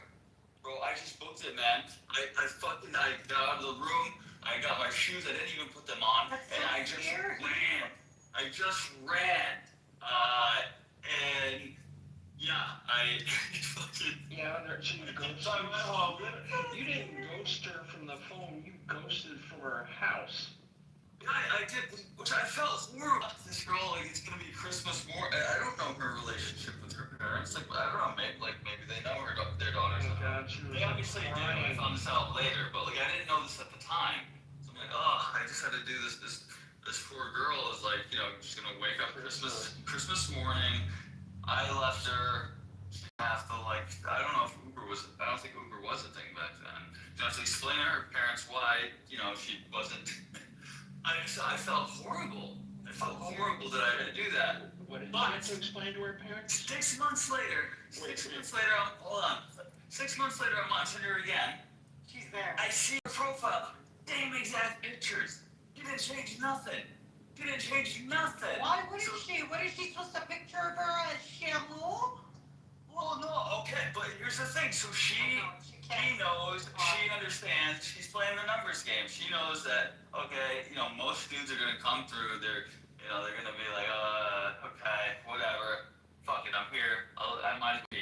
So she knows that most dudes are still gonna fuck, regardless. So, no, that's what she does. So, that's what it is. I don't hate her for it, but, I don't feel as horrible as I did, initially. Cause I really felt awful, dude. I felt awful. Hilarious. But yeah, it's a good story. It's a good story. I have a recent dating one that's not as good as yours, but it's very recent. So okay.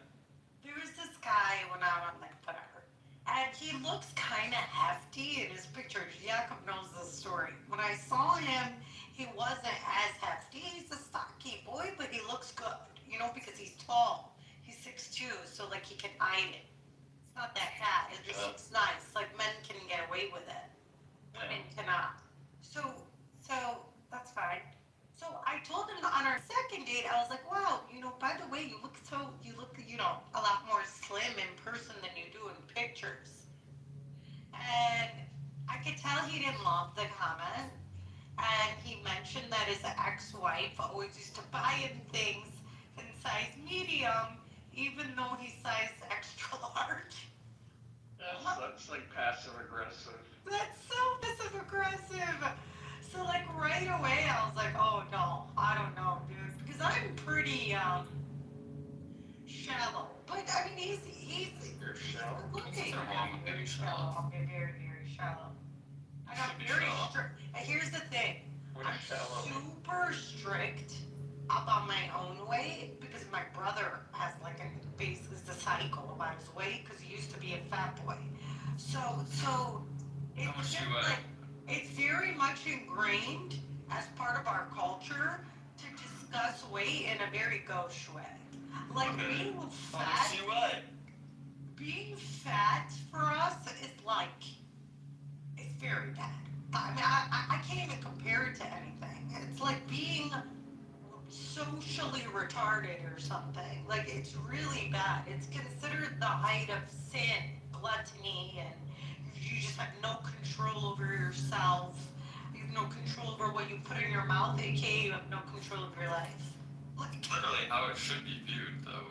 Like, with the rare exceptions of people having, like, some weird... There are plenty of fat people who do very well in life, right? Like, they do well in life. They're fat, they're good in life. You know? Yeah, but that's besides the point. It's like, I'm just saying that. It's really exclusive. Yeah. Being fat or skinny shouldn't determine your worth, but for us, like, in the Middle East, they're very... The thing about Middle Easterners are very intense about this all around. Even though a lot of them get fat, you're not allowed to. You're not supposed to. And now with the era of Ozempic, there's no reason for anyone to be overweight. There's a magic shot now. So. Well, yeah, but anyways, I could tell, like, right in that moment, I was like, I don't know if he's gonna make it. He might not survive me. You know what I mean? Yeah, it's hard. So was he buff in his photos? Like, why was he sensitive about... Was he buff in the photos, but, like... Or is it... No, he looks very round in the face, and he just looks a little, you know, like a big boy. But listen, for men, weight is different. Weight is more acceptable on men, for whatever reason. It shouldn't be, but it is, right? You really can't be overweight, unfortunately. It's just not attractive. Unless they want to do... I mean, look, there is a group of people that it almost heightens your ability to get mating partners. If you're into black men, weight isn't an issue at all. You can let it all go. I'm not into black men. I didn't think so. I'm Middle Eastern. You seem like you... Yeah. You're self-respecting woman. Of course you're... My God. I just... Carl, but when people ask where you're from and you say Iraq or Middle East, they're like, no fucking way. Not really. If you see I didn't know that you were Iraqi. I don't know. I honestly thought you were Jewish for the longest time because like they let you get away with so much shit in these rooms. Like I found out today that you were Jewish. We call her shit out all the time. Look, I like you. I like you.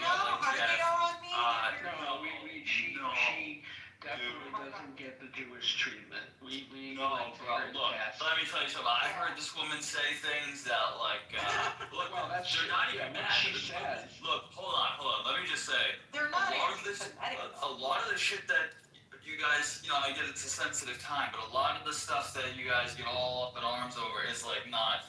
It's not that. To me, I'm just like, I don't see really like if you're gonna dish it, you need to be able to take it. So we don't dish a lot on other people. No, give me examples. Honestly, we don't. I don't think I do. No, you don't. You're someone. Talking about the collective room. Yeah, exactly. Yeah. Even Jeff. I love Jeff. I'm not pearly. They know I mean well. These people know me very well. That's the only reason. I wouldn't say they let me get away with a lot of shit, but maybe to the outsider it would appear so. But that's just because they know me very well and they know I mean well. They know my intentions. These are people who've known me for like over 3-4 years. So like they know I am one person. I factored that in. I thought you were Jewish the whole time. No, that's hilarious. No. Why do I sound like one? I'm nice. points that you would interrupting. hold on, the points that you would bring up, like most of them I agree with and sort of have very similar sort of issues with things that were going on.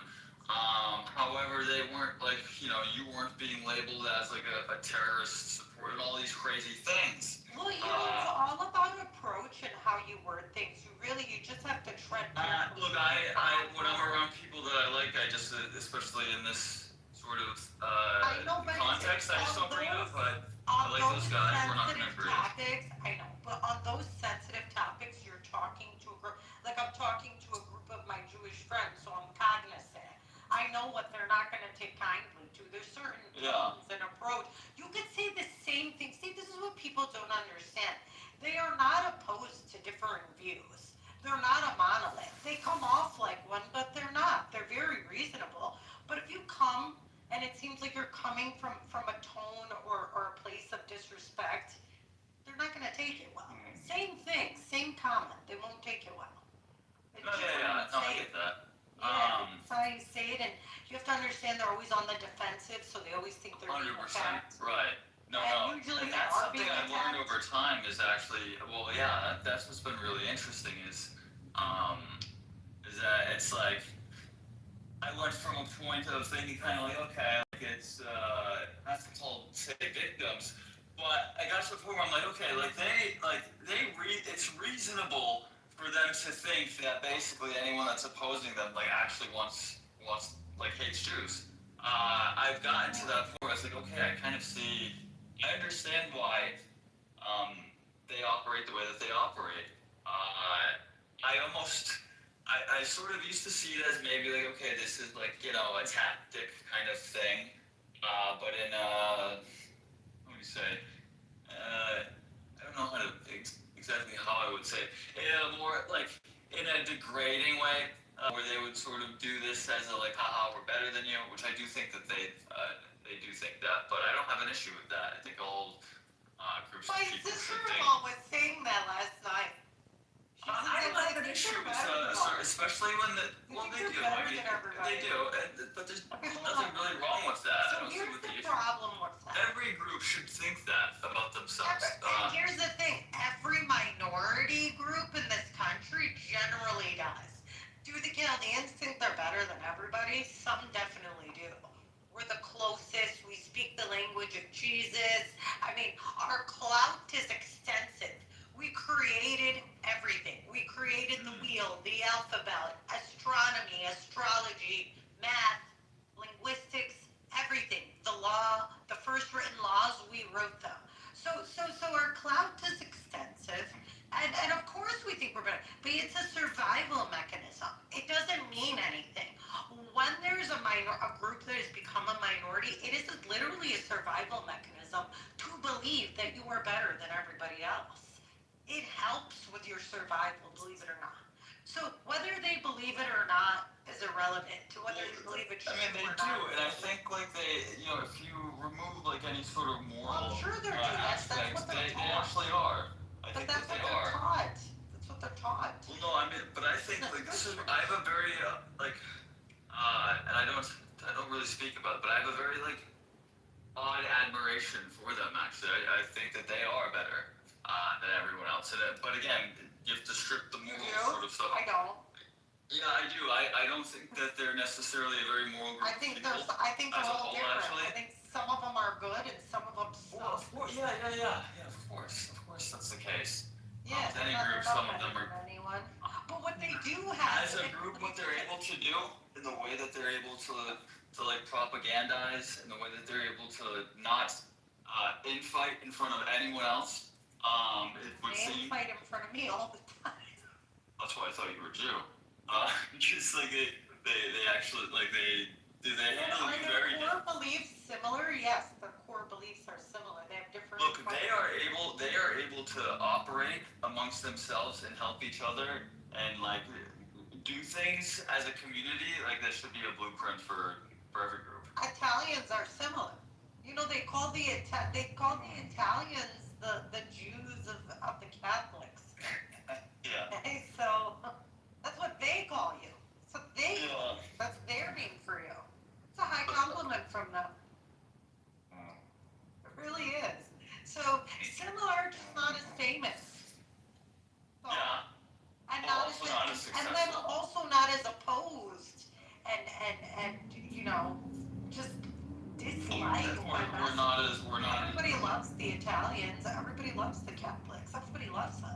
See, the problem is that pressure, that pressure, that is that's the driving force, the chip on their shoulder. It's not necessarily that they're quote unquote smarter or better, it's the chip on their shoulder. They have a lot of It's control. different rights. They have like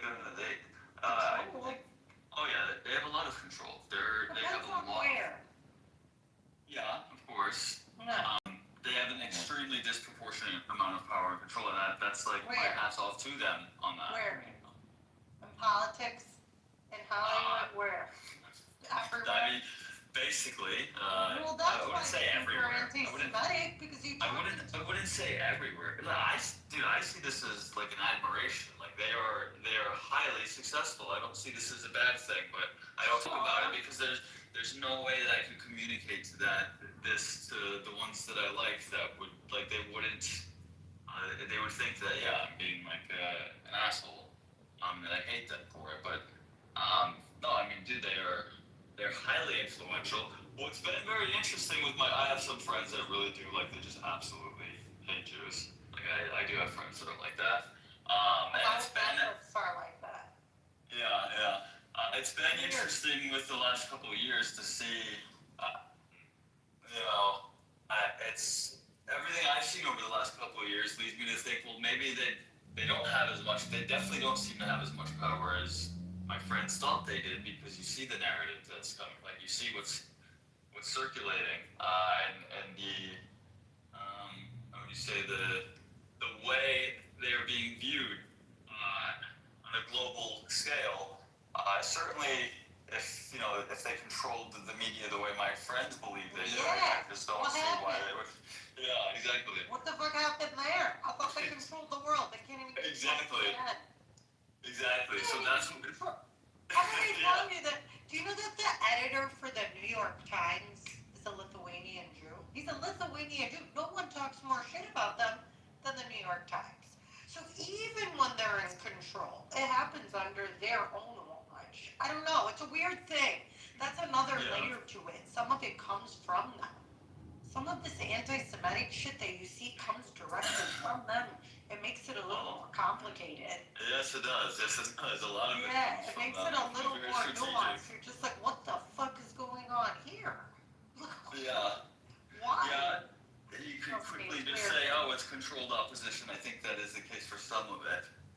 I don't know, dude, but a lot of it comes through because, yes, okay, yeah, you can say maybe it's others, they can't control the narrative, but they're sitting, a lot of them are sitting as the editors-in-chief. They have enormous influence at the news networks, too.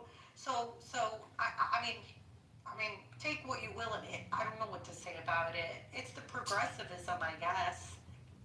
It's going to be a progressive agenda. I feel like they're more progressive than anything else, especially in places like New York, which is why the vote is so high. But I mean, Yakov doesn't think it's a big deal because they're only 2-3% of the population and they can't swing the vote. But I think he's understating the power and influence part.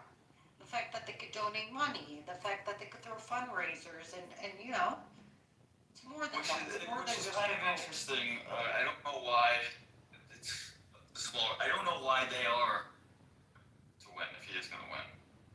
67%. 67% of New Yorkers aged 18 to 44 are for Mandani. He's gonna win. So I agree with Yakov on that. That is mostly like irrelevant. I'm more like kind of shocked that just from where they're pushing their money to influence the campaigns, ads, et cetera, why they would let them win. Not just let him. They want him. That's what it seems like. That's what it seems like. No, it doesn't seem like it. It is it. Look at my PTR, the previous PTR before this one. It has that stat. That stat is true. 67% of New York support him. Why? It's a good question. Why? I can't see. The reason is because they're very progressive. They like his progressive ideas. Hold on. Click my PTR. It's the picture before. I don't. Yeah, I see it now. I don't know. That's. Yeah, I know it's shocking, right? I understand. I understand you're shocked. the progressive left, they've completely lost the progressive left. I know the progressive left's assuming a little bit different than just the progressive Jewish side, but The progressive left is the progressive Jewish side. They're one and the same. well, I mean, the progressive left makes up a lot of people. I'm sure, yeah. The Jews are a small part of it, but they definitely help drive it. Well, they absolutely are the source of all, momentum. Yes, 100%. They do drive it. Momentum, some. Well, a good amount of it. Let's be honest. They're activists. They've always been activists. Yeah. I'm talking more about where things are being funded, who's funding it, shit like that. Yeah, the funding. You gotta look at the funding. I'm worried about it. I don't want this guy to win. Listen, if he was a progressive, That's what I don't understand. I don't understand why anyone. I know very little about this guy. why? Because he's running on the platform of free transportation, free housing. I know. Government run Communist, all this socialist bullshit. That's not gonna work. Obviously, we know. Yeah, I know, but you have to understand that no one in New York owns anything. They're not like us. They don't own any property there. They just rent. So they would elect someone like Mandami just to see it burn. They literally do not give a fuck. They just want somebody to pay for them to live and eat and drink. They don't want anything else. But what's interesting is the middle upper class people are the ones that are apparently also voting for him, which that's what is weird. They're the ones like why would they don't really have. You know why? Because because this country is more puritanical than people would have you believe, and they really have a problem with homosexual allegations. They really do. I don't know what it is. With Bill, it was a huge deal. With Bill Clinton, we made the biggest deal out of it, even though he was the best president. We make a really big deal out of affairs.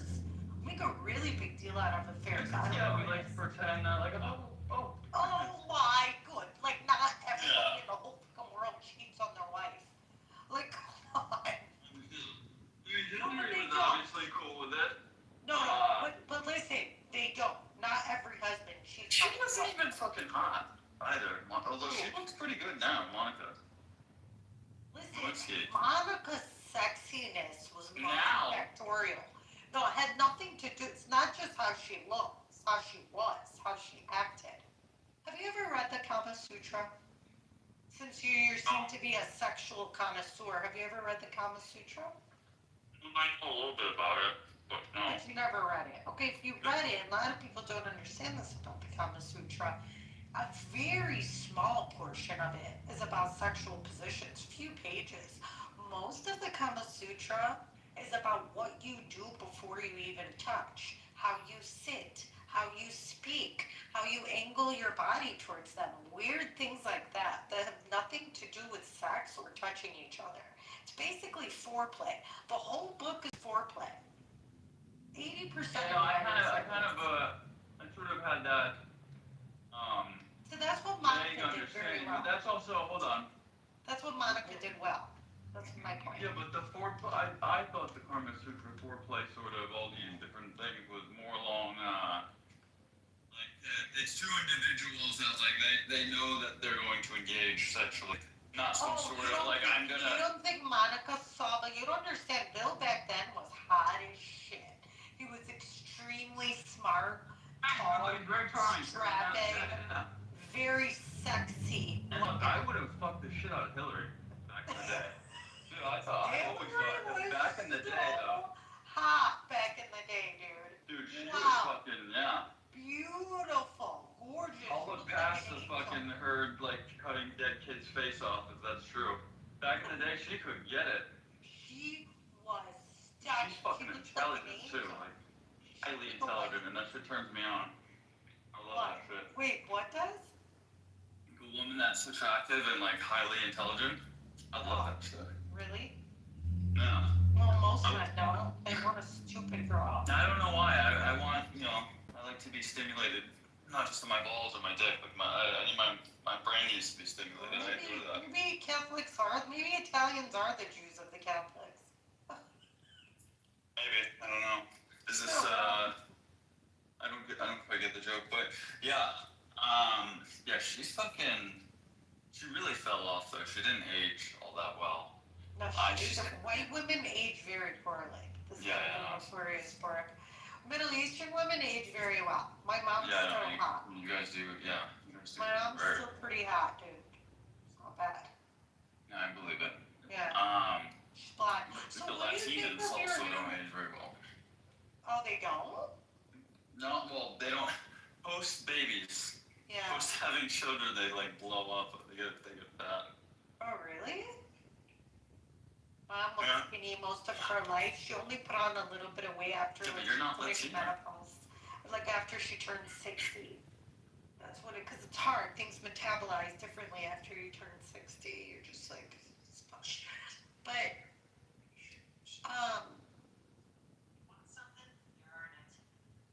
yeah, Middle Eastern women age well. I guess black women age well. Black don't. They do. Yeah, they do actually.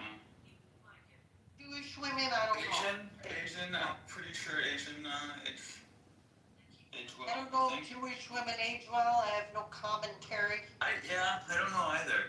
I haven't seen Also, I don't know. Allegedly, they suck the best dick, which I've never. I don't think that's the Jewish girl. If I have, I didn't know that they were Jewish. But I don't really see the connection. I don't get it.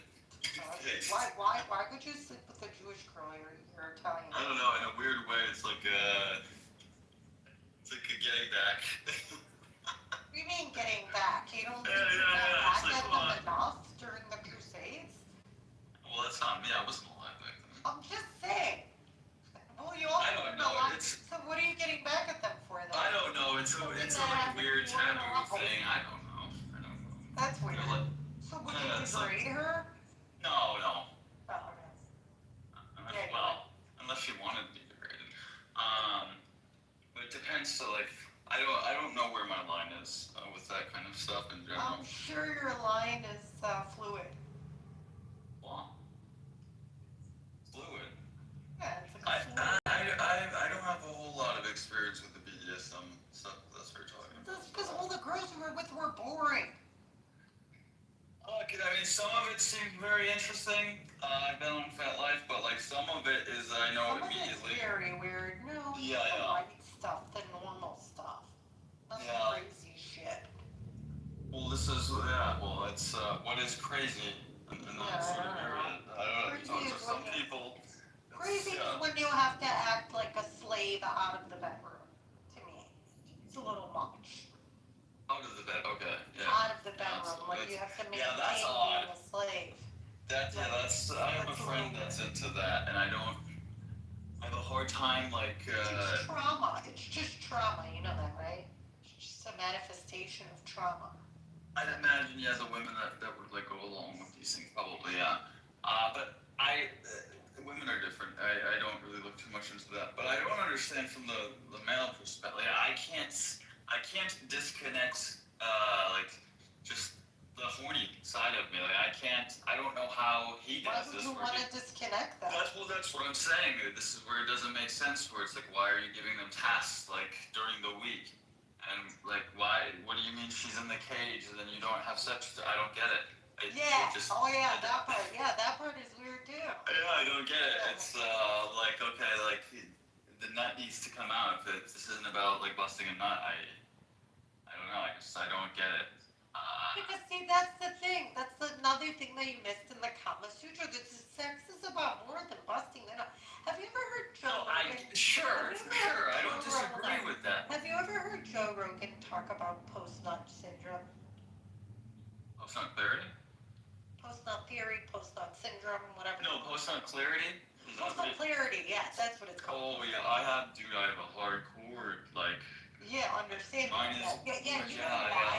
You know why you're having post-nut clarity? Because you think it's all about busting the nut. That's why. That's why you get hit with that.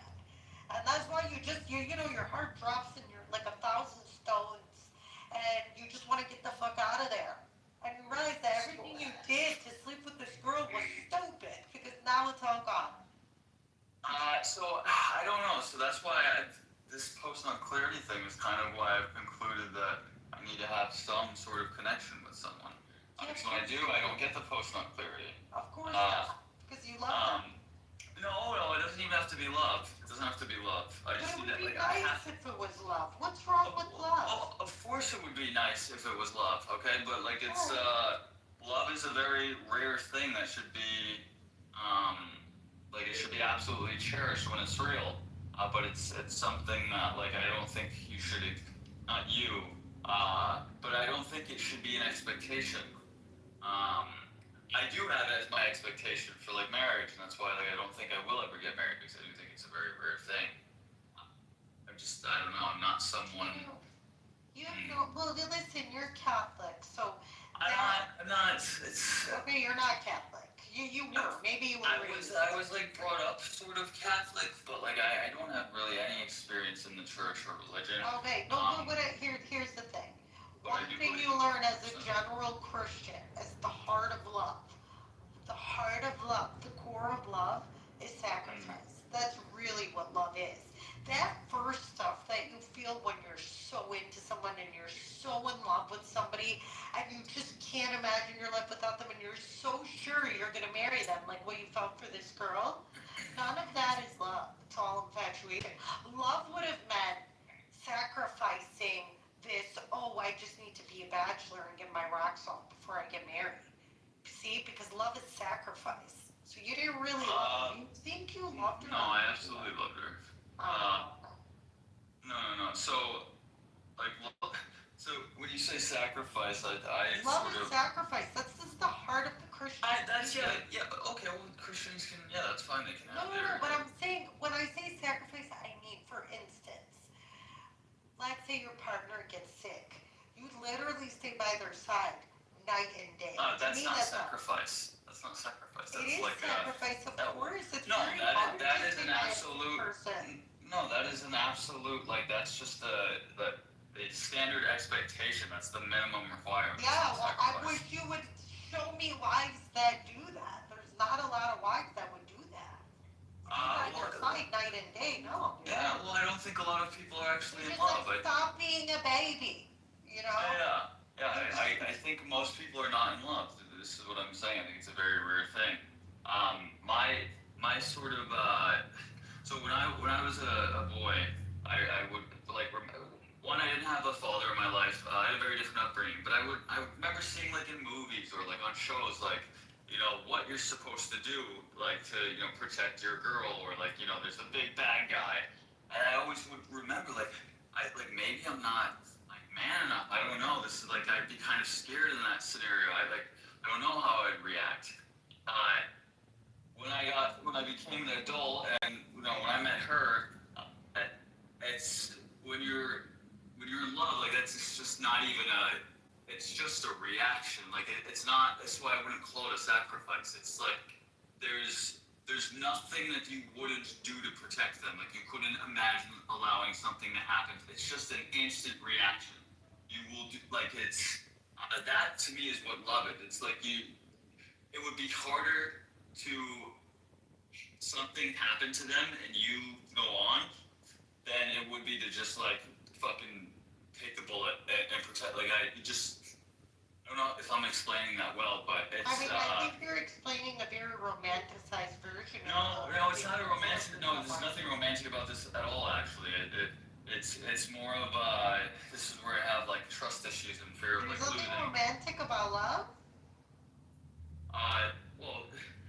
Come on. There can be, but what I'm explaining is not it's not a romantic thing. It's not a Romeo and Juliet. I will jump in front of a train for you. No, it's not like that at all. I know what you're saying. You don't want to see them suffer. You'd rather suffer yourself. It's an instinct to, like, to protect them. Like, you have to protect them. It's not even all, like, calculation. So yeah, that's. Yeah, but daily love is not measured in how you can protect them from anything, including a bullet. It's more about the daily sacrifices you make for them. We're not agreeing on what a sacrifice is. What you're calling a sacrifice, like, that would almost be somewhat alarming to me for someone to call it a sacrifice. Terrible. Would it? It's like sorry, am I taking some of your time that you're sacrificing? Jesus Christ. Considering what I do for a living, that's hilarious. Yeah. I'm in healthcare, so Yeah. I guess it's one. Anyways, so the point is, it is. Love is sacrifice. Love is sacrificing your time. Sometimes what you want is like comes second, right? Sometimes about what they want, etc. It's a form of sacrifice.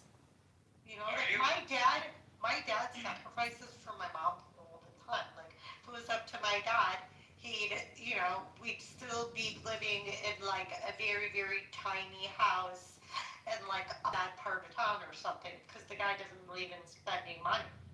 But like my mom does, and so we live very well. Do you know what I mean? Yeah. Like if it was up to my dad, he'd still be driving like a Chevy DeVille. I can't explain it. He sacrifices a lot of what he thinks is right for the sake of my mother. That makes sense. And it's just not about just material things. Other things. I mean, that very well might be the case. I could also say, not to put this thought out there, but I can see a woman with holding pussy to get what she wants, and that's zero, which you actually, call a that's sacrifice. really bad. You should never use sex as a bargaining chip. It's one of the most unhealthy mechanisms. No, I don't disagree. So bad. I've never. I'm just pointing out, how would you really distinguish from the outside the difference between a sacrifice and like a scenario like that? I say I would never do that, but I'm not married. Oh, you I absolutely can't would. imagine myself doing that. Oh, come on. I swear, I can't imagine myself doing that. It's so bad. Because like you said, it's a sacred thing. So you're saying if you got into like a fight or whatever, you and your other. But it's not like I'm purposely withholding it. If you're not feeling it. Oh, okay, here we go, yeah. Yeah, okay, there's a little workaround loopholes. Excuse me, if you're not feeling it, it's a different thing. If you're not in the mood, what do you mean? You're just supposed to always have sex even if you're not in the mood? No, I wouldn't say that, but it's like, okay, where do we draw the line with women? Obviously with men, we're like we're always in the mood on a regular basis. We get put into the mood like very quickly. But yeah, I mean, like, how would you distinguish a woman who's like, okay, no, she's in the mood, but she's just not doing it because she's trying to get something? That's true. I guess it feels like a punishment either way, from the male perspective. Yeah. Like even though she's not in the mood, it still feels like a punishment, like you're being punished. I mean, look, you're a highly educated, intelligent woman. Most women though, like you're a doctor. How do you do that? that? Yeah. How do you do that? This is the first time I'm meeting you. I listen. Several things that you in the last like even hour that you've referenced and said. And, you had a 48-year-old Arab guy who's a smoker come in. Like these Okay, things fair enough. I could be a nurse though. I could be a nurse. I could dress up as a nurse. That would be fun. Yeah, well, that would be fun, but there's enough other. Anyways, it doesn't matter. No, other contextual clues that point towards you're not a nurse. Anyways, most women, like never call me a fucking misogynist, but like most women, like their value comes from their body, at least in the eyes of men. So in the eyes of men, I'm talking about in the eyes of men. Women don't have to view themselves as their value inherently coming from their body. Okay, wait, so what do you mean? You're saying if she has I don't have an issue. I don't think it's that horrible that women would like use that and withhold it to get things that they want. It's a negotiation. I'm not saying it's healthy, but like I'm not like, oh, jeez. Yeah. So I don't know about withholding it to get what you want from your husband. Husband's a little bit different. Yeah, if you're already married, it's a little bit. Then that's why you just shouldn't be having sex before you're married. Yeah. Okay. It's not the teaching. You just shouldn't. It just gets messy and stupid. I think with women that could work. It should that should be the standard with men. I don't think so. Yeah, I don't know. I can't speak on men, but on women, it's like. No, it wouldn't be good. I can't speak on men. I mean, obviously, Well, I can. the doctrine speaks to them the same as far as the laws, but just psychologically, like our Catholic belief on this aligns with psychological health and confidence for women. It really does. Oh, 100%. Because 100%. because there's no girl. Oh, she claims, like even the New York girls. Oh, they claim to just love empty sex. I don't believe that for a fucking second. I believe this. They were forced into this life and they became accustomed to it, and now they act like men. They just sleep with men and leave in the morning. You know what I mean? I think they're also like. It's very also brainwashed into like this being like some of them a fulfilling thing, which is very bizarre. It's very bizarre to me. Listen, when you do women, destroying them. but yeah, I don't know. Do women feel something? Do women have the same needs as men? Yes, it is true. But that emptiness mechanism that they claim that they can be like men and just bust a nut and not have any emotions involved, I think it's a scam. I really do. I do. Because even chemically, oxytocin is released so highly in a woman after that act that, I mean, just biologically, almost impossible not to feel some deeper connection. Especially if they have like a very good sense of self-respect in other areas, like they're very accomplished, and like if there's some sort of framework in which they have, like there's no reason for them to feel like a lack of confidence or insecurity, then I think you could have a woman that is like, okay, she kind of go get her nut off. I think that's very rare.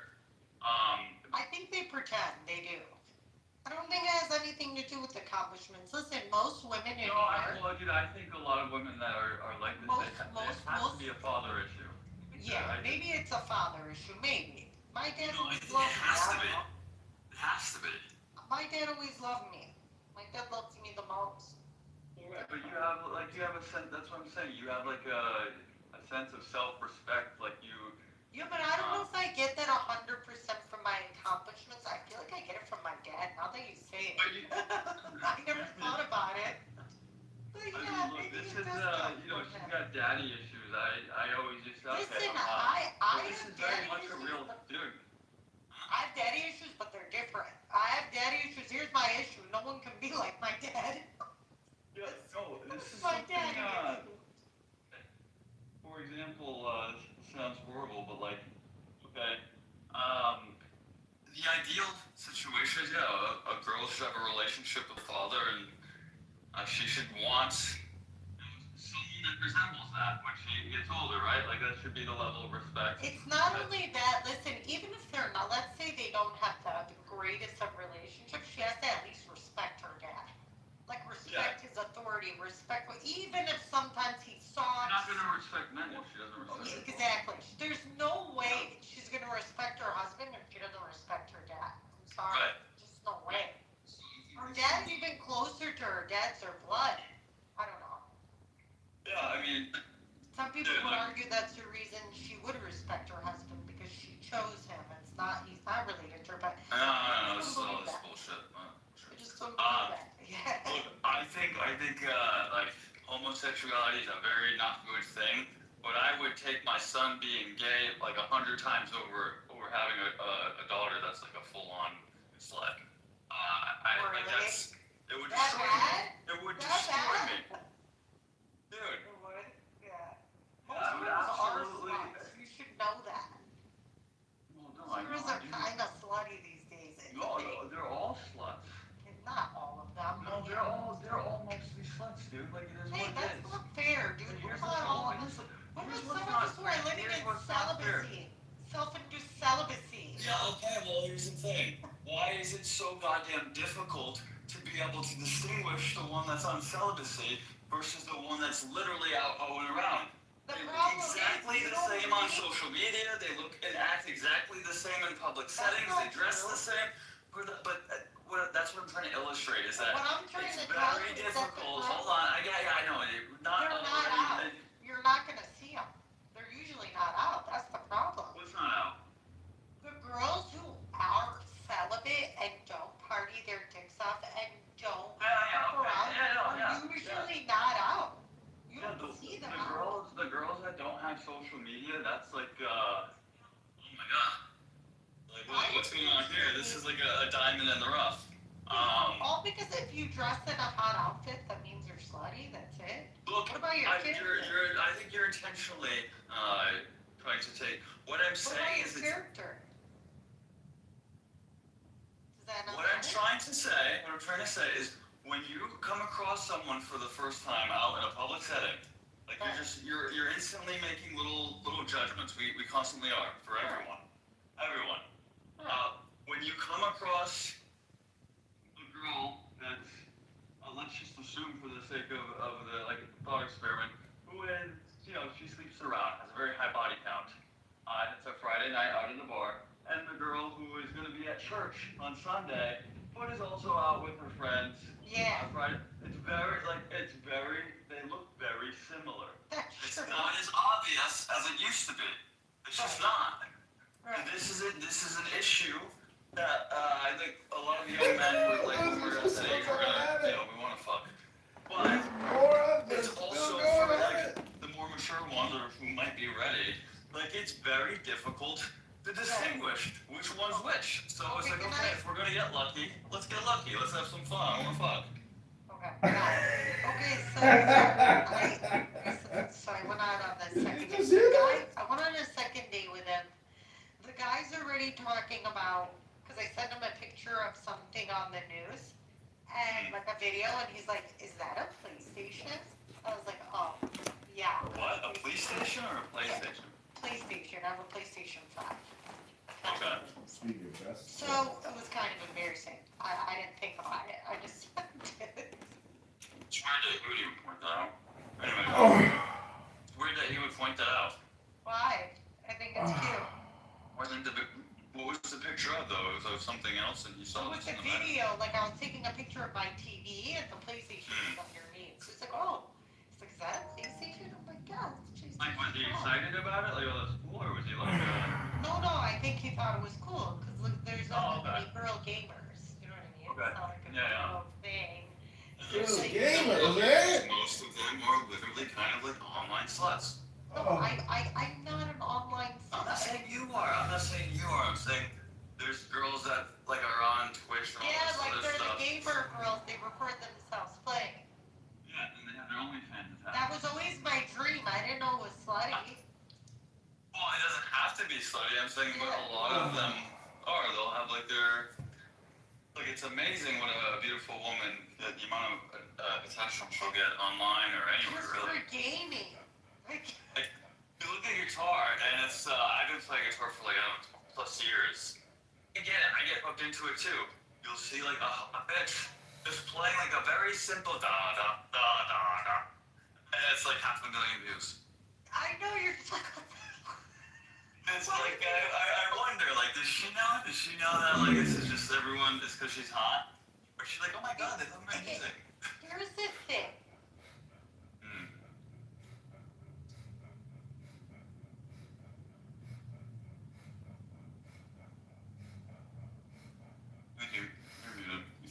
Hello? Pearl, can I tell you Anyways. please? Yeah. Pearl, okay, thanks. So you guys were talking about sexual health earlier. So, for the past 2 years and 3 months, I've orgasmed 1,100 plus times. Possibly 1,200. I think possibly 1,200, honestly. That's it? Yeah, over 2 years and 3 months. And that is... 7 months and... So that's what, twice a day? That's done wonders for my health. Twice a day? My mental health, Yeah, when's the last time you had sex with a girl? 2 years. Mine's longer than this. 2 years.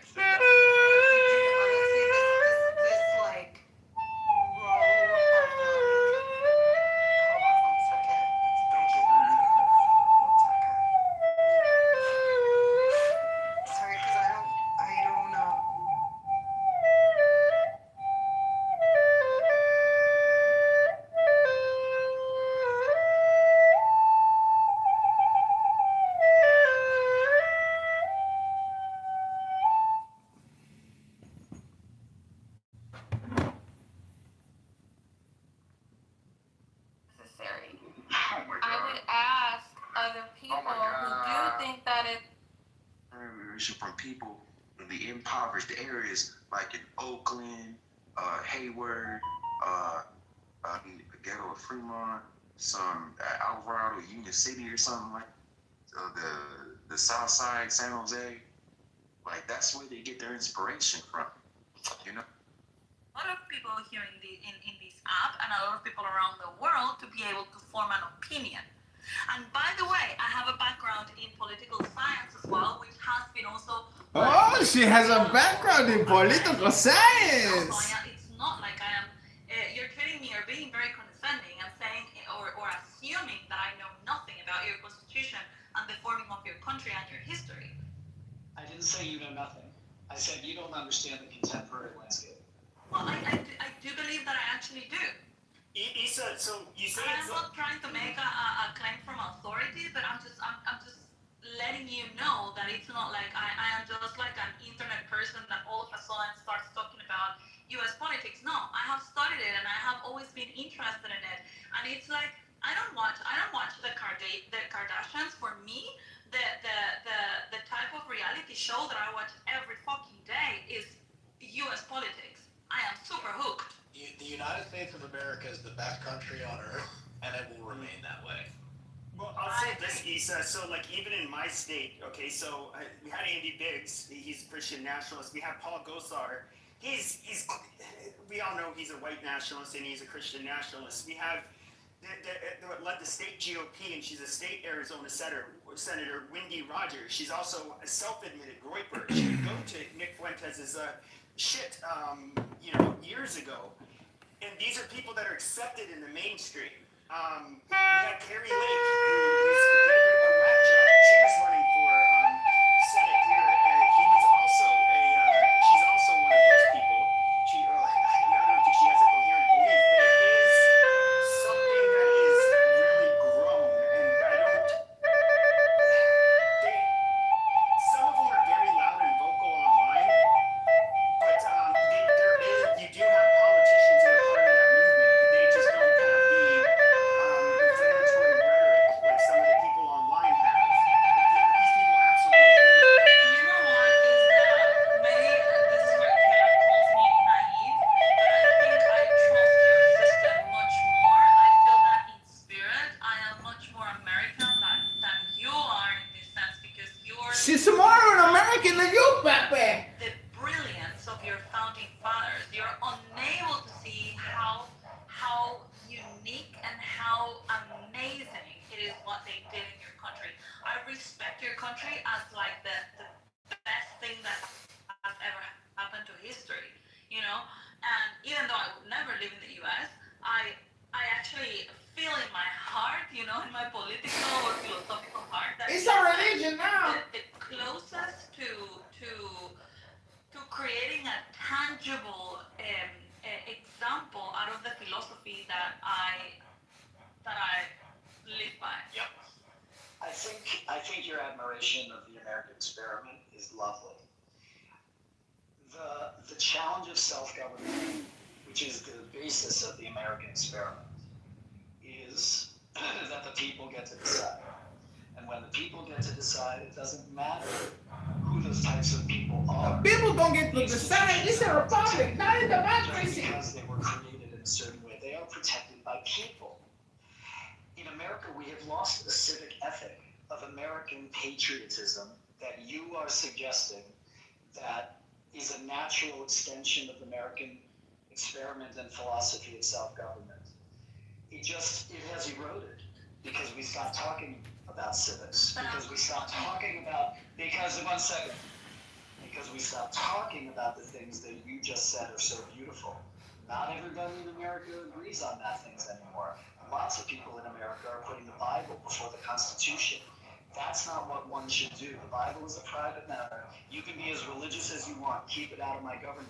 There are now enough people to change elections, to influence voting patterns, and to gain power. And this is a built-in part and a known part from the beginning of the American experiment. The American experiment, I'm going to finish here. I'm going to finish right here. I'm going to land right here. Democracies are at risk for having the very things that make them beautiful and phenomenal being used against them to create autocracies and totalitarian government. For a start, I'm not talking about the philosophy only. I'm talking about the structure. And just for the record, U.S. is not a democracy. U.S. is a republic. It uses democracy to arrive to that desired government, but it is not a democracy. So what I am referring to is the structure, the checks and balances, the independence of the powers, the Constitution preventing those are deliberately being eroded. The powers of the government. Those checks and balances are being deliberately eroded. Isa, do you not see that?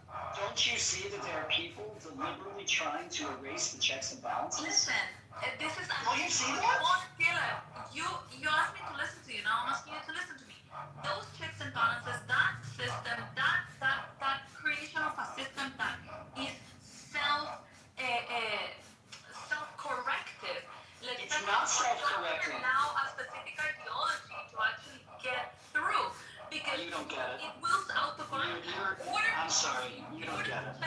In order to change that system, you need like almost 100% consensus from the state. No, you don't. From the No. We're talking past each other. Congress with 2/3 of the states to vote in favor. No, in other words, we're talking past each other, Isa. We're talking past each other. You're talking about the structures. I'm talking about the living out of the structures. The way that this stuff actually is lived out in real life. Okay, and those structures that are so beautiful, that I believe in too, the same way as you do, are only as good as the people willing to defend them. And there are people who are deliberately trying to undo the beauty of those things, to undermine the checks and balances that we hope will just work on their own. None of this stuff works on their own. It works because people every day make decisions to preserve and defend those principles. There are people in great places of power now who are trying to undermine those systems. Yeah, but that's not like.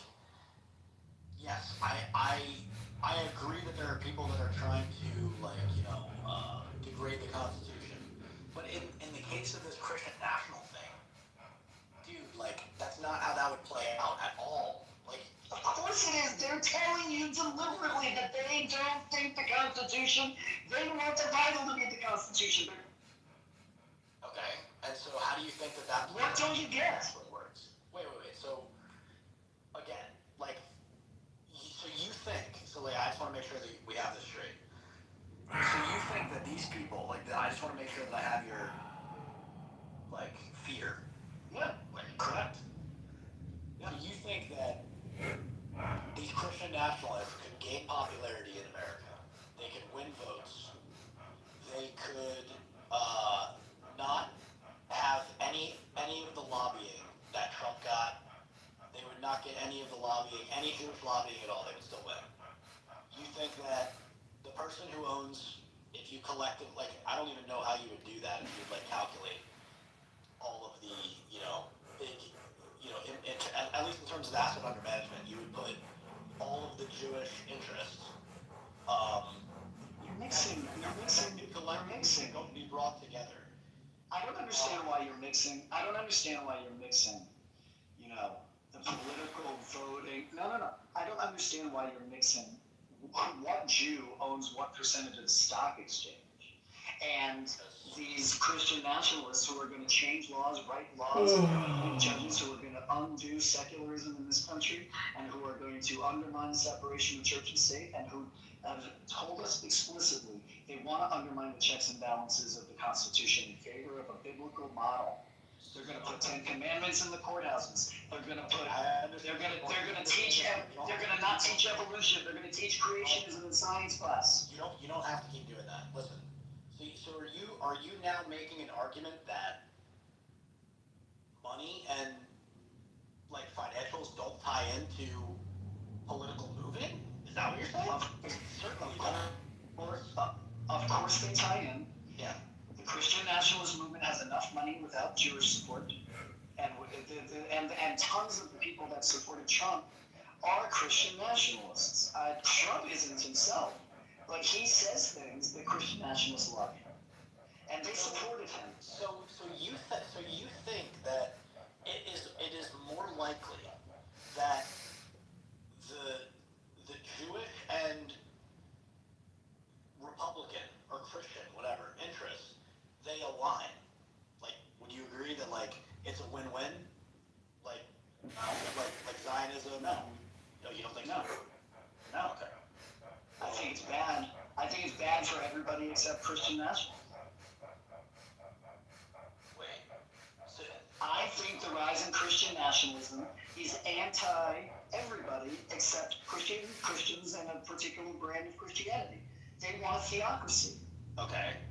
And how do you think that would play out if America pulls out Israel?